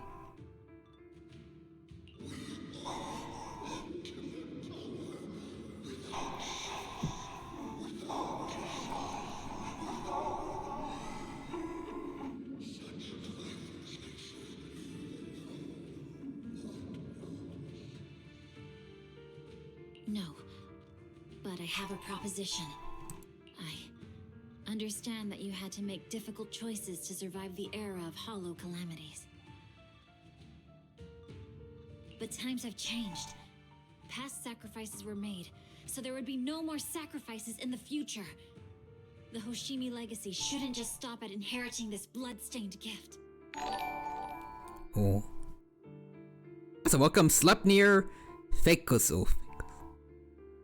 Bakersbrew. I don't know how to pronounce it, but welcome to the stream. Thank you for stopping by. Hope you're doing well, and hope you have a good time here with us today. And hope that your stream also went well. Let me see. Doing alright? Nice. So, what were you up to today? Let's see. Chaos Zero Nightmare. Interesting. I haven't heard of that game, but I hope you had fun with it.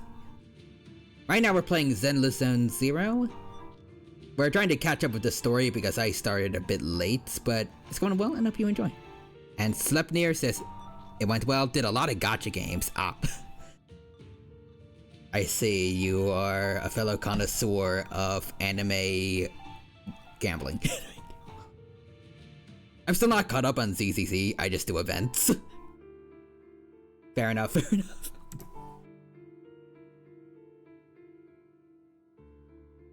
But hey, you get to see this cool story moment with Miyabi. If outsiders are capable of bypassing the rules and taking your power, then what's the point of clinging to this cruel ritual? Therefore, let's cooperate. Let's see, got Arya and Suna, so I'm hoping I could get Nagong as well. You can get all the idols. Also, next is let's go anime gambling. Ah, dang it. That's right. I've always been aware that I'm not the type of heir the Hoshimi family needs.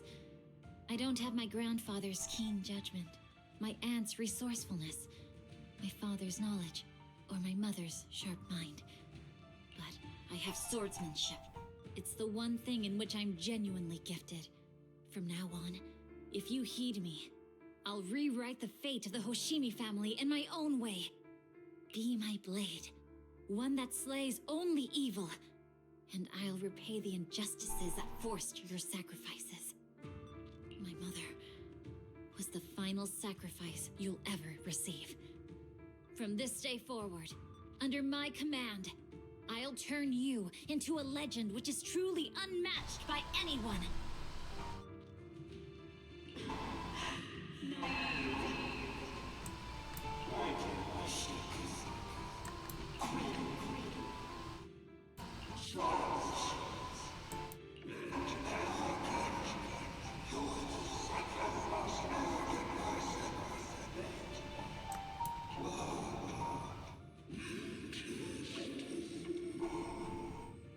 So you'll agree.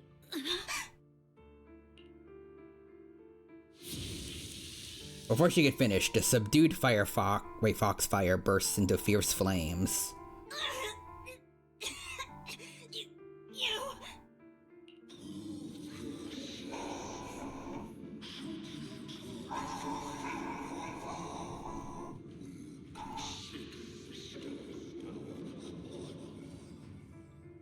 I wonder what this elephant is. Check Jen.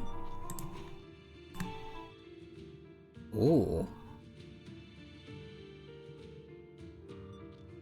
Not sure. I don't think it's a mammoth. Considering there's an adult, presumably over in the back, most likely not. Also, real humans a secret tunnel. Secret tunnel. I wonder if it's gonna be Paleolaxodon.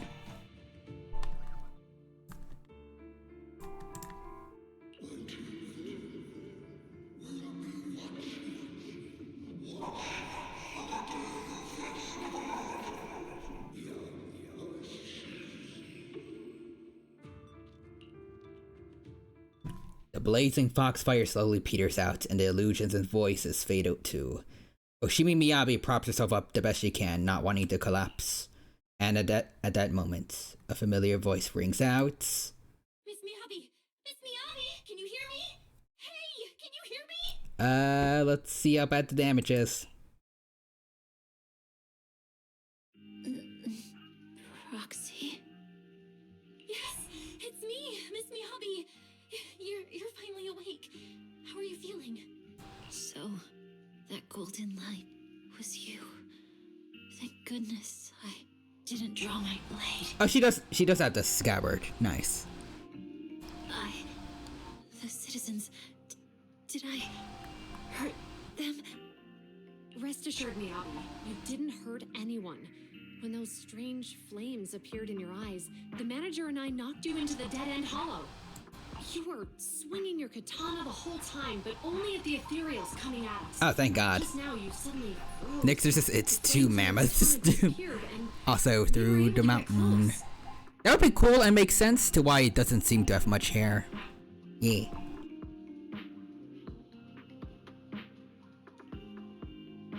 I see. Thank you. I almost made a terrible mistake. I feared if my blade had harmed those dear to me, hurt innocent people, Still kind of wondering, like, how Bringer is going to twist what just happened, though. Anyways. Yabi's voice is weak as if recovering from a severe illness. Her furrowed brows finally relax as tears trickle down her face. The invincible Void Hunter sobs softly like an ordinary girl. Miss Miyabi? Belle, there's an emergency. The rest of Section 6 has arrived at the speech venue, and it's a total mess. Looks like Bringer's trying to get away. What? What? Hearing the latest update over the communicator, Shuji Wang holds Miyabi tightly and looks towards the proxy. Leave her to me. I'll take her to the nearest medical center. Go, manager. Go catch the culprit. Alright. We absolutely cannot let him get away. Alright, let's get his arse.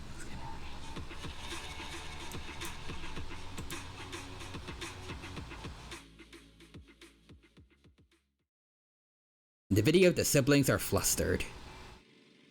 Connection's gone. What's happening? Let me check the error logs. Looks like a massive surge of active ether caused Eosys' internal modules to malfunction. Maybe it's because of the cursed blade? Might be because of Miss Miyabi's katana. Maybe Miss Miyabi's katana went out of control. Happened before. Eos was exposed to a surge of ether at close range. His internal communication module might be damaged. Everything's a mess right now. I wonder how Miyabi is doing. Why are we not, manager? Shujuang sent a message saying that she's taking the young lady from the Hoshimi family for treatment, so you can set your mind at ease and focus on dealing with Bringer. Where is he now? We haven't heard from Section 6 yet. At that moment, a familiar petite figure rushes in. Zokaku? Oh, Kaleido. Fair enough. Proxy, Hinaki from Section 6 asked me to contact you. Kaleido? What brings you here? Not long ago, someone from Section 6 suddenly showed up with Perlman. They said we have key evidence of Bringer's involvement in the Vision Corporation case and asked us to watch over him for a while. With that guy's help, we went through the documents thoroughly and managed to compile the evidence of financial dealings between Vision Corporation and Bringer. Never would have thought that Bringer was the one behind all this. Although, to be fair, it doesn't seem like he really is. He is part of it, but definitely Sarah's the one calling the shots. Anyways. Yanagi told us to send the evidence to a public security commissioner through a special channel. She's already leading Section 6 to go after Bringer. Alright, so how are they doing? They left in a hurry and only gave me a designated communication channel. Proxy, try using it to get in touch with her. Alright, connecting now. Yanagi, can you hear me? Oh, there's Yanagi. Hello, Proxy, we're still at the speech venue. It's all thanks to Bellabog Industries for sending the evidence against Bringer to the Commissioner. He immediately suspended Bringer and called him back to NEPS headquarters for investigation. But it seems Bringer doesn't plan to hide anymore. His men deliberately caused chaos, even crashing into cars to make their escape. Well,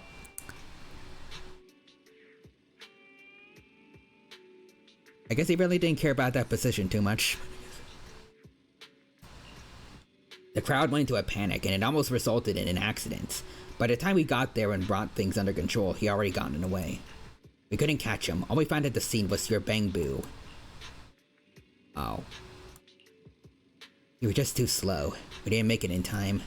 Still, Perlman has given us an important piece of intel about Bringer's whereabouts. Bringer might have gone to Port Epolis. It's that old cargo dock at the city outskirts, swallowed up by the Hollow. Perlman said Sarah and her people have been shipping tons of supplies there through Division Corporation, including special etheric items. A dock in the Hollow. Belle, do you remember the news broadcast Nicole made us watch this morning? They caught footage near the edge of the city. Looked like there was a hollow right by the water. Cargo dock. And it probably really is near Port Epolis. It's an area with all sorts. A perfect place for criminals to slip away unnoticed. But there's someone in our bureau who's pretty familiar with that area. So we might have the chance to reel in a big fish. Rest assured, everyone, leave this to me. I'll head over to the port now and contact our undercover angler. Ooh, okay. Undercover, is it Jane?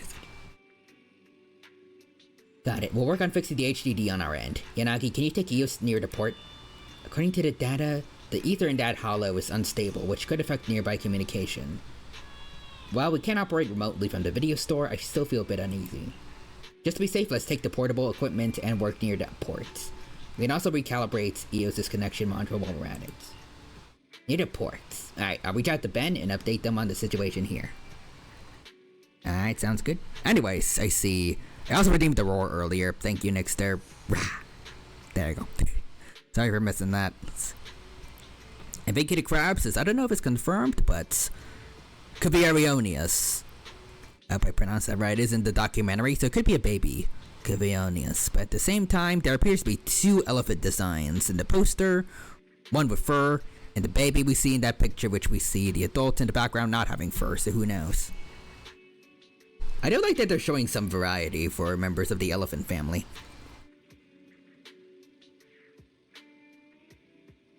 I wonder if they're gonna show off that one with the shovel mouth. That's gonna be fun. But yeah, it's also gonna be his first media rep. Anyways, great. We'll make our way to Port Epolis after we wrap things up here. This time we won't let Bringer slip away again. The group arranges to meet at Port Epolis. After ensuring no one suspicious is nearby, Qingyi leaves the video store. Belle, Qingyi just messaged. Her informant has found Bringer. Looks like Perlman's intel was accurate. Bringer plans to use the hollow near Port Epolis to smuggle himself out of Janus Quarter. Got him. This time we won't let him slip away again. Yanagi said that once we're ready, we can go find them at Port Epolis. The HDD is pretty much fixed. And the portable device is good to go. We'll head out as soon as you're ready. Alright. You do get another shot of the Smilodon. Ooh. Jack Jen, let me see. Ooh. Looks like it's yawning while sitting on a rock. Adorable. Adorable.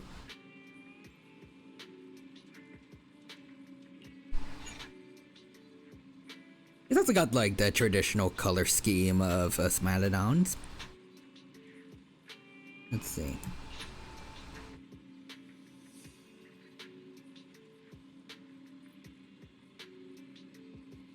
I like it, but also it was kind of cool to see in Ice. Wait, yeah, it was cool to see in Prehistoric Planet Ice Age to see Smilodons with white pelts. Anyways, let's see. Let me look at the concept art since this is a different design from the other Smilodon image. Lobos and Knights. Yep, the Diego color scheme. It's a classic.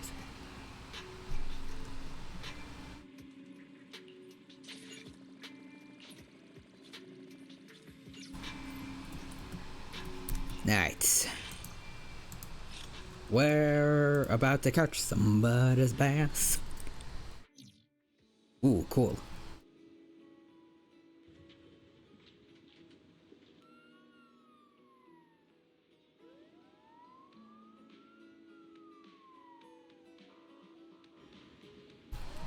I knew it was Jane. What up? It was Jane. Manager, this is Jane Doe, Public Security's undercover agent. Oh, what a surprise. So our helper is actually the manager. I'm surprised too. I guess now she also knows we're proxy. I'm surprised too. I had no idea Miss Jane was an undercover agent for public security. Really? You had no idea? That's the wrong answer, you know. Jane is an undercover agent with us. No one else in public security knows her identity except her direct supervisor. And us. That's right, sometimes keeping even your own people in the dark is the only way to stay safe. Just now a big fish took the bait I sense. My informants told me an anonymous individual is looking to ferry to Throne Quarter from here, offering an exceptionally high price. He also mentioned having a stash of valuable goods in the Hollow, and is looking for someone to transport them later. The cargo is said to be highly delicate, supposedly some kind of special etheric material. After Qingyi contacted me, I acted as the contact person to take on this big job, using a fake identity. Yep, Bringer. You got the answer right this time, Manager.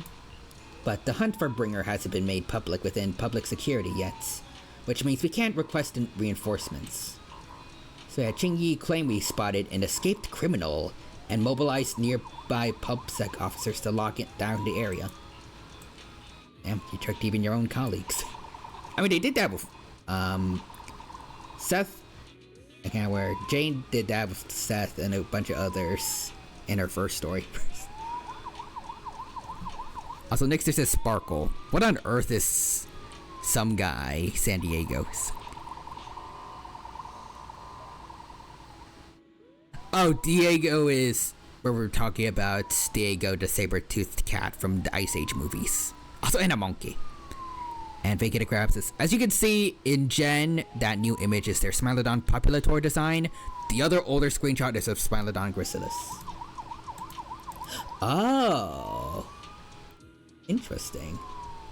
It's pretty cool that Gracilis got spots on him.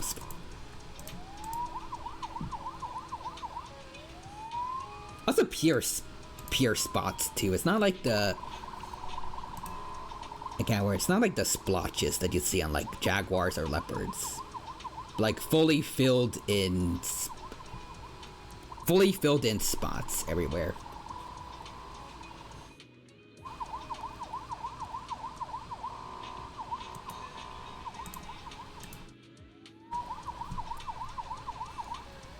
I don't know how else to describe it, but anyways.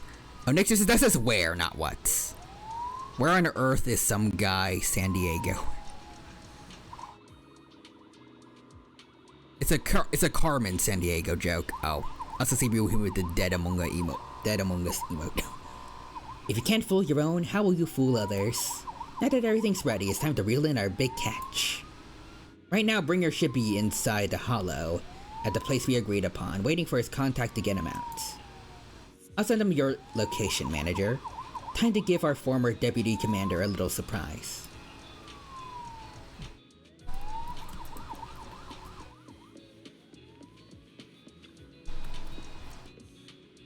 Proxy, you're here. The Port Epolis Hollow area is right across from here. Qingyi said their undercover agent posed as the smuggler's contact and tricked the Bringer to the designated spot in the Hollow. We're in control this time. There's nowhere for him to go now. Even so, it feels like Bringer chose the spot to smuggle himself out for a reason. Didn't Perlman mention that Bringer has stashed a lot of smuggled goods here? Since he wants to take them, there might be something fishy about all this. Saba's right. You must be extra cautious this time. Proxy, is your navigation bang boo still working? Checked over EOS's remote module, and it should be fine now. Communication on the portable HDD is also ready, and it seems stable for now. Perfect. Proxy, let's get ready for the operation. We're counting on you for navigation in the Hollow. You got it. Let's move out.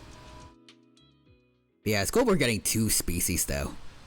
And I'm just happy he finally got Gracilis in any media. He finally got his paleo rep. He's been let out of the closets. He's free. After making preparations, Section 6 enters the Hollow, heading for Bringer's rendezvous point in accordance with the coordinates. Soon a familiar figure is seen, Bringer preparing to make his escape.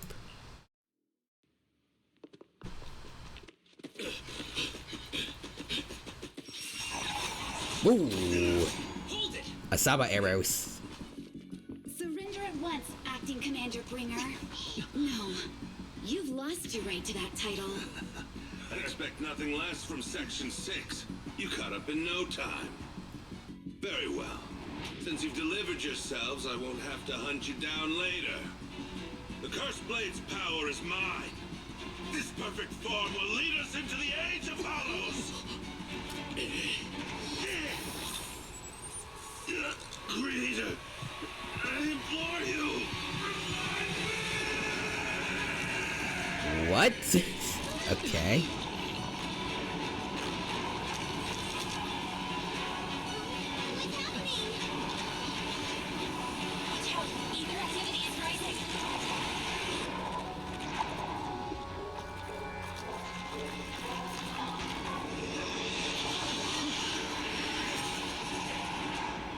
That hand!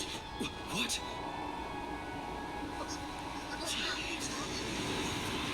Wow. Wow, that is a big fish. That's a very big hand-shaped fish.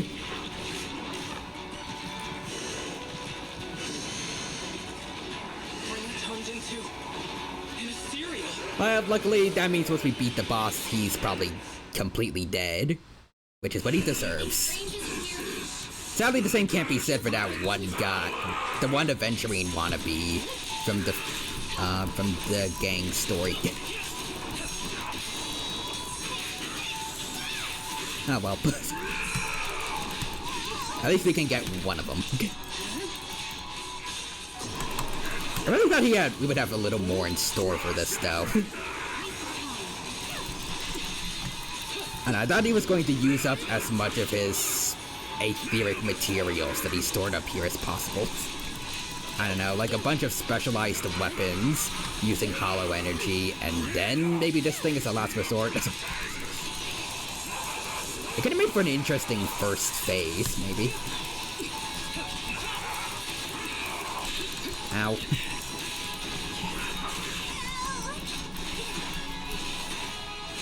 Boom.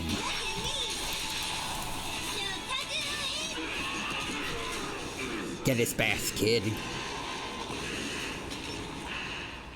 Oh? Is he dead? Don't let your guard down.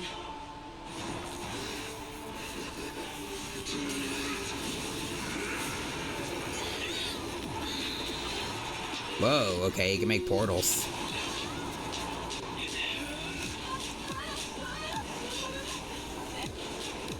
Arena! It's good to see you on par, Master Boss. Oh, okay, all of Victoria... Well, Do you know each other? okay. Unfortunately, nothing. Most of Victoria housekeeping is here. I didn't see Ellen. Okay. Please do not worry. Lycon. Is here to Oh, there's Ellen all the way in the back. All the way in the back.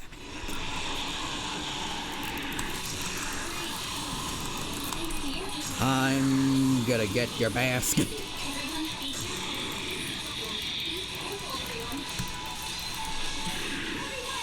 Boom.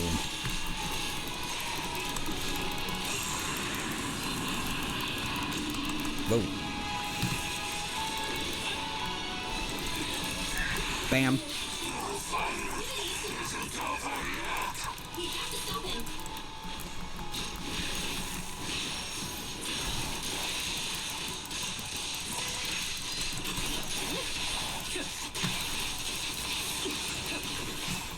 Alright.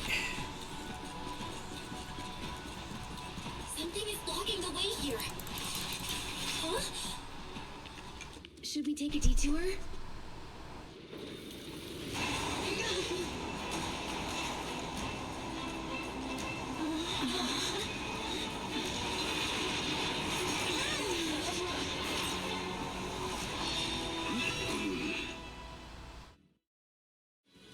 Thanks, Bellabog, but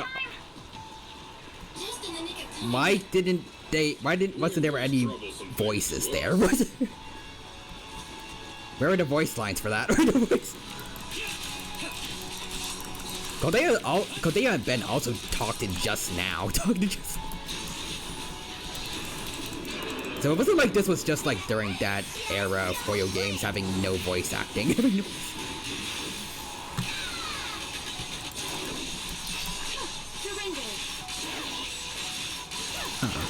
Anyways.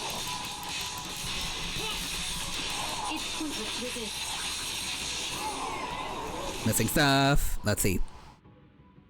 Sleipnir says this is getting out of hand. I get it. Also, Nixer says we're gonna need a bigger boatinator. Also, today's mystery dino gadget is a pizza. I would like pizza right about now. Let's see. Out of context movie quote of the stream. That's solely from a family movie. But what does this have to do with my knob? Okay, then I guess that is from a kid's movie. Definitely, totally. See some heart emotes. And Vacated Crab says the populator looks so soft to touch. Yes, I will lose my hand.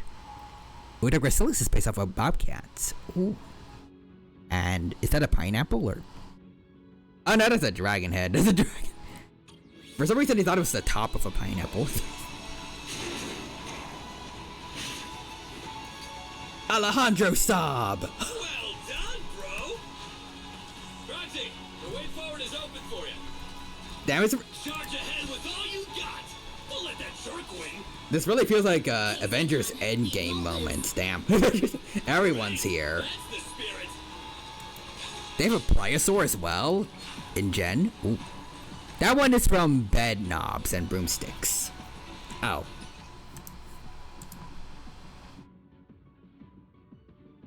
Oh, that looks cool. Is that supposed to be a baby right by it, or is it just far away? Just.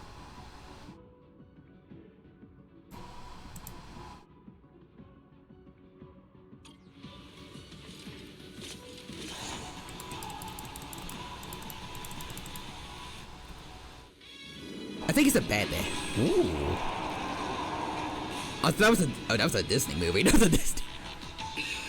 Watch out! He's absorbing ether energy. What do you mean? Okay, so that's where all the energy's going to. Okay. Alright, it's going to good use now. Let him keep eating. We must stop him. Asaba, are you okay? I'm fine. I'm assuming his ability to handle ether corruption is not as strong as the others, or?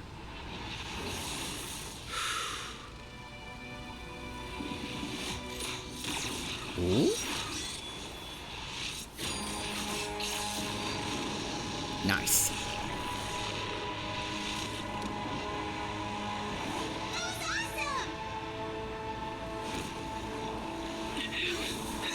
I like Haramasa. He's pretty cool. Did you copy? It's the pink-haired lady's voice. May the Creator refine you.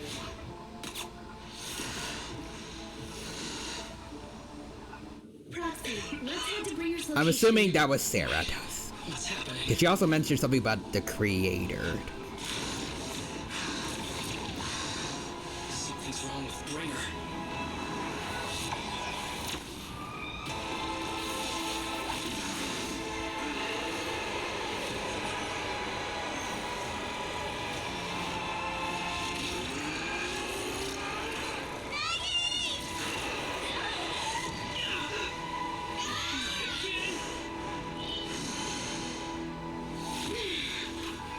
Fell down again. I'm gonna climb back up.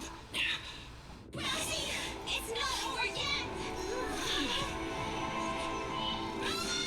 Head to the store. Okay. Bringer is playing with us. Cole told us to head to the seaside. Alright, let's see why. It's urgent, so let's get a move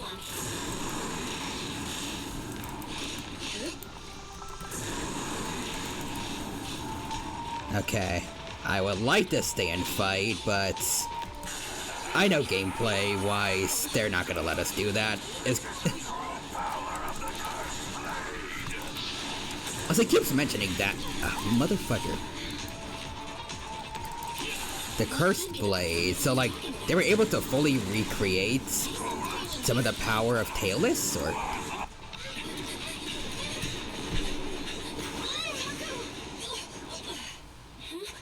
Are you okay? I'm okay. He's here.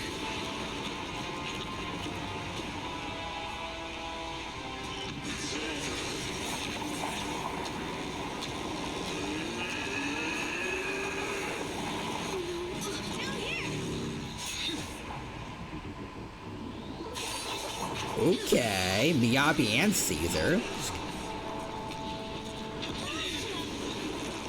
Leaps and bounds. Special delivery. Sorry for the wait, everyone. Took your time. So fast. That's the Overlord for you. And the cunning hairs. So, you are the culprit? Good. We can finish up our training for catching suspects quickly.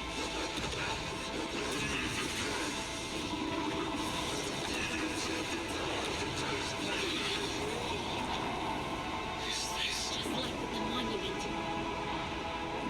You got company. Dismantling crystals is our specialty. You're not welcome here. Think Caesar will be okay? A lighter, too. Get him, Alex Lee. I think the ethereals have us surrounded. They're just small fries. We'll handle them. Okay. I call dibs on the big one. No. He's my target. Sorry, but thanks for bringing the chief over. One last overtime. A late night snack after work. Section 6. Operation start. Alright.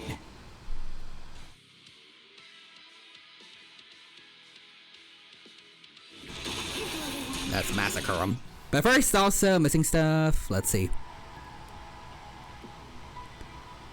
Nice that a male character actually gets to do something. But I wonder what those bears in the poster are. Cave or short-faced bears? I can check. Ooh. That's interesting. Let's... Did you send them? Okay, yep. Arctidus. Ooh. Interesting. It looks like one of them had, at least according to the concept art, one of them is gonna have some special scar and help differentiate them. That's pretty cool. Wait, actually, is that it, or? No, that's it. Okay. I have to double check and make sure it's not just like a... I can't wear. It's not just like some weird pattern on their face for fur.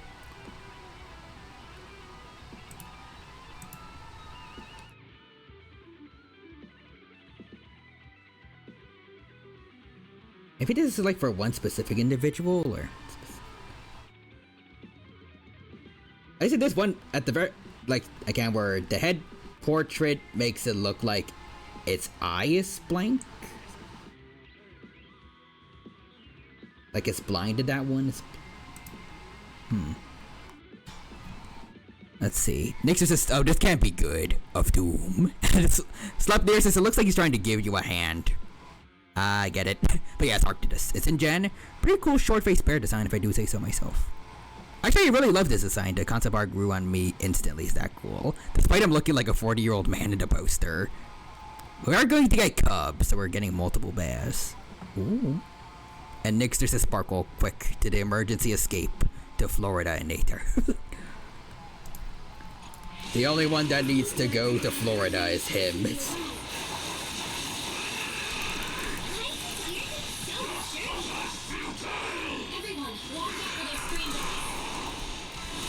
Ow, ow.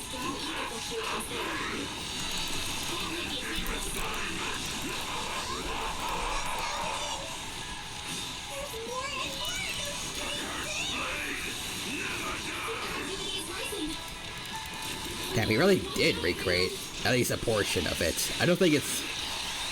I kind of want to doubt it's as powerful as the real thing, but...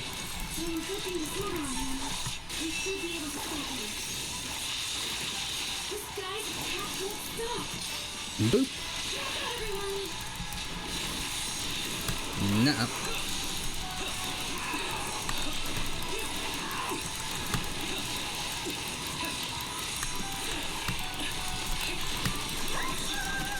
Whoa. The sparkle theme fills me with strength. Bam.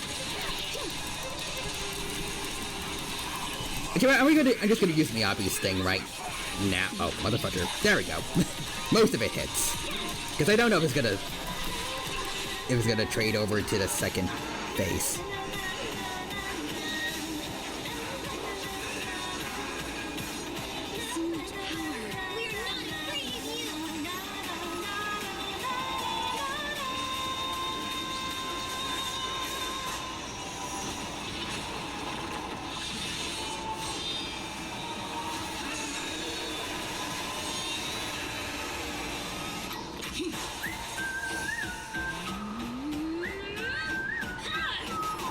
Oh, from her trailer. That's cool.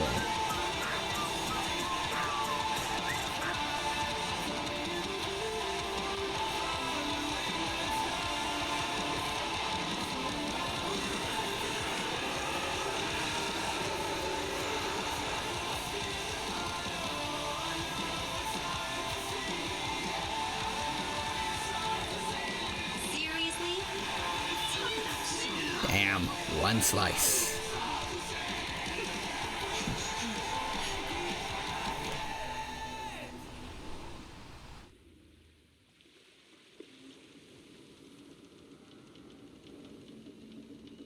The test is complete.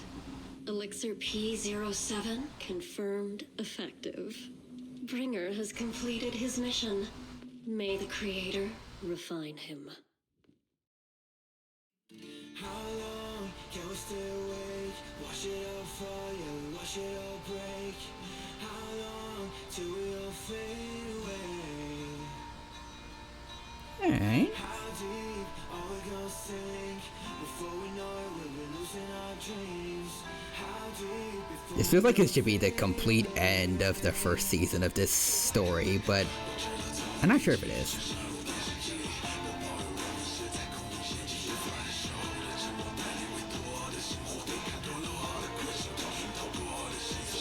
This looks cool though. Seeing everyone interact with each other.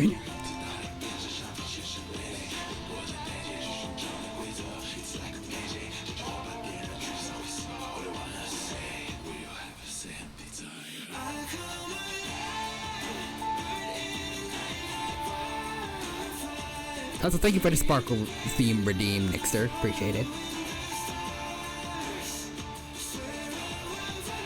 Oh, Alex Lee and Alejandro Saab fist bumping. That's awesome. That's awesome. We're also getting some sort of non-nuke source or U-Tyrannus, but their designs look awkward. Oh. I'm not sure what it means if Nekomata is interested in Jane.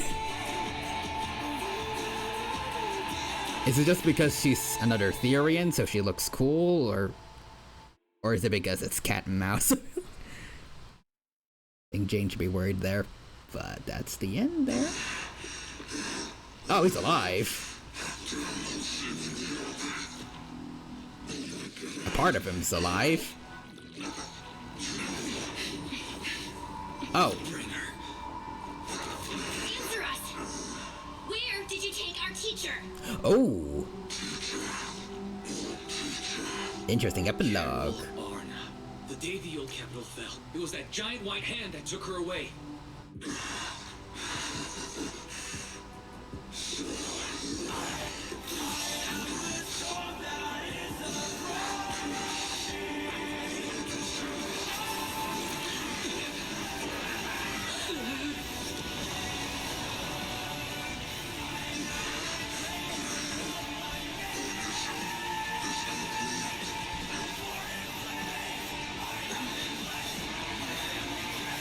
Whoa.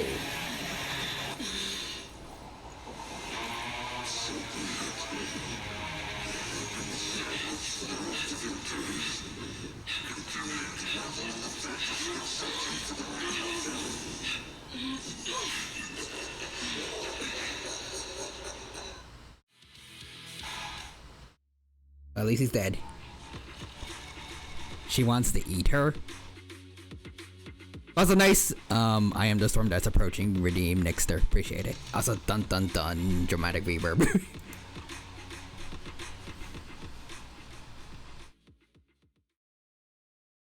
After the pursuit of Bringer concludes, the group leaves the port at Bliss Hollow. To avoid unnecessary attention, the siblings accompany the members of Section 6 back to their office, enjoying a brief moment of silence.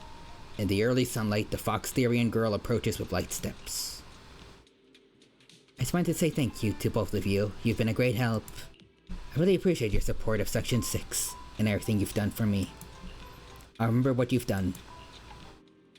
It's not that big a deal. I mean, it was a pretty big deal. We helped her fix up the whole family trauma thing going on with the sword. Anyways, no need to be so polite. We were happy to help.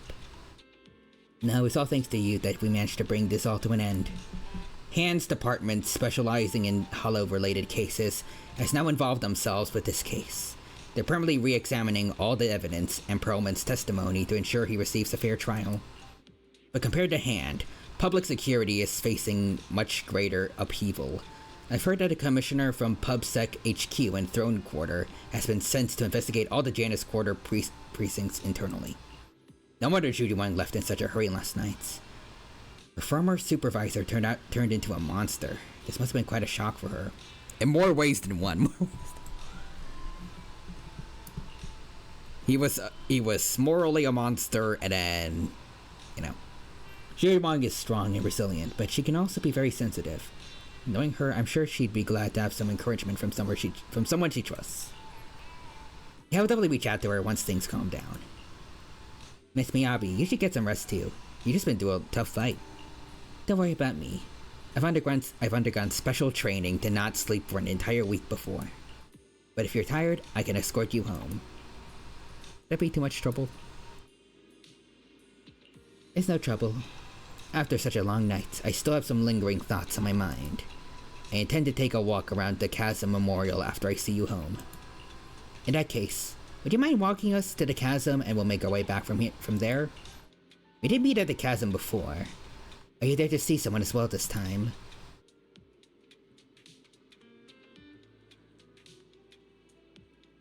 Brush it off casually, I guess? I don't want to lie to her. I feel like we can trust her, but... No, we're just passing through. It's near where Caesar and her crew are, so we figured we'd drop by to thank them. Miyabi gazes at the siblings, seemingly seeing through their evasive answer. Yep. A hint of disappointment flashes in her eyes, but she nods nonetheless, softly murmuring as if talking to herself. Like Jujuan, I too would be happy if the trust I've given is returned in kind. Miss Miyabi, you mean? It's nothing. Let's get going. It's pretty obvious what she means. Anyway, she sends us to the Chasm Memorial. Doesn't bring up anything else of a similar vein on the way there. Not long later, the car stops at the edge of New Eridu's urban area at the Chasm Memorial. Miss Yabi steps up to pay respects to her mother, and then she leaves. After everything that's happened, oh, it's the same render from before. Someone more worthy of trust. What do you think? Yes, of course. If it weren't for you, we wouldn't have stood a chance against Bringer. Also, there's redeem one dino fat. Alright, let's see.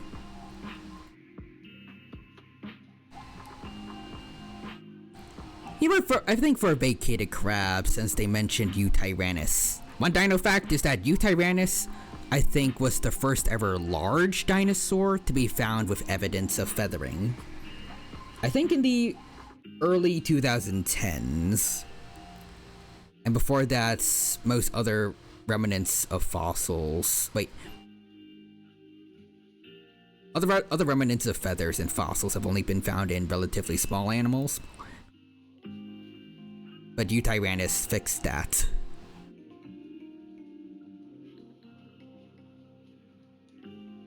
As for whether or not it means T-Rex actually had feathers, maybe not, because it's a lot larger and didn't live in as cold of an environment as Eutyrannus. But personally, I think it'd be pretty cool if T-Rex had feathers.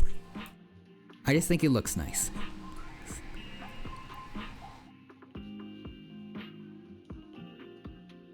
Anyways, real human says, if you are what you eat, then only cannibals are human. Technically true. Well then, we'll be on our way. Miyabi stays silent without returning parting words. She simply watches quietly as the siblings resume their departure. At the same time, her earlier words seem to echo in your ears once more. Like Zhu Yuang, I too would be happy if the trust I've given is returned in kind. Sorry, Wise, but I think I have to do this. If I'm wrong, will you forgive me? I think we can trust her. Plus, I mean, if we want to know what happened to our teacher, I think someone in Section 6 would be a good help. Belle, are you really going to... Wise looks at you with shock and worry, which slowly turns into complete trust and a slight sigh. That's my sister, daring as ever. Go ahead, I'm with you. The siblings chase after Miyabi, who had left alone. Miss Hoshimi Miyabi, we have something very important to tell you. 11 years ago, our home was in the old Minerva quarter of Eridu, at the end of Main Road number 7, the Helios Academy. The person who raised and taught us, her name was Carol Arna. We are the students of the guilty from the fall of the old capital. Please listen to me. Our teacher was innocent. There's more to the story than you know. Also, Nixter says, so by that logic, either you're not human or you're a cannibal. Real human says, I'm occasionally human. What does that mean? What does that mean? You can't be occasionally a cannibal.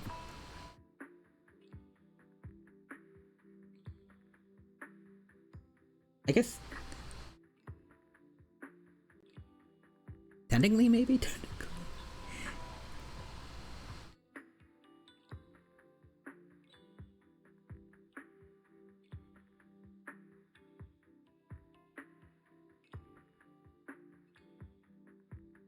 I guess rarely cannibalistic.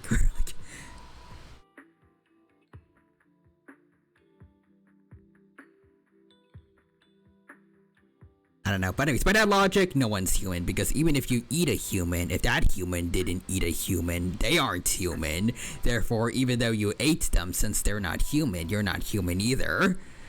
So the secret to becoming human is to find another cannibal and then cannibalize them.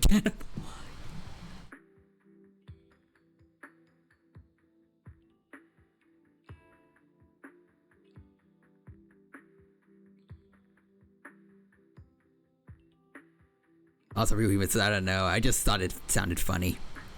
Exorcist, then you're occasionally under arrest.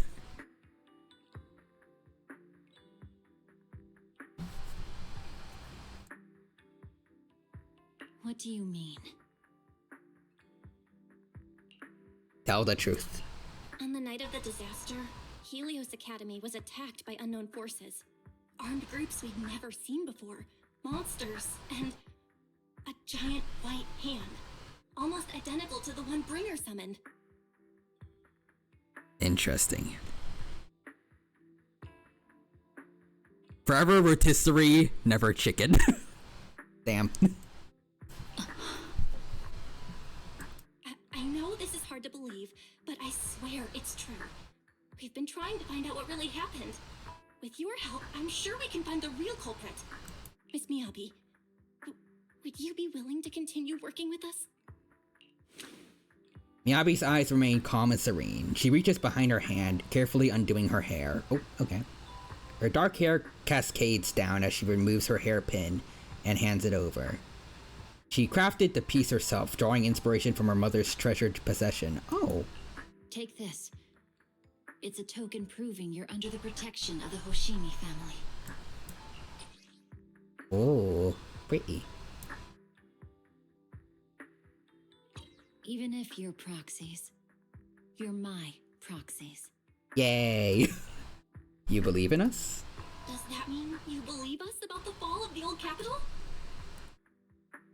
The real story behind the old capital's fall could be far more complicated than we understand.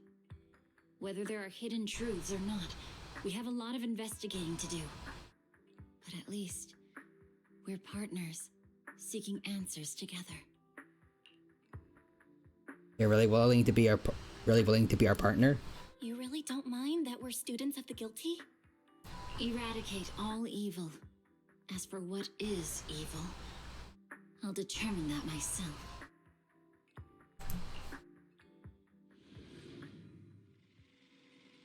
A few days later, one night in the video store. Everything around is as quiet as if nothing had ever happened. Soft music's playing. It's a timed sleeping reminder from Fairy. Ever since her system was repaired, she seems to have been more clingy.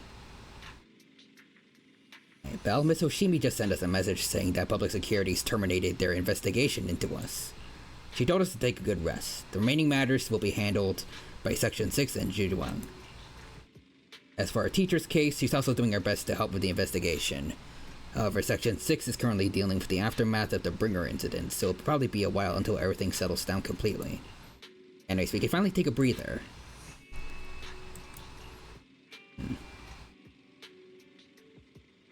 As the unsung heroes who resolve the crisis behind the scenes, I feel like a good night's sleep isn't nearly enough of a reward. Master, I cannot sleep. Fairy, do you need to sleep? The HDD does have a sleep mode. I wonder if that counts. I cannot sleep because of my shortcomings. As a Type 3 general-purpose integrated AI, I failed to defend against the attack on the system I inhabit and was of no help in the critical battle. I was far inferior to the second assistant, and I've lost the prestige of being the supreme assistant. My self-esteem is on the verge of collapse. I need my master to pet the power button to help me get back up and running. After Fairy's recovery, has her personality changed a little? Hug the HDD screen. Thank you, Master. That was not my request, but I feel very happy. Good, very good. Without my assistance, you still overcame numerous obstacles and defeated formidable enemies. You proved yourself through your actions, validating the title of Phaethon. I am proud of you. Never thought Fairy would praise me like that. Is the Mirage Moon gonna fall into the hollow? Correction, I always praise my master, but not you, second assistant. But I have to admit, you did well this time. Should I say thank you? Feels kinda weird. Never mind, let's not look into it any further. It's getting late, you should rest early, Belle. After all, even the heroes who managed to save the day need to keep their energy. Austin Nixter says, I cast unable to be a cannibal on Real Human. Now he's a vegetarian. Real Human says, so I ate a vegetarian. No, you just think you did.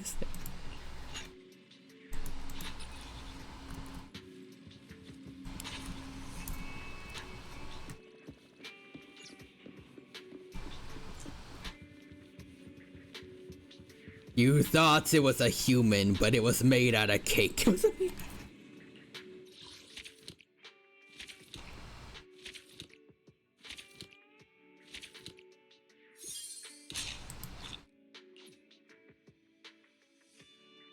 Ooh. Look at all this. And then from here we have 2 epilogues.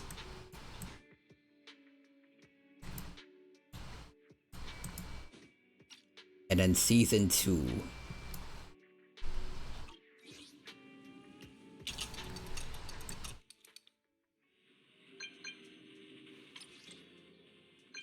I'm here, the Bang Boo Snap that you met before. You remember me?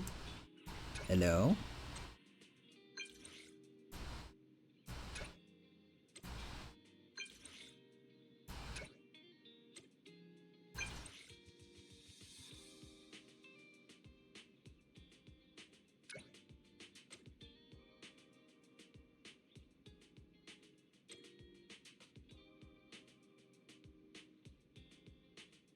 Okay. Who is this? Sparkle, wait, then what did he eat? Me, tofu.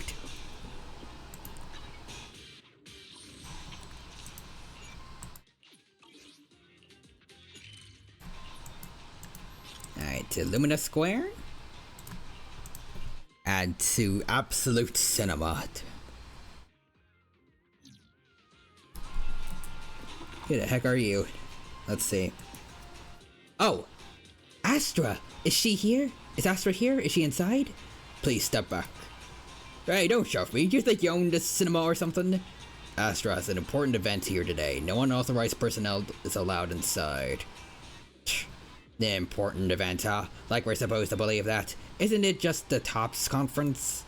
Why is Astra even performing at your boring conference? Don't you know what day it is? Move aside, we're not just random fans. We're here to hold Astra's birthday events. Meanwhile, around the back entrance of the cinema, a figure is peeking at the crowd nearby. Red coat and sunglasses. It's the person known as Chaotic Fried Rice. She waves and starts miming a series of nonsensical gestures. But it's obvious what she means. Distract the guard. Oh? Is that Astra over there? What? Where? Let me in! As a step back, you're not allowed inside. The alleged Astra sighting causes a stir, drawing the attention of the black-suited bodyguard. Time to meet up with Chaotic Fried Rice.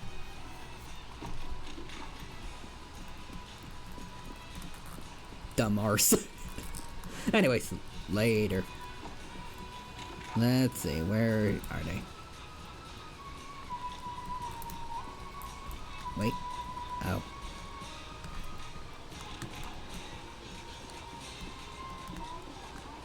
Okay, we go this. Oh, that is just Astra. Hello.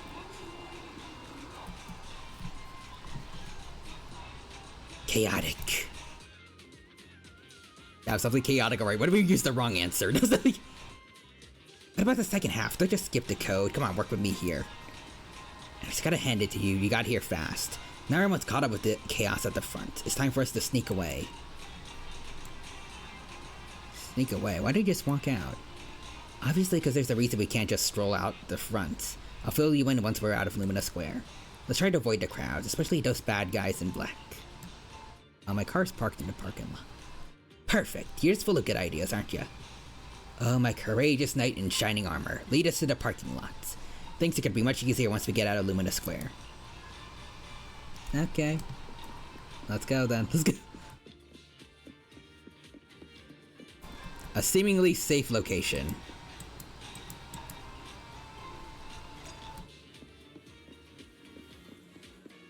Bum bum bum. Bum bum bum.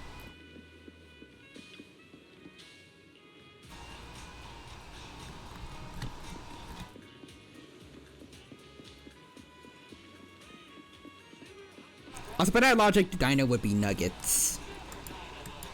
Huh. I'll take that. The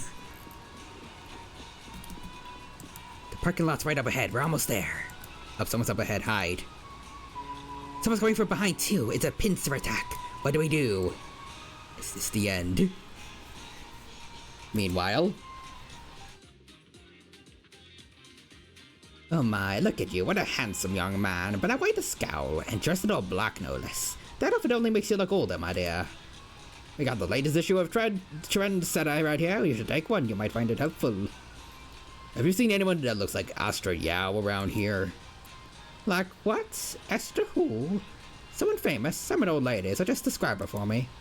Black hair, red eyes, tall, slim, and her expression is cold, like she's a queen or something. But that lady, I saw her earlier. She was heading towards the metro. guard mutters something into his radio and starts sprinting towards the metro. You think you hear him yell something like, "Save me a copy of Trendsetter," as he dashes off. Alright, they've gone. Come on now, you two. Thank you, Granny Eve. Eve? Your name is Eve too. Huh. Feels like I'm always being saved by an Eve. Because Evelyn, who's not here yet for some reason. Pretty sure she's also Astra's bodyguard. But anyways, I don't know who you got mixed up with, but be careful, Belle, Astra. Wait, Granny, you just gave away my real name. Oh, so your name is Belle. Nice name. It literally rolls off the tongue. Wait, Granny, I'm not Astra. And didn't you just say you didn't know? I was just trying to fool that guy. I see you on the magazine covers all the time. How could I not recognize you? Also, your disguise is terrible. It's just glasses. Anyways, yeah. There's one difference, though. You look far more energetic in person than you do in the photos. Alright, enough chit-chat. You better get moving before those guys realize something's off and come back. Yeah, thank you, Granny Eve. We better get to the parking lot now. Do you know a safe place where we can go? I could really use a break. Let's head back to my shop then. You can tell me what happened on the way.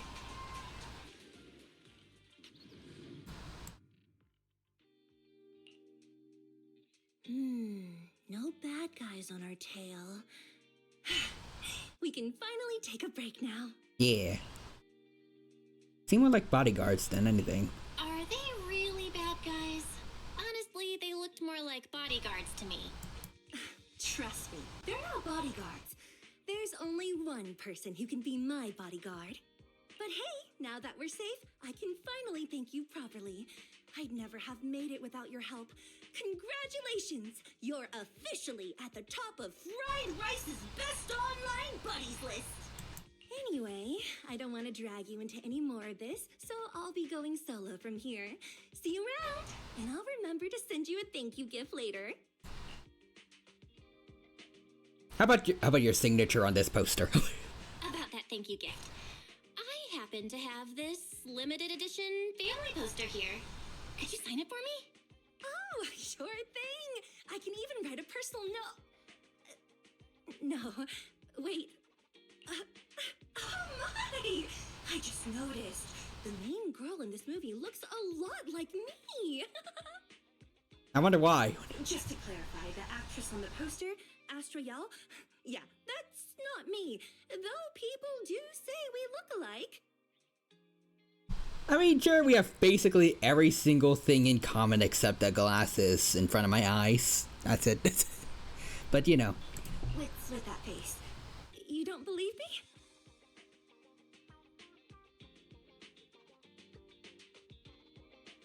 Like, I mean, sure, there are cases, like, I forgot his name, the guy who plays Superman, wait, I think Henry Cavill, I'm pretty sure he showed up to, like, a Superman convention or something, dressed as, Clark Kent, and nobody noticed. But, like, in Astra's case, she also has a signature outfit, too, that she's still wearing.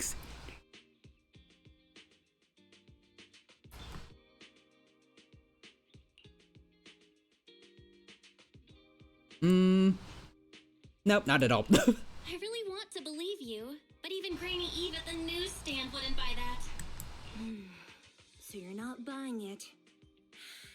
Then I guess I have no choice but to play my trump card now. Yeah, you're right. I am Astra Yell.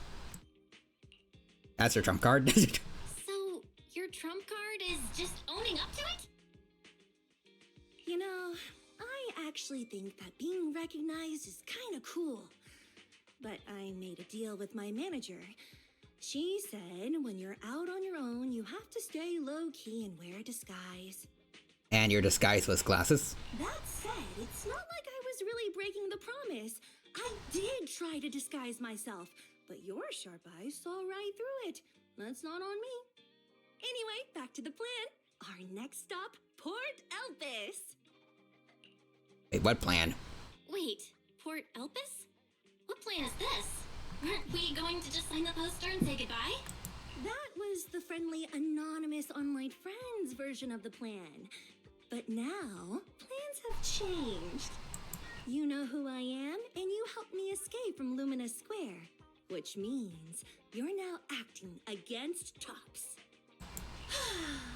An insignificant little video store owner kidnaps a superstar backed by Tops and ruins their important event. Looks like we're in this together now.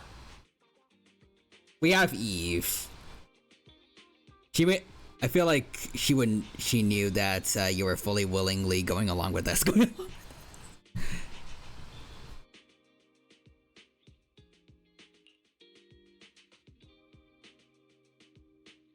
So is it too late to send you back to Lumina Square? Kidnapping a superstar? You're the one who... Wait, is it too late for me to send you back to Lumina Square? Oh, it's too late. You're now officially invited to join me on my one-day escape plan. I'm gonna ditch work, run away to Port Elpis, and finally make my way to Reverb Arena. I'm really looking forward to going to Reverb Arena. I hear there's a really cool event happening there. But do you know how to get to Port Elpis and Reverb Arena? I couldn't seem to find them on the Metro map.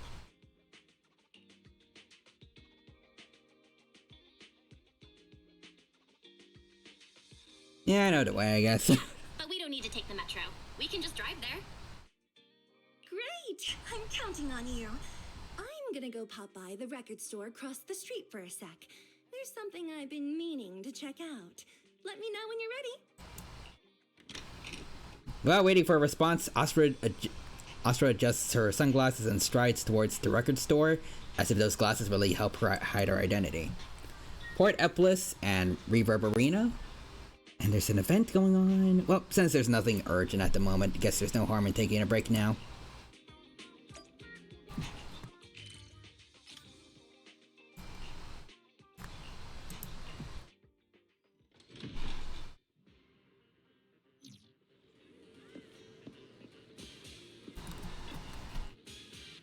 Are you looking for your own album?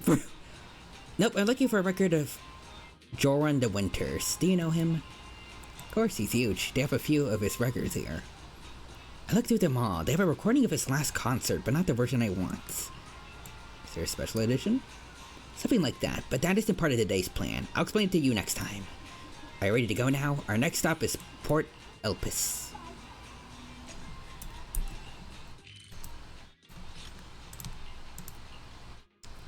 You know, Astra, we killed someone here just a couple days ago.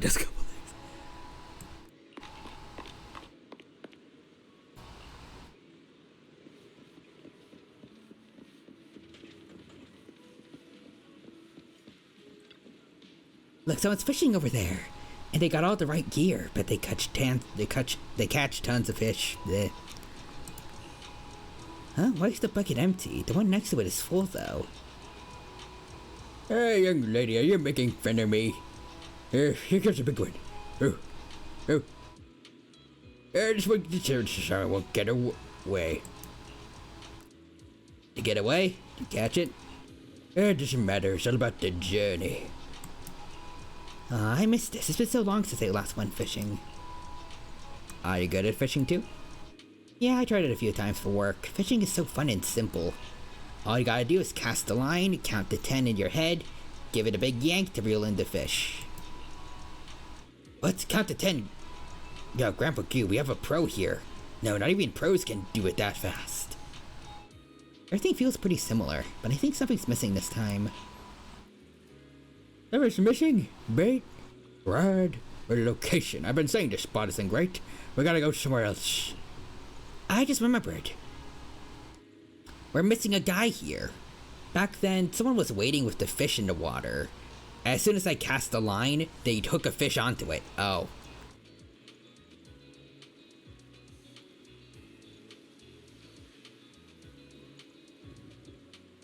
Well, I mean, I guess it would be pretty easy for you to fish if they have a guy rigging it for you.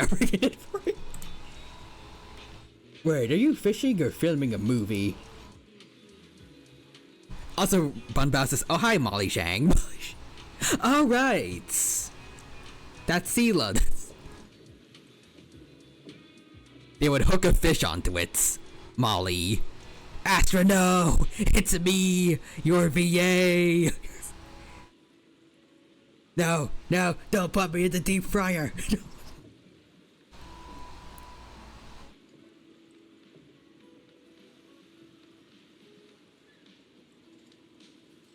Although I guess if she eats her VA, Astra Yao technically still is Molly Shang if you are what you eat.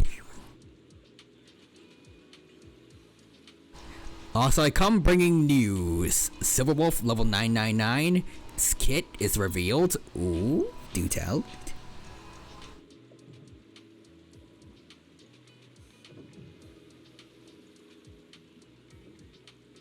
And Sparksy is bar none her best sub DPS.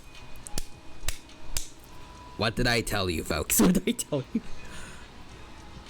I got the Evernights of Plan Arcadia already, E2, and we're gonna get her Castress soon enough. I'm ahead of the game. Mostly, we're still gonna need to figure out if Yao Guang is gonna be worthwhile by the end, or if I might. Actually, not even gonna say that I wasted like Jades on her because she came super early.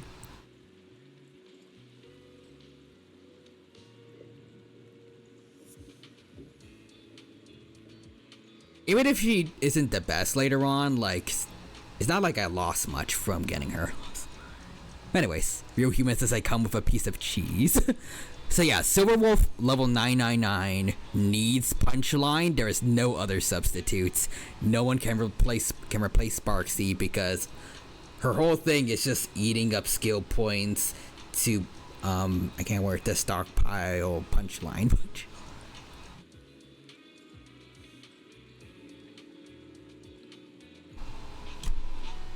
Let's go. The queen is winning for once. Anyways, right, speaking of movies, you look a lot like a famous actress my friend Relax. What's her name? I knew those sunglasses were useless. I'm not her. No, I think you are. I just remembered. It's Astra Yao. No, you can't be. I see. You look a lot like her, but you're definitely not Astra Yao. Why do you say that? My friend calls Astra Yao the queen. Nobody a queen would be this energetic and laid back. You're doing a great job imitating her, but you're missing the essence. This is the equivalent of that one kid saying that Zuko's cosplay looks cool, but his scar was on the wrong side.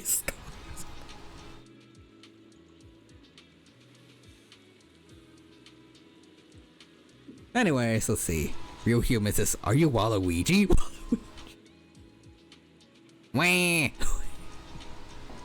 Also, Bunbao says, Yao Guang is just a generally good elation support, so even if she's not optimal for SP Silverwolf, she will be good for elation in general. So all we need, well, probably all we need is an elation sustain like Blade SP, and then my Sparksy team is all good to go. Sparksy, Sparkle, presumably SP Blade, and then SP Silverwolf, and we good. We good.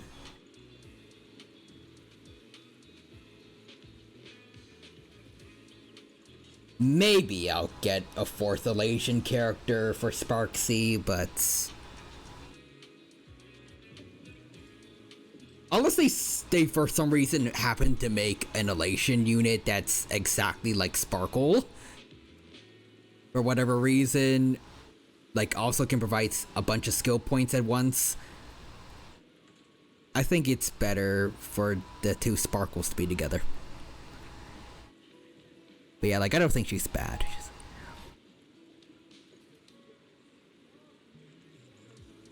I guess she'll be like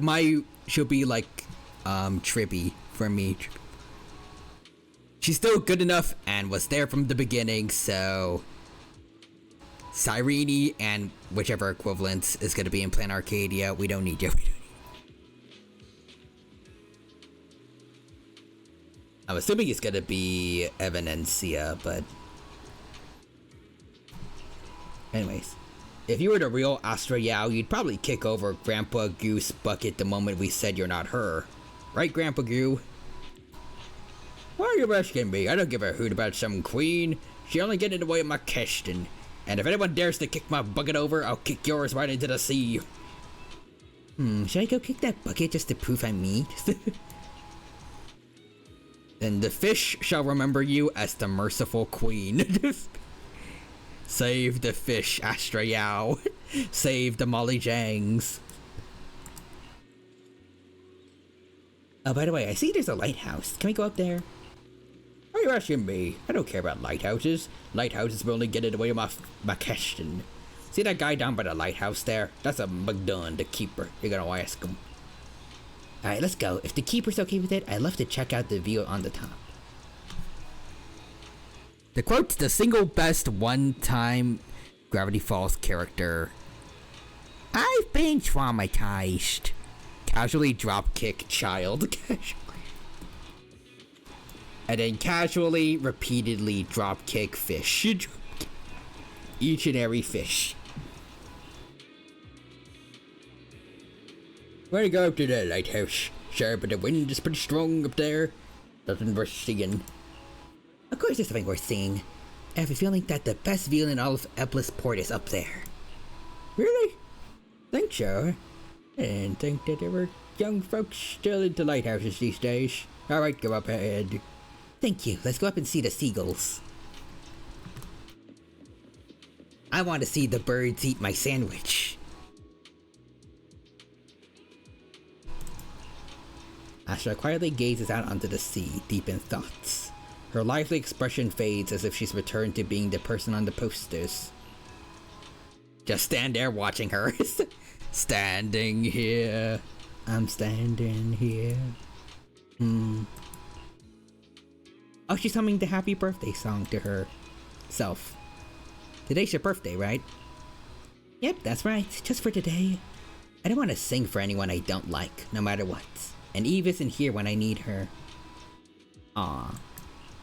I know the bigwigs at Tops see a lot in me, and I know those people in black suits. They just wanted to take me back to where I'm supposed to be. But I just want to be a little selfish today. Or rather, maybe I want to see if I still have the guts to say I want to be selfish at all. Seems like I'm not on your people I don't like list. Yay. Casually raging demon of fish. Casually Satsuino Hados. A frickin' god or... just for the crime of existing.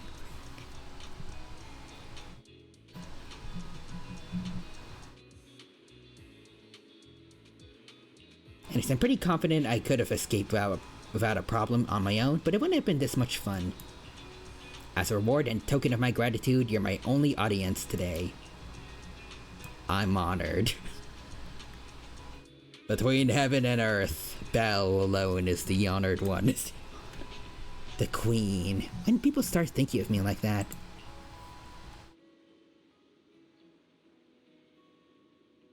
You're really different from how you are in the movies. Me when I see a fudging salmon.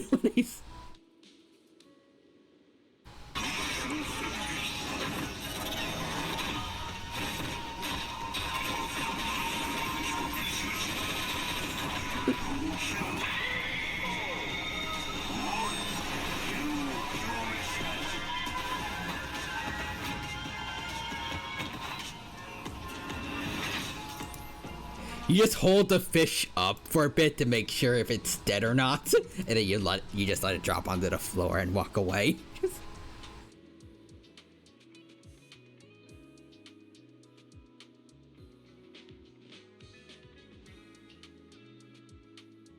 When a bass looks at you the wrong way. Anyways, I'm a year older now, but it feels like nothing's changed. I guess staying the same is just as important.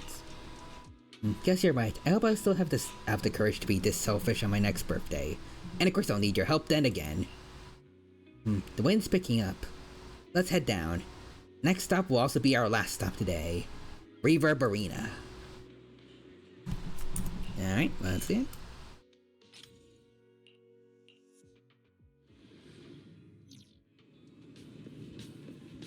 Oh, a bunch of Bangboos are here. Hey, fellas. Look, those Bangbu over here have seemed to be doing something fun. Did you bring a translator? And now that everyone's here. And now, it's about time to begin. And now. I hereby announce that the monthly Astra Yao impression competition has officially begun. Interesting. Impression of who?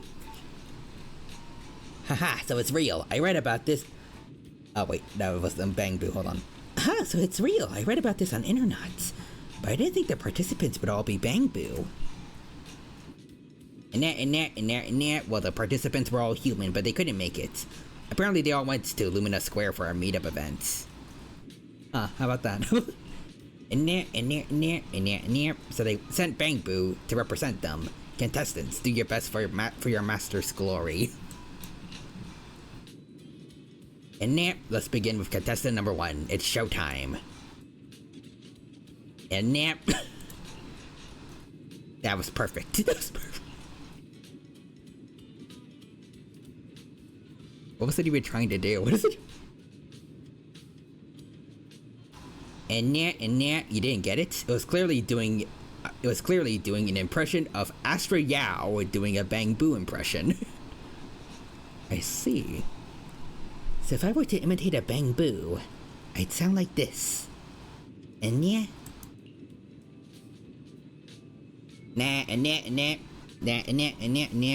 A competitive opponent has appeared, but contestant number 1 is still winning after all. And no one understands Bangbu impressions better than me.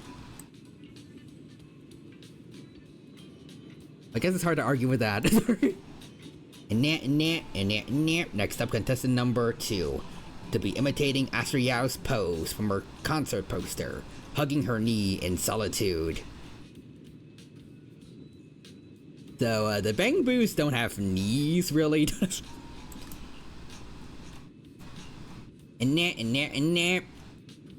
Look, contestant number 2 is bending over. Now it's standing up.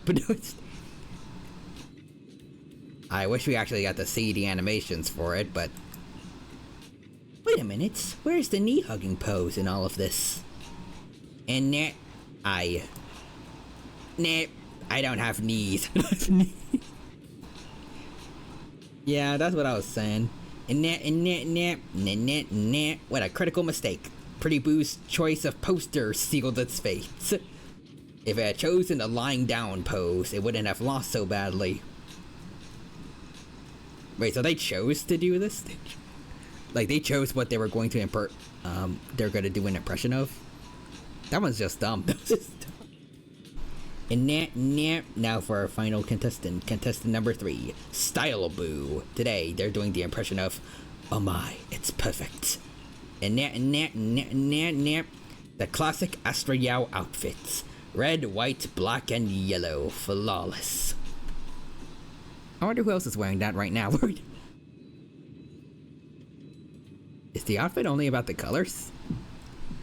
Wait. Can I enter this competition?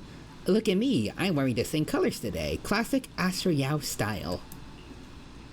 And a new challenger appears. And yes, your outfit matches the criteria. And I now hereby announce the top 3 winners of today's competition. Wait, also before we see the results, I was talking about people not recognizing Henry Cavill when he was dressed up as Clark Kent at a Superman convention, I think. But I think this also is more like a direct reference to, I think, it was an impersonation contest for Charlie Chaplin, where the real Charlie Chaplin got involved and he lost. So let's see. In third place, contestant number 1. In second place, second place was our human contestant. And in first place, contestant number 3. Wait, hold on, how did he only get second place? This must be rigged.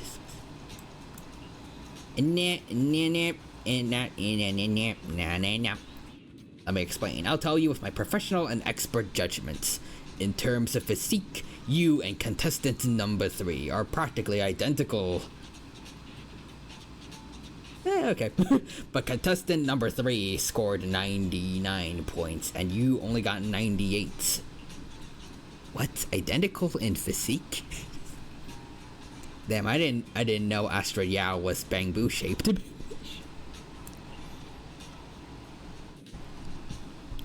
And you lost 2 points because of your sunglasses. Astra Yao doesn't wear sunglasses on the poster. Damn. Real humans, I can see it. You just gotta get yourself that Perlman physique. Then you can be more bun belt like Astra Yao. Sorry. Nor on her album covers. And not in the car's trunk either. I'm sorry, what is it? What's in the car's trunk? What's in the car's? But also, is this actually supposed? I can't word. I think this might just straight up be a reference also to like the Clark Kent Superman things. The only reason she lost is because she's wearing glasses. In the trunk? Oh, it was a scene for a movie. Well, if it's just the sunglasses, I guess if I take them off, I'll win, right? Determined to claim victory, Astra dramatically removes her sunglasses. So, what's the score now? Ta-da! Listen, you can't. We are not the same person. Ignore the fact we are in different time zones and that the 3 of us have been in a call all at once.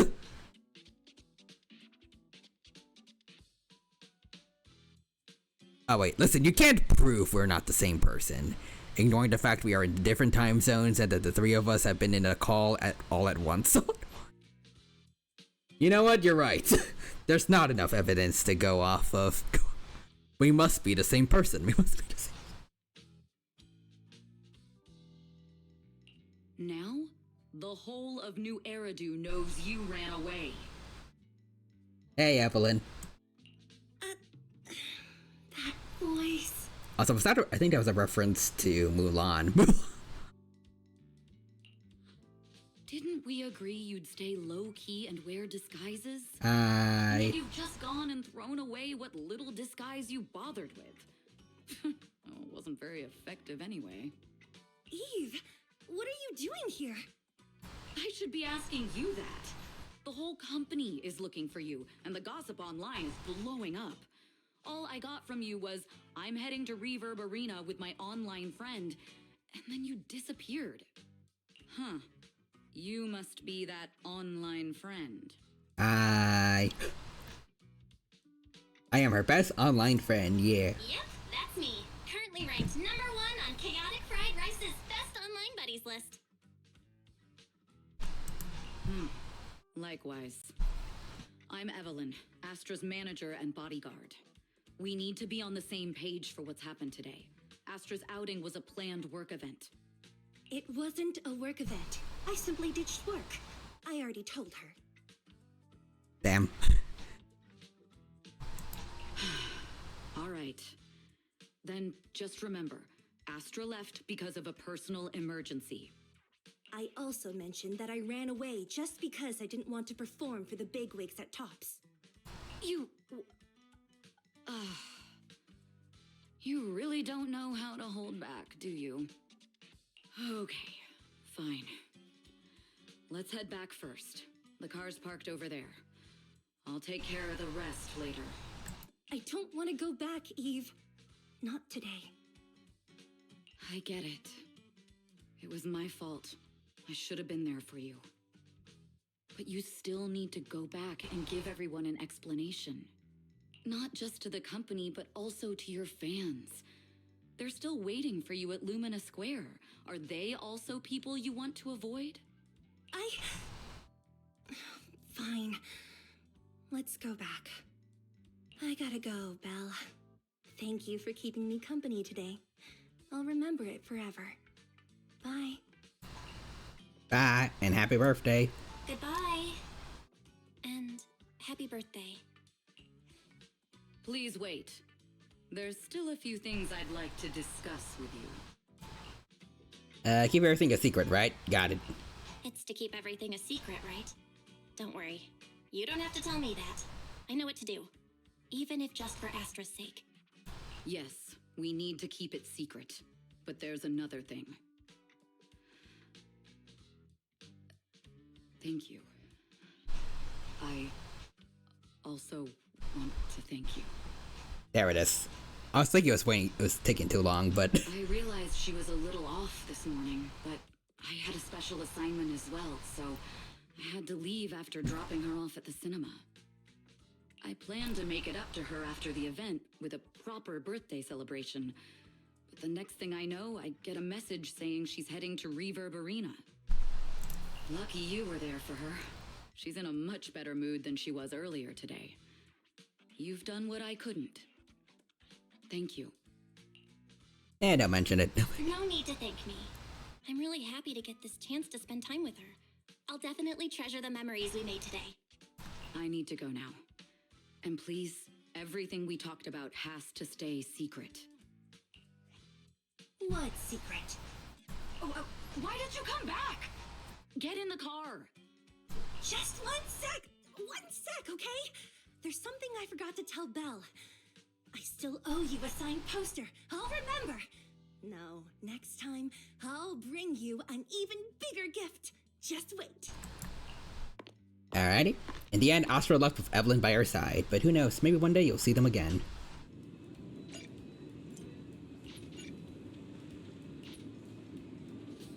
Alright, well, let's go talk to Wise then.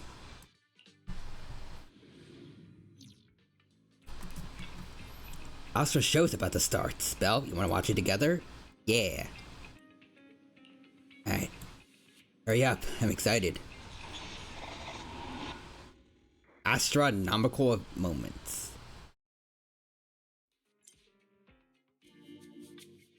Alright. Darling is an important place to me. Countless musicians have performed on this stage, including the artist who inspired my music, Mr. Yoran de Winter. I hope my own concert can also have that kind of power. Astra! What's the theme for your New Year's concert going to be? A tribute to Mr. De Winter? I mean, it's a New Year's concert, and the guy's name is Mr. De Winter. I think it works. Probably something like the astronomical moment. As we enter the new year, I hope everyone will be able to grasp their own moments of happiness. Sounds like you're hinting at something. Have you managed to grasp your own happiness recently, Astra? Got any news to share with us? What a sneaky question. I've been fortunate to have happiness on my side all along, and that's why I want to share this feeling with everyone in New Eridu through my music. Anyway, thank you all for your support. I'll be waiting for you at Starloop Tower. Buying tickets. You ready, Fairy? Act immediately at my command.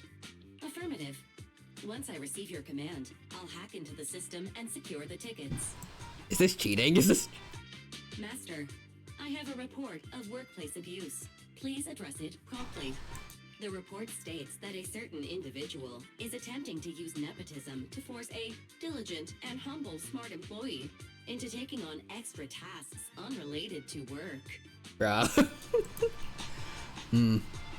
Awful, that's unacceptable. How could you, Wise? Only I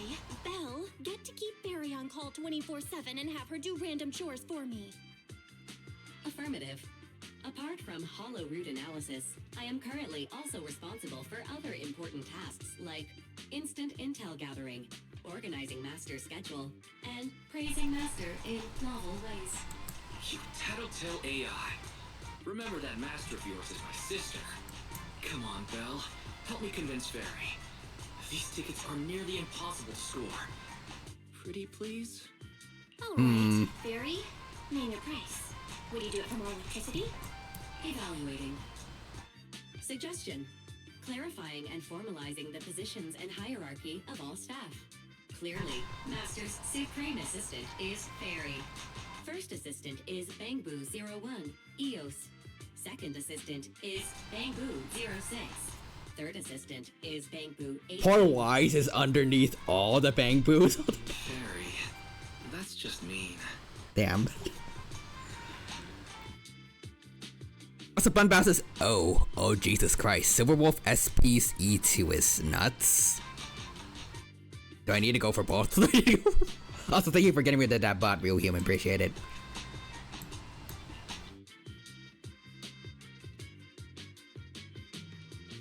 Alright, Fairy. You're the Supreme Assistant for sure. Alright. Fairy, you're the Supreme Assistant for sure. He may not be as important as Eos, but surely Wise still outranks Lil Six. Information updated. Master's Supreme Assistant is Fairy. First Assistant is Bangbu01, EOS. Second Assistant is Wise. Fine. If that's what it takes to score the tickets. Wait, the tickets. They're on sale already. Fairy, now! Affirmative. Ticketing platform hacked.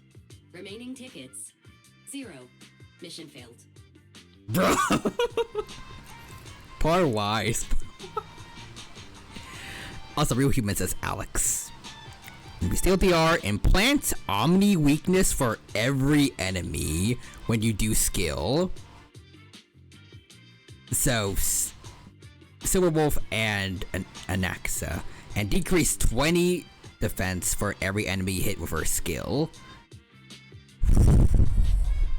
Ayla ult with Omni weakness implants. Okay, yeah, we're getting her. I have enough Jades. I'm never gonna make it to 100,000 again, but not even close. But I'll make do with what I have left for SP Blade, hopefully.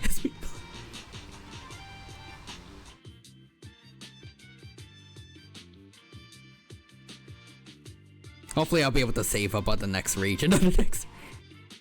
Or for the rest of 4.x. But yeah, E2 Silverwolf SP is nuts. Hopefully we don't need to get our light cone, right? Or do we?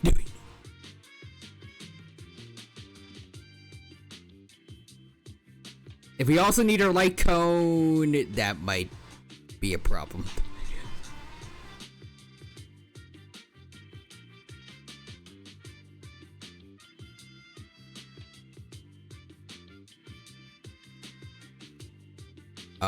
Oh no. Her light cone increases the wearer's attack by 64%. When the wearer uses their ultimates, they gain superpower, lasting for 3 turns. While in the superpower states, the wearer's elation damage ignores 18% of the target's defense.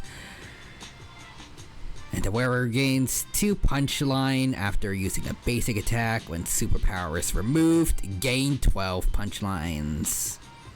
That first line alone, yeah. 64% more attack. Ugh.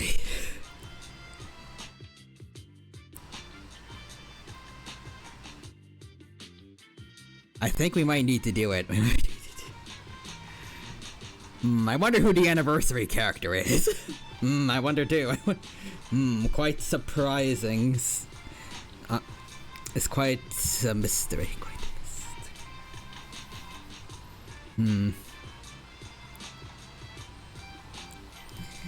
Okay, well. I'm gonna have to get as much jades as I can, which I was gonna do anyways. And then from there, once we get Silverwolf, I guess I'll have to see like how much I can save for when we save up for when we get to Blade, and hope he's not that greedy. He's not that greedy.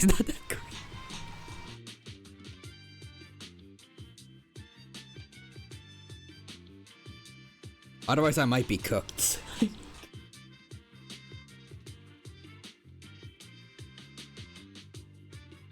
By the way, Evidencia is just as good, but thankfully not required for Silverwolf SP. Both are main DPSs, so basically pick your flavor. Got it.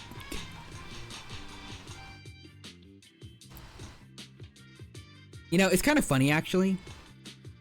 I used to be all about the Quantum team, especially Silverwolf and Sparkle, and now into the future on Plan Arcadia, those two are the ones getting SPs and are also draining my Jades again.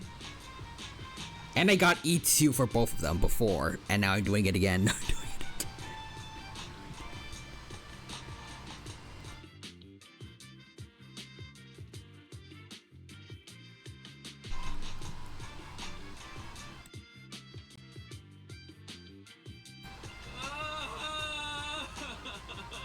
Anyways, let's listen to why suffering. Let's listen to why. It'll be the same as me, probably by the end of Plan Arcadia.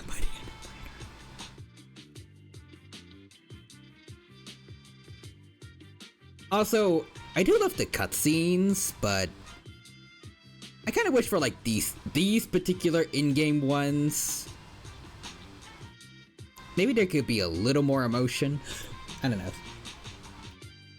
I try to imagine, like, maybe if they put in the same kind of, like, anime-esque expressions on Wise as, like, what they have going on now in Genshin. Like, what they started doing with, like, Saint Lolly and,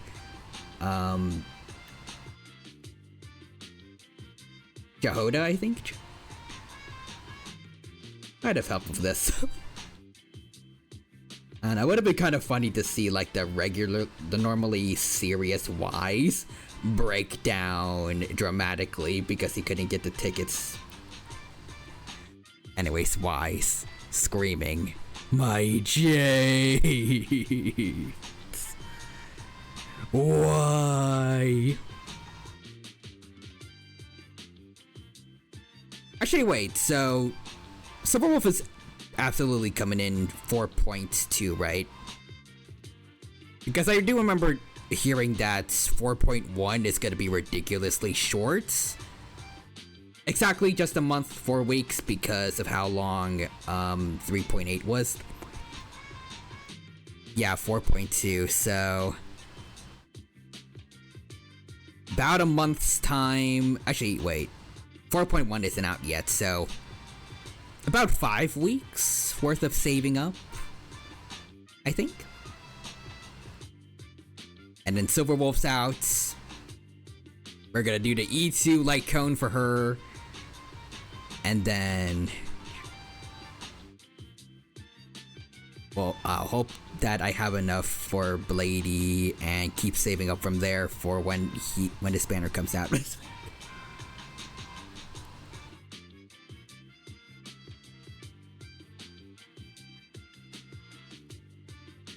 That seems to be the game plan. It's gonna be a very painful plan, but I think it's worth it.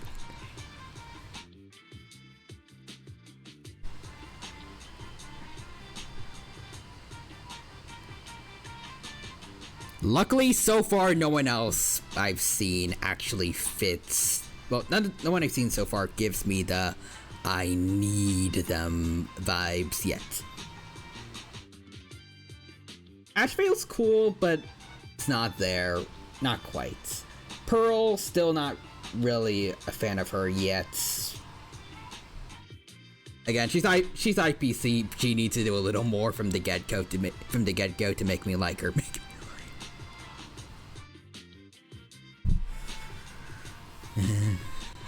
Right now, she hasn't done that.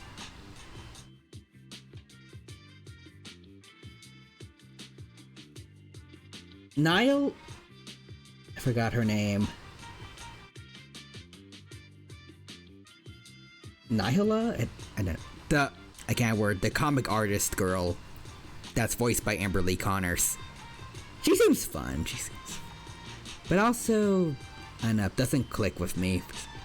For some reason, I prefer Shuji, I think her name was. The one artist girl from Wuthering Waves. Even though I haven't played that game in a long time, I still really friggin' love Shuji, I think her name was.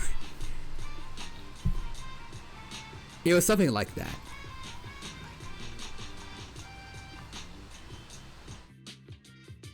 He was just really cute. Nyalux, thank you, Bunbell.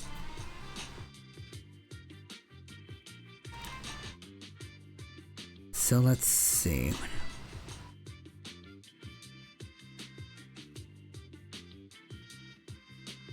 What else? Oh wait, hold on to see. Okay, wait, there's no way I'm reading this right. Okay, there's no way I'm reading this right. Firefly Nova Flare buff kits revealed. No, wait, this is right. E2 extra turn buffed. Firefly gets an extra turn every time an enemy is broken. There's no way I'm reading that Firefly buff right. That is absurd. That's literally that one relative... No, not relatively. That's literally that one super broken blessing that you get in Divergent or Simulated Universe. Where, if I can't word. I think no, yeah, no, it's in both. Where you get an extra turn when you break every time you break weakness.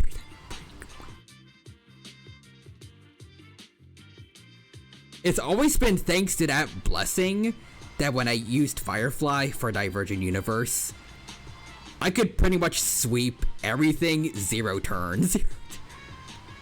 I distinctly remember doing basically what Sela used to do against, I forgot her name, Sirius? Yeah.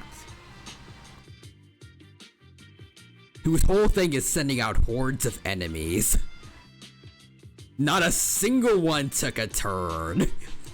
It was just Firefly massacring. Literally 0 difficulties. To have that in base game, especially now with help from Dahlia, Firefly is cracked.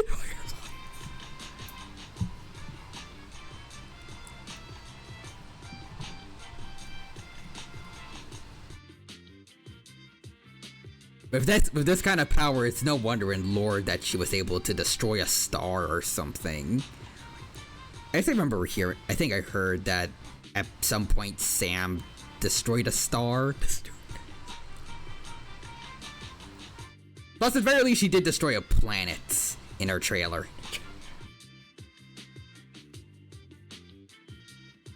She just broke her way down to the core of the planet. But yeah, anyway, sure. Maybe Firefly will only get like 2 to 3 extra turns every cycle, but still, I legitimately believe that's not going to be final. I'm not expecting that to stay. Yeah, probably, but it'll be so freaking funny if it does. Also, a really big freaking shame if it does, because I mean, it's still cool, but for her to get all that while Ashvale got neutered before he was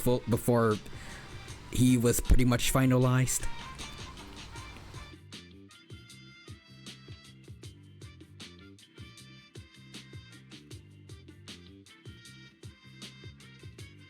Also, when you break, it delays the ult cooldown. That I can see staying. Damn.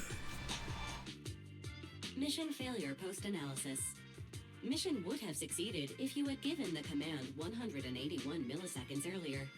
Such a shame, second assistant. Why is this about to delete fairies? But anyways. Yes, crazy shit is going down in HSR. You know what? I think this might be Silverwolf and Firefly getting their... This is... Again, this is their consolation for not getting to be part of the Fortnite collab with Blade and Kafka. Blade and Kafka get to go adventure in Fortnite. The other two Stellaron Hunters get to be broken in their own game. Oh, they just straight up gave Firefly a break damage buff, and now you only need 300 break effect for her builds, so she's easier to build.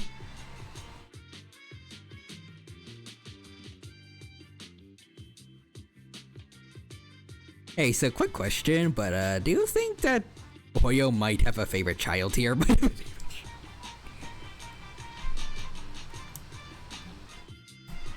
won't get to see Astra.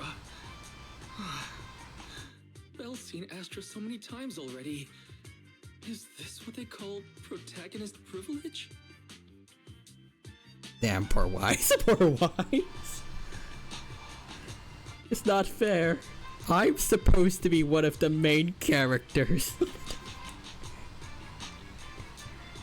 I'm unlike some of the other main characters in Hoyo games. I'm actually consistently part of all the advertising. Wise. It's supposed to be me, not her. It's not fair. Wise just suddenly puts on a Yugi wig. It should have been me. Also, yeah, their name is Silverwolf. Their name is...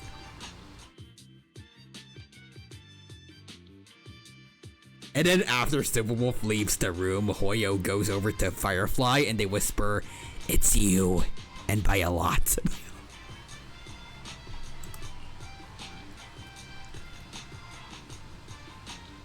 Anyways. Maybe I could think of something. Maybe. I can think of something. What if I try inviting Astra out now? Maybe she'll have time. And you're showing off. Well, did you team up with Fairy behind my back? Yes. Anyways, it just occurred to me that all hunters might be meta again. We just have to see Blade. Kafka got, oh god, wait. She got Hysolins and the Nova Flare Black Swan to help DOT, plus her own Nova Flare. Firefly's getting her own Nova Flare. She has Dahlia to help her out. Silverwolf got her own Nova Flare, and now she's getting her own SP. Blade has his own Nova Flare that didn't do that much for him, and he's in Fortnite. Poor Blade, he's banking on this SP to do well.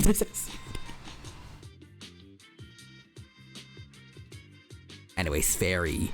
Yes, Belle is my little pog champ. But yeah, her VA said, "You're my little pog champ." You are my little pog champ, Belle. Come here. I can't do that, you're in the screen. Put your face up to the screen. I mean, hey, Blade went from T4 to T2, so hey, it's an improvement. Unlike Jingliu. She's stuck in tier 3 still. That is hilarious when you remember that in the lore, at some point when they first became immortal, I think. At the very least before Blade became part of the Stellaron Hunters, I think Jingliu killed, quote-unquote, Blade 1,000 times.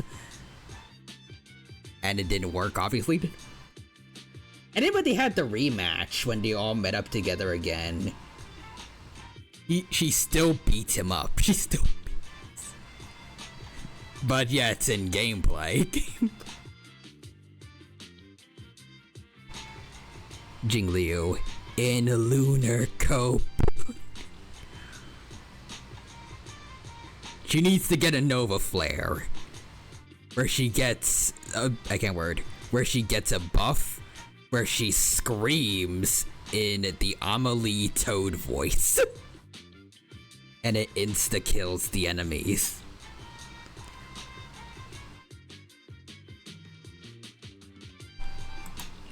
No way. I would never. I officially became the second assistant and still no tickets. This sucks. Master, I have detected a commission on Internet offering generous pay and added it to your schedule. Please check with second assistant for details. You said no, but you're bossing me around already. Jing Yuan, wait, you guys need Nova Flares? Still in tier 1.5. Oh no.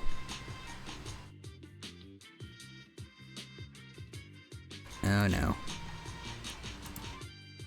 Oh no, wait. Is everyone okay? Hold on. Hold on. Oh no. Not this again. Wait. Wi-Fi. OBS. No, we here. We still here. We here.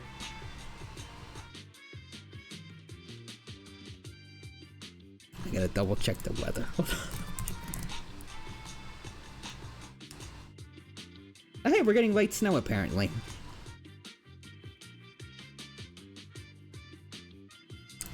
Okay, I think we're good. Ellen Y still staring into my soul. Perfect. Since when did you get so close to Fairy? With a thoughtful little AI. I'm just an afterthought, huh? I can't believe you're jealous of Fairy. You're actually getting jealous of Fairy. Should I be the one to get jealous of Astra then? Well, no, I can't keep pretending to be angry, but I still didn't manage to buy those tickets. Well, please. Ask Astra for tickets? No, that wouldn't do. I really want to go to the concert. What about checking out Scalper tickets? We're professionals, Belle. We have better standards than going to Scalpers.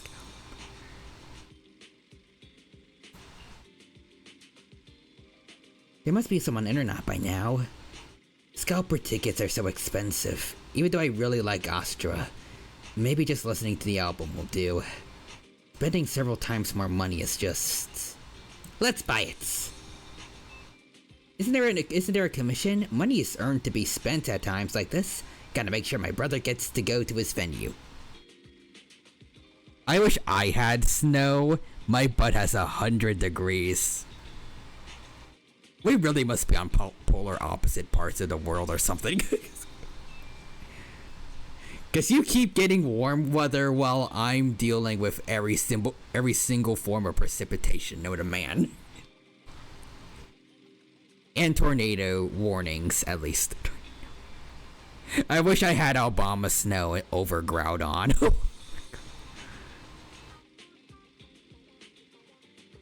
I got freaking Articuno and Lugia over here. Actually, would Kyogre make a tornado or?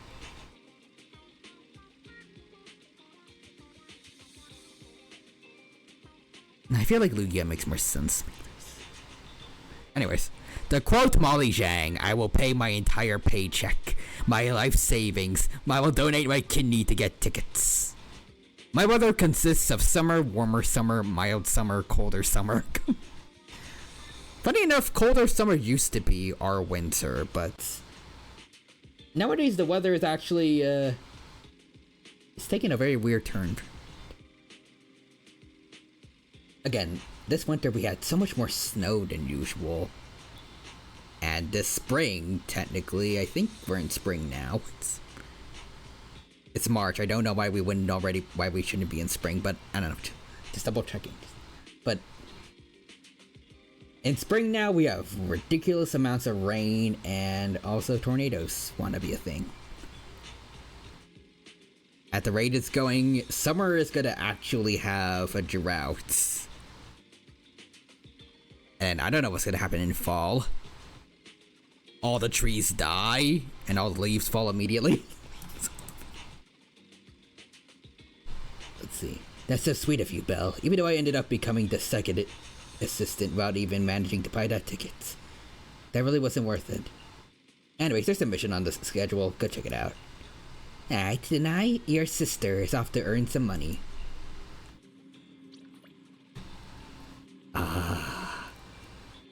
I was sure I'd get it with Fairy's help.